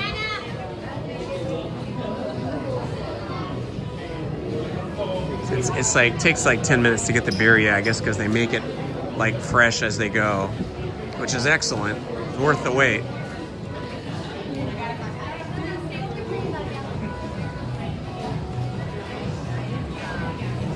Did my parents ever make me change the channel? My parents really didn't watch TV that much. The TV was mostly for us kids, so I would say my sisters probably made me get up and change the TV, and it was always kind of like, who's going to change the TV channel? And then eventually, of course, we had remote controls, but not in the beginning. But yeah, my parents hardly ever watched TV. I think they watched like the Ed Sullivan Show, and maybe like the Sonny and Cher show eventually. Kind of those Sunday night shows, Disney's Wild Kingdom show. Those are the kind of shows that they would sit with us and watch. I was the one that was always watching TV. My dad had a very uncomplimentary nickname for me. He called me the Televidiot, because he said TV will turn your brain into mush. You shouldn't watch so much TV. And I'm like, Dad, I'm being entertained and I'm learning at the same time. Well, he wasn't buying it.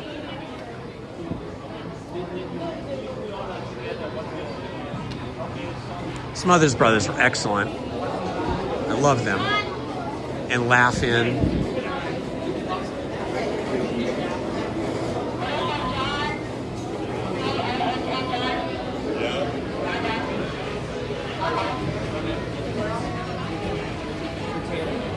It's going to be a challenge to find a seat because everybody is getting their food.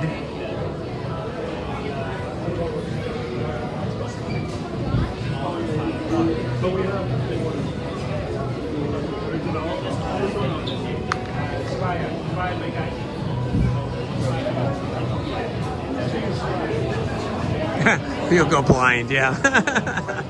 All those things our parents used to tell us to get us to stop watching TV.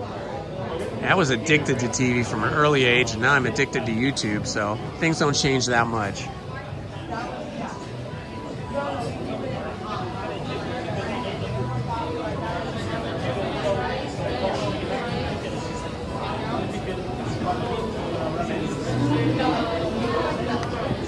Remember Soup Plantation?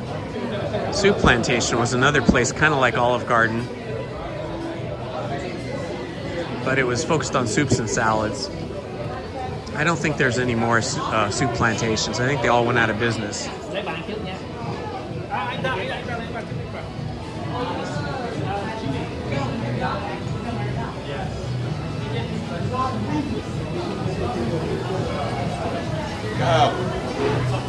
Hello, Heather Estes.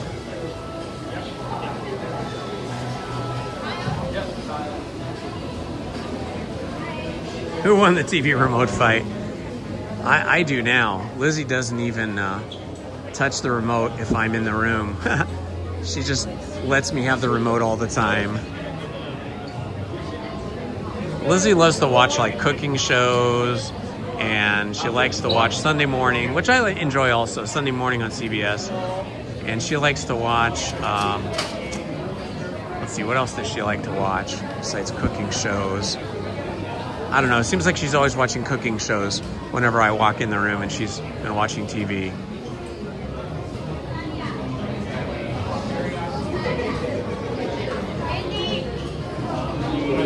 Who is it?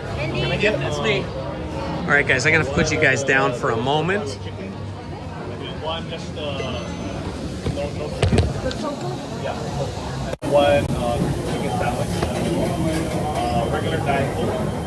Are there forks and knives? Oh, okay.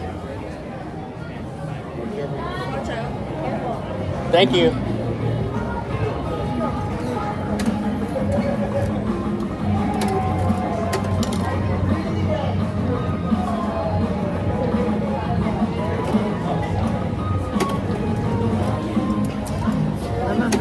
No worries.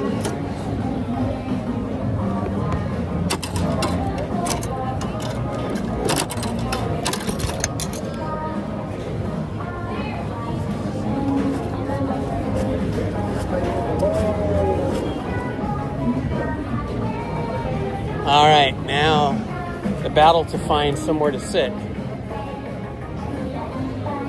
Let's see.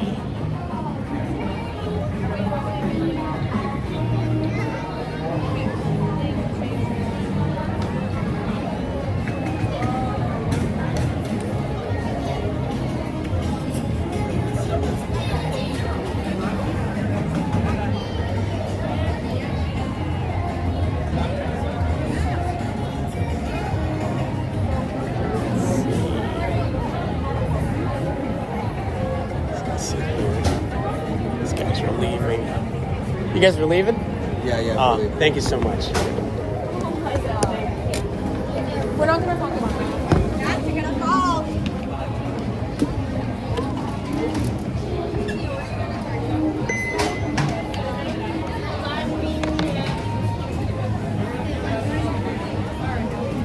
Nick Wild is fine.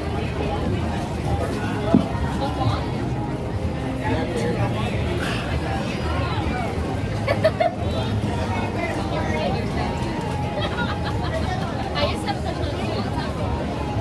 My first officer. I shipped Nick and I. I remember the same.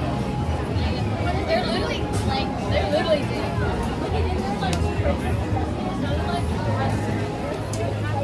I was like, just kiss her.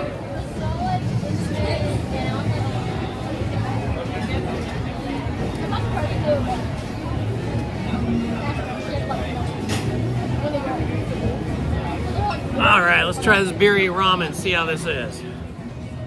Now, there are noodles in it. That's good. Seems strange that there wouldn't be noodles in it, but there are. Just for some reason, the noodles were not in the menu description.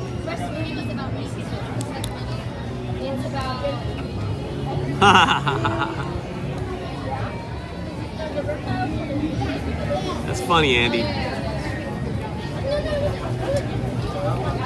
All right, this is kind of sloppy eating this kind of food. We'll see how we do.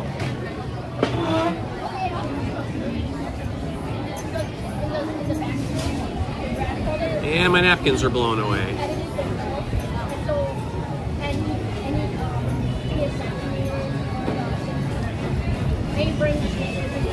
I'm gonna have to wait till it cools down a bit. Good afternoon, Kaylee Hendricks. How are you today? Oh, it's still overcast. It's gotten more overcast since I got here. It even sprinkled a little bit when I was standing in line for Mini Adventures of Winnie the Pooh.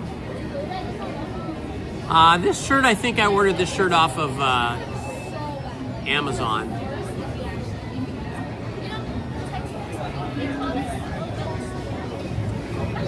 Rancho Cucamonga, similar, yeah?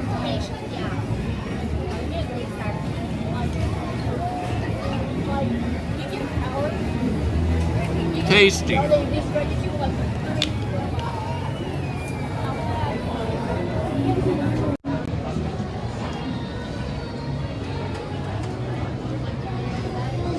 It's quite tasty, guys. Very tasty. Very spicy, I gotta say, very spicy.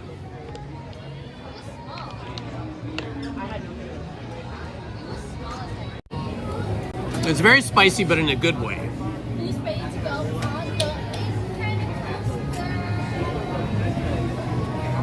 You do it, Anna. How do you go? I was a shark. Stop reading it. We need to figure it out. Don't eat the top. You know why? It makes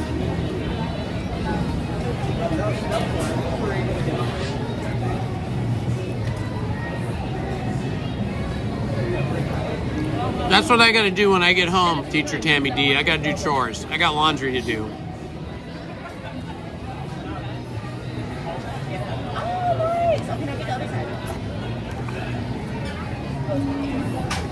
It's nice to have a spicy ramen on a cool, well, it's not cool, it's still, well, it's cooled off actually.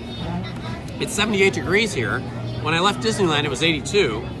So it's nice to have a hot, spicy meal like this on an overcast day. We need to take more pictures, guys. You guys need to do sexy pictures. Where should we take a picture?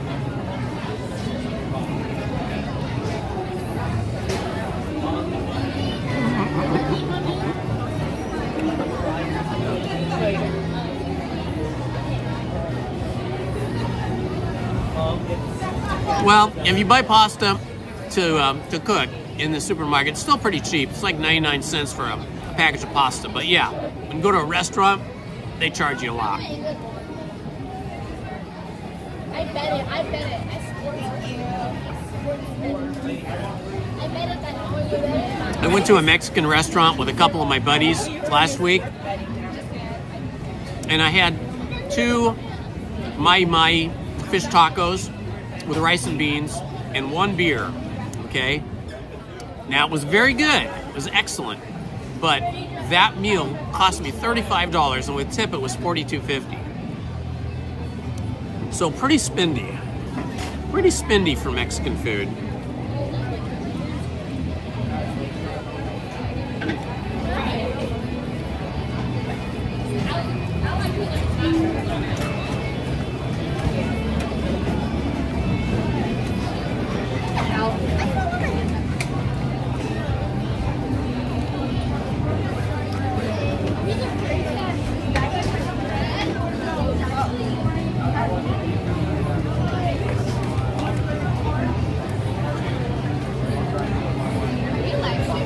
Yeah. I love your Do you like to come here often? It's a Hohem. H-O-H-E-M. Hohem. H-O-H-E-M. Hohem. I like your glasses. Oh, thanks. Very cool. Thanks, guys. Enjoy your meal. Are you a creator? Yeah. Are you, I'm on YouTube. So if you look me up on YouTube, it's Indiana Holmes. H-O-L-M-E-S. Indiana Holmes 9046. Can I follow you, sir? Absolutely. Please follow me. We got everybody in here talking today. We're having a good time. What content do you make? Pardon me? What content do you make? Mostly like Disneyland and California Adventure, Knott's Berry Farm, and then other places I go as well. Where am I?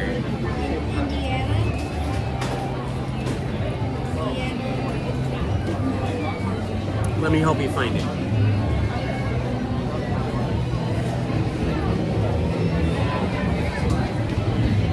What do the numbers mean? Oh, they just randomly assign you those numbers when you're, yeah. That's YouTube just makes the numbers. That's super cool. Yeah, so we're live right now. You can join the live stream and chat with everybody. You're welcome. Thank you. I'm gonna give you a follow too. Okay, sounds good. Thank you. Oh, what cute girls. It was like 2 20-something-year-olds and a little, like, maybe 12-year-old girl, probably their sister. They were so cute.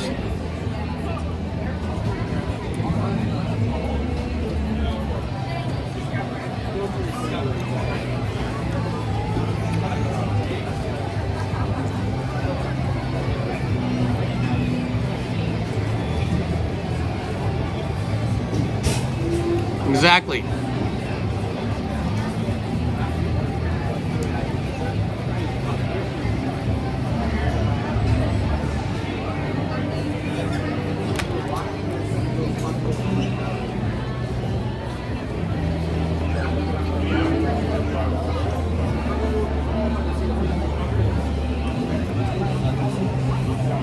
Ramen is the best, especially on a day like today.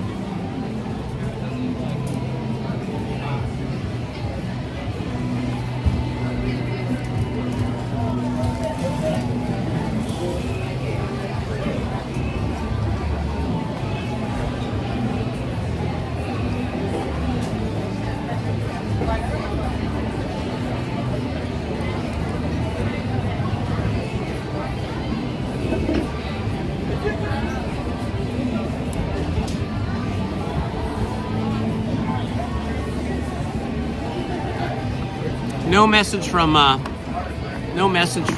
Lizzie yet. I asked her if my daughters were coming over for dinner tonight, but she has not yet answered. Oh, okay. Now I just got an answer. Shelby can't. No Shelby, but we'll see if Willow can come over.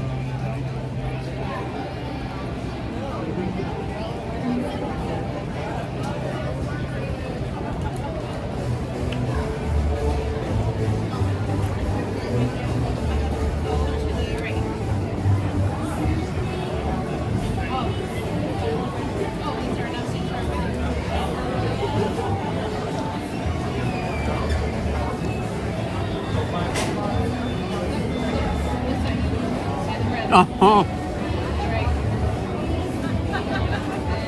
What? Oh, extra chicken in her chicken ramen. So sorry you've lost your mom there, Andy.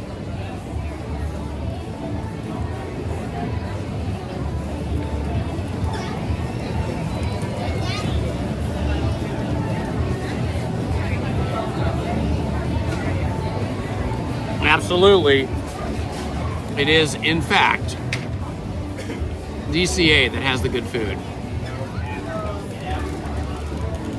More variety of food and just a lot more food. And more places to sit, like here in San Francisco.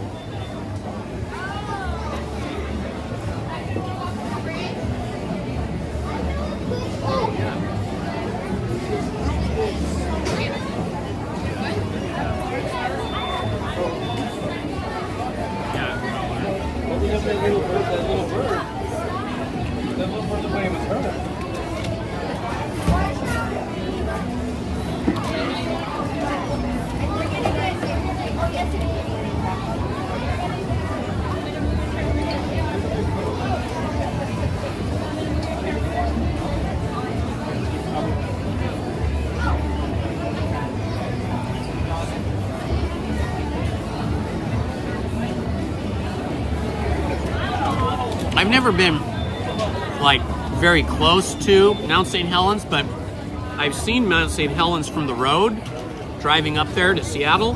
Oh my gosh, I didn't realize how big that thing is. Mount St. Helens, the mountain is massive.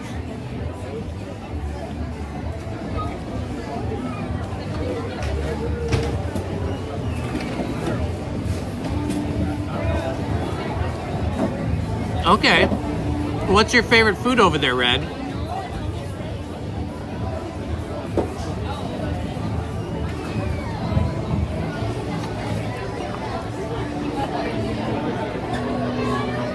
Yeah, not Oregon. Washington.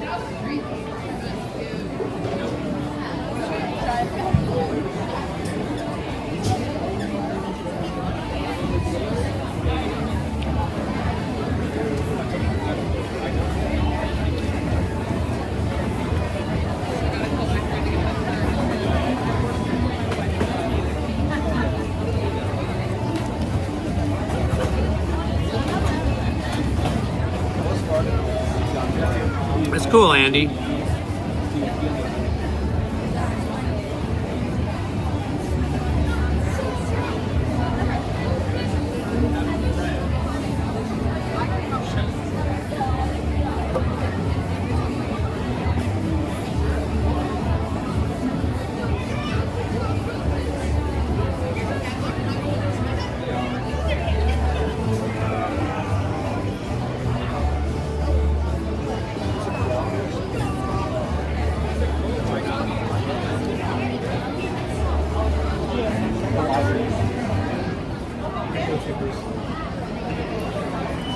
What's the next book on my channel? I'm not sure.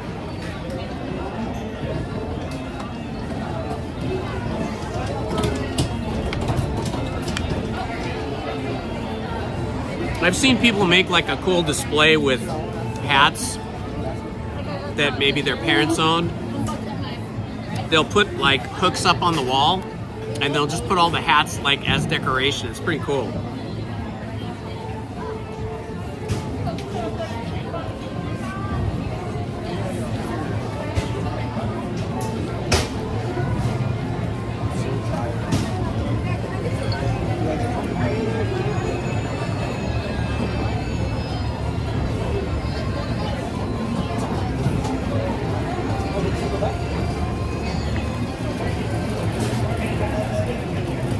Oh, wow. Well, that's going to be fun, Travis. Are you guys going to go hiking or biking or what when you're on vacation? Or camping?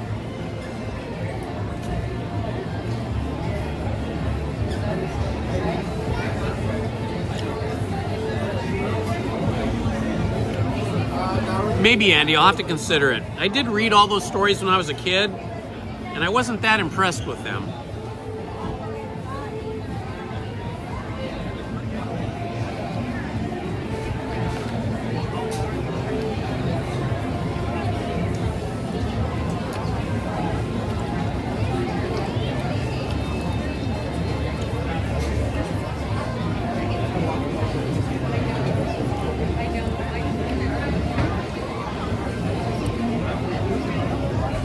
It is fun to sit on the Tiana's Palace patio and watch the Jambalaya Jazz Band play. It is pretty cool.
Oh, the bookmobile. I remember bookmobiles.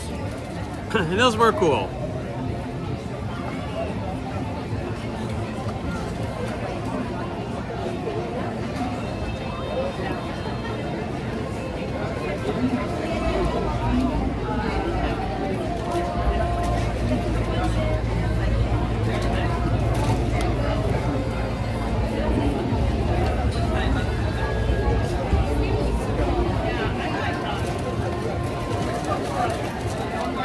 I was looking to see if Big Hero 6 was out today, but he's not out. He's usually right over here.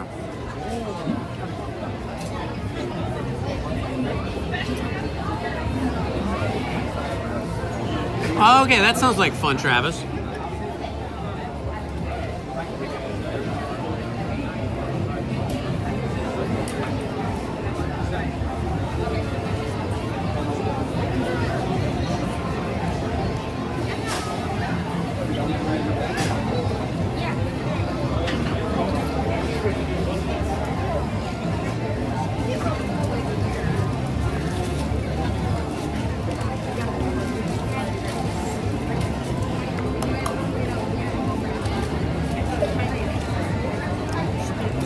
Earlier I was talking about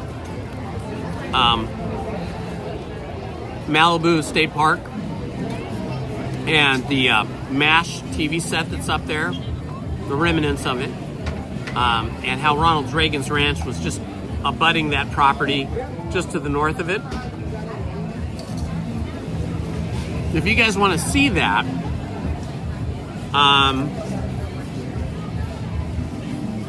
I think you have to go to my other channel, Trail Day. I have another channel called Trail Day, and I did a big video of my wife and my daughters and I hiking through the Malibu State Park and up the trail and across the creek up to the MASH TV set.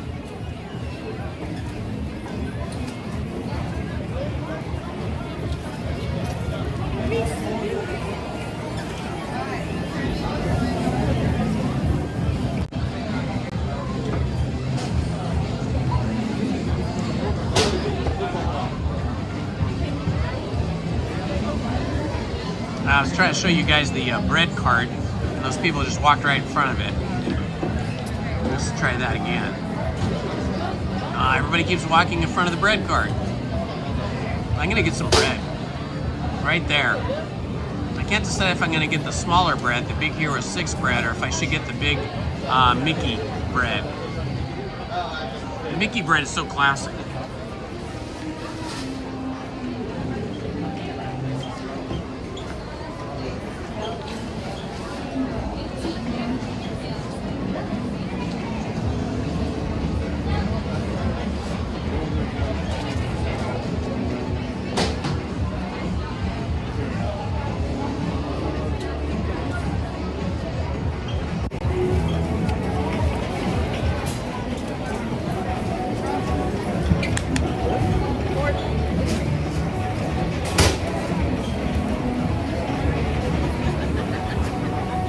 Feels like it's gonna rain again. I mean, like really rain.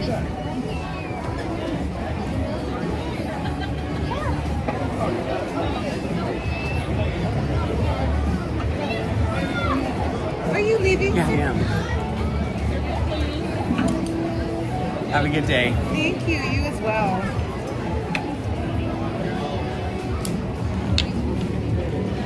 Oh, I'm gonna get the bread in. Oh, sorry guys. Gave you a big eye full of my big old face there. I was gonna get some bread, and then there's a giant line all of a sudden.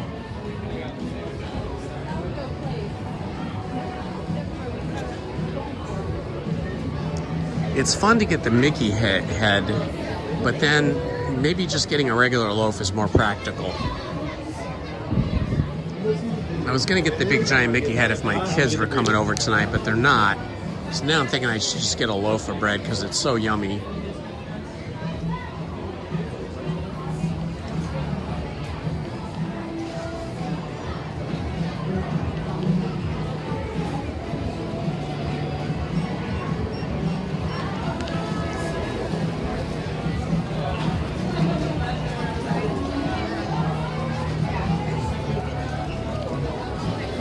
Hi, how's it going? Hello, how can I help you? They all taste the same, right? Yeah. All right, I guess I'm gonna have the regular loaf then. Any discount with us? Oh yeah, hang on. How's your day going? Good, how's yours? Excellent. There you go. And then would you like a bag with that as well? That would be awesome. Yes, please. 685 is going to be the total.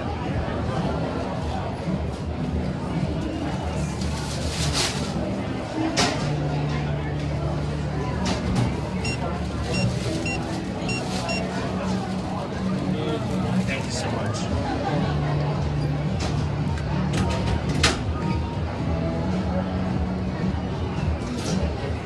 Thank you.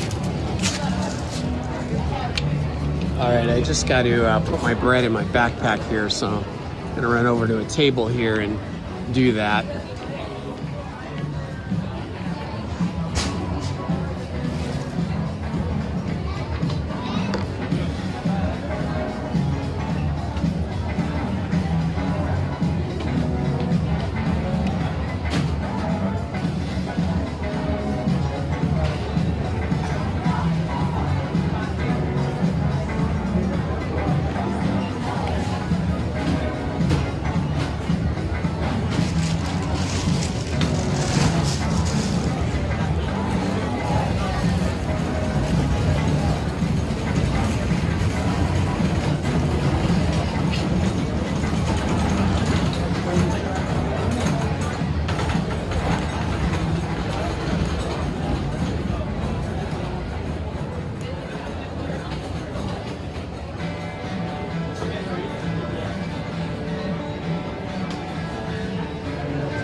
All right, I decided to get the big traditional loaf of Boudin baked sourdough bread, and it came in a big plastic wrapper, and then that was inside a white shopping bag thing, and man, I could feel the bread was so soft. You just don't get bread that soft in the supermarket or that sour. The Boudin Bakery, San Francisco sourdough bread is the best.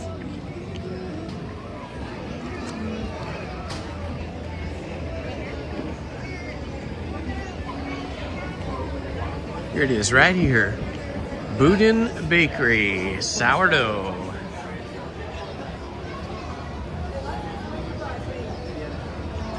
Baked fresh every day, all day long.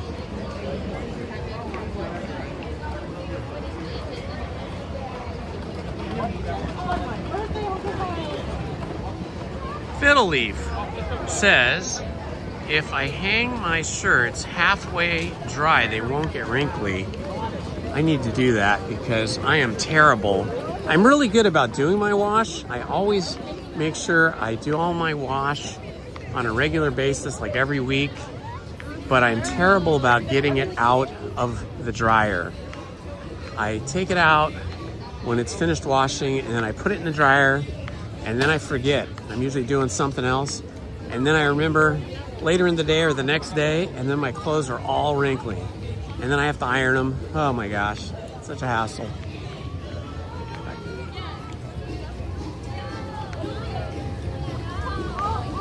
But I know there are some methods. Wow, look at all the people now. People are just pouring in to California Adventure. Pouring in. Happily, it's not pouring rain on us. It looks like it could rain any minute though.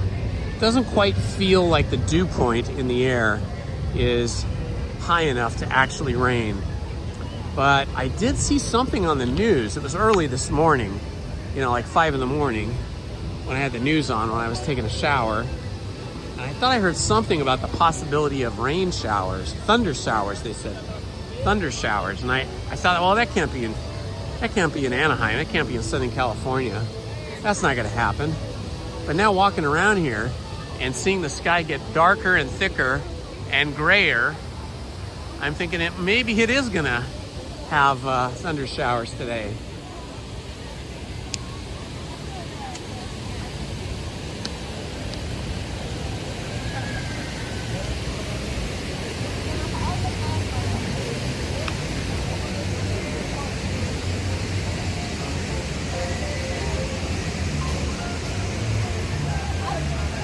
Oh, hey, Andy, there you go.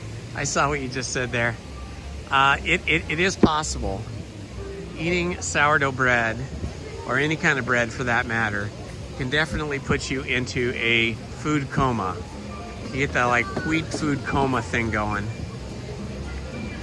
Sometimes if I am not sleepy, but I have to go to sleep, because anytime I rope drop, I have to get up at 4:30 in the morning, 5 at the latest, or I just cannot get here.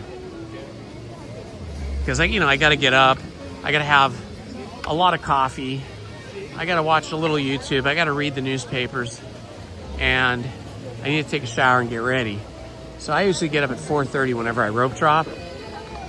So the night before I rope drop, if I can't sleep, if I'm not sleepy, I will have 1 slice of toasted sourdough bread with butter on it, and that just works like a sleeping pill. It just knocks me out. Like about 20 to 30 minutes after I eat the bread, I am in food coma land. So that's been working pretty good for me.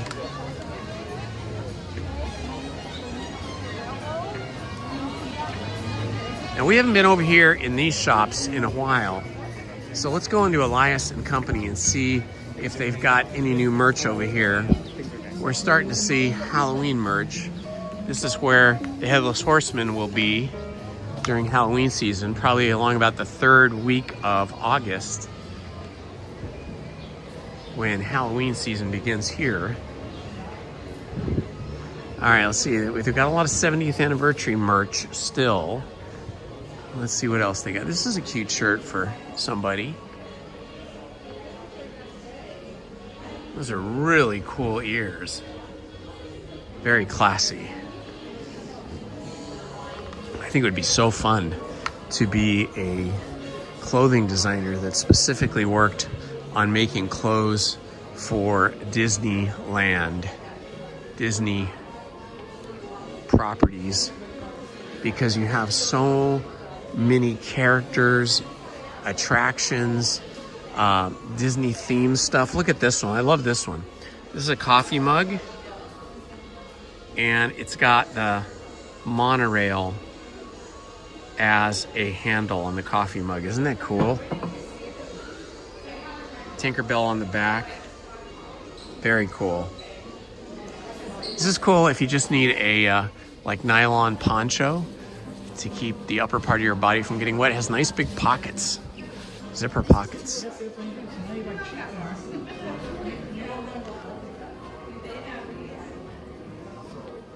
I don't see any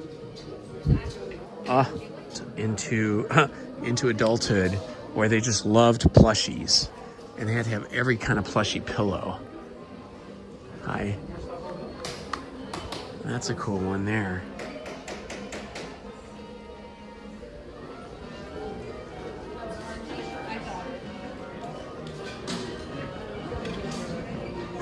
Oh, this is an unusual one. We don't see this. I think that's the Cheshire Cat. We don't see this character too often. You think that's the Cheshire Cat or somebody else? He doesn't have the same big teeth. The Cheshire Cat has like a full set of teeth. This is something else. And then Eeyore all blinged out.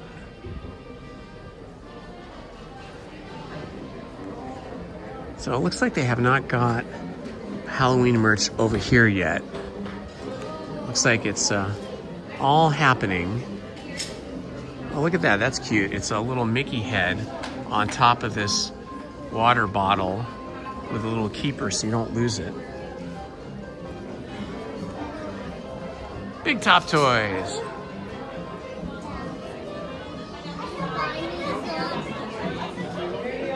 Oh, it's the cat from Cinderella. There you go.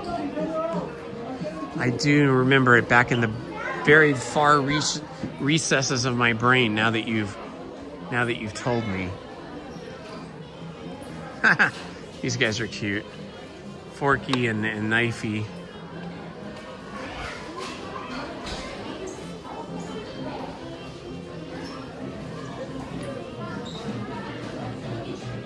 Talk about hats, Andy.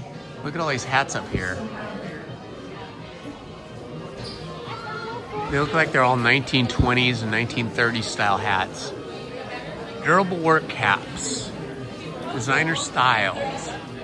Looks like nobody's been up there to dust those hats in a year. They definitely need some dusting. Well, this is interesting. These are just kind of a lemon style. Oh, look at the cute Mickey and Pluto socks.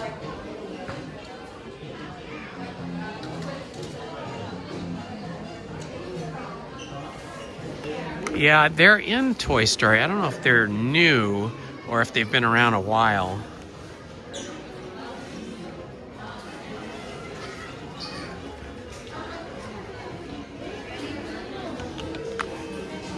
Oh, here we go. We found some Halloween merch. The Adventures of Ichabod and Mr. Toad. The Headless Horseman. They're going big on Headless Horseman this year.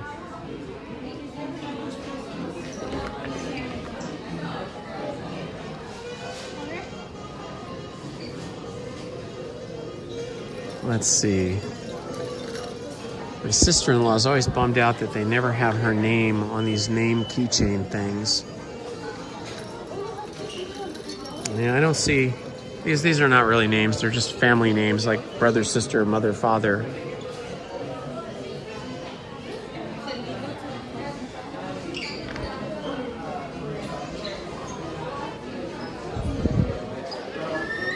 Yeah, not a lot of, they still got some 4th of July stuff. That stuff's gonna be on sale any day now.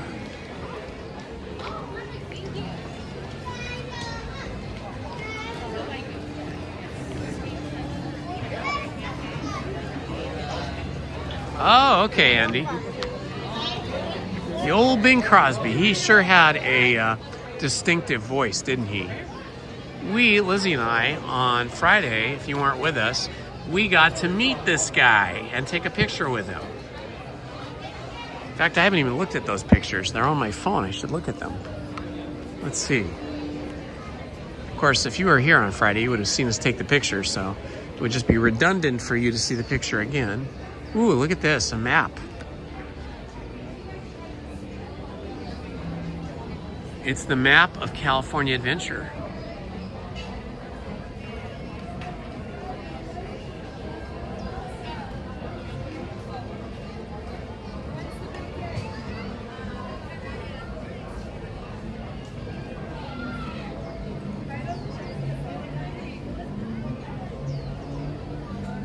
Here we are. It's hard to get it to focus. Does not want to focus. There we go. Haha. Cute. He's a rabbit. I wasn't sure what he was. I had to ask. Bye now.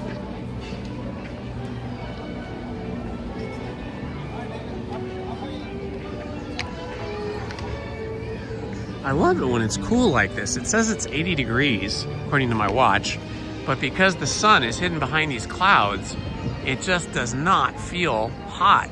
It feels like there's a little cool breeze. Oh, I didn't know that, Johnny. That's awesome. That's a cool little bit of Hollywood trivia that would be really great on one of those trivia TV shows.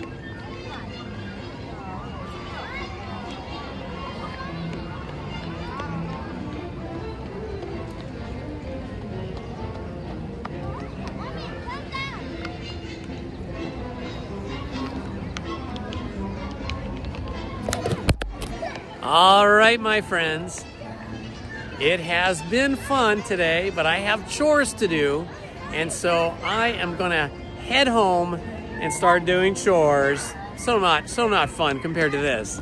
Being here with you guys is really fun.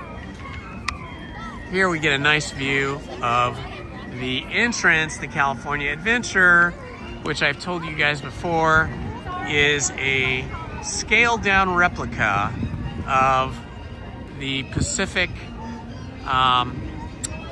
what's it called? Pacific Auditorium? Pacific Auditorium? Something like that, some auditorium. Oh, that was the train. I should have rode the train today.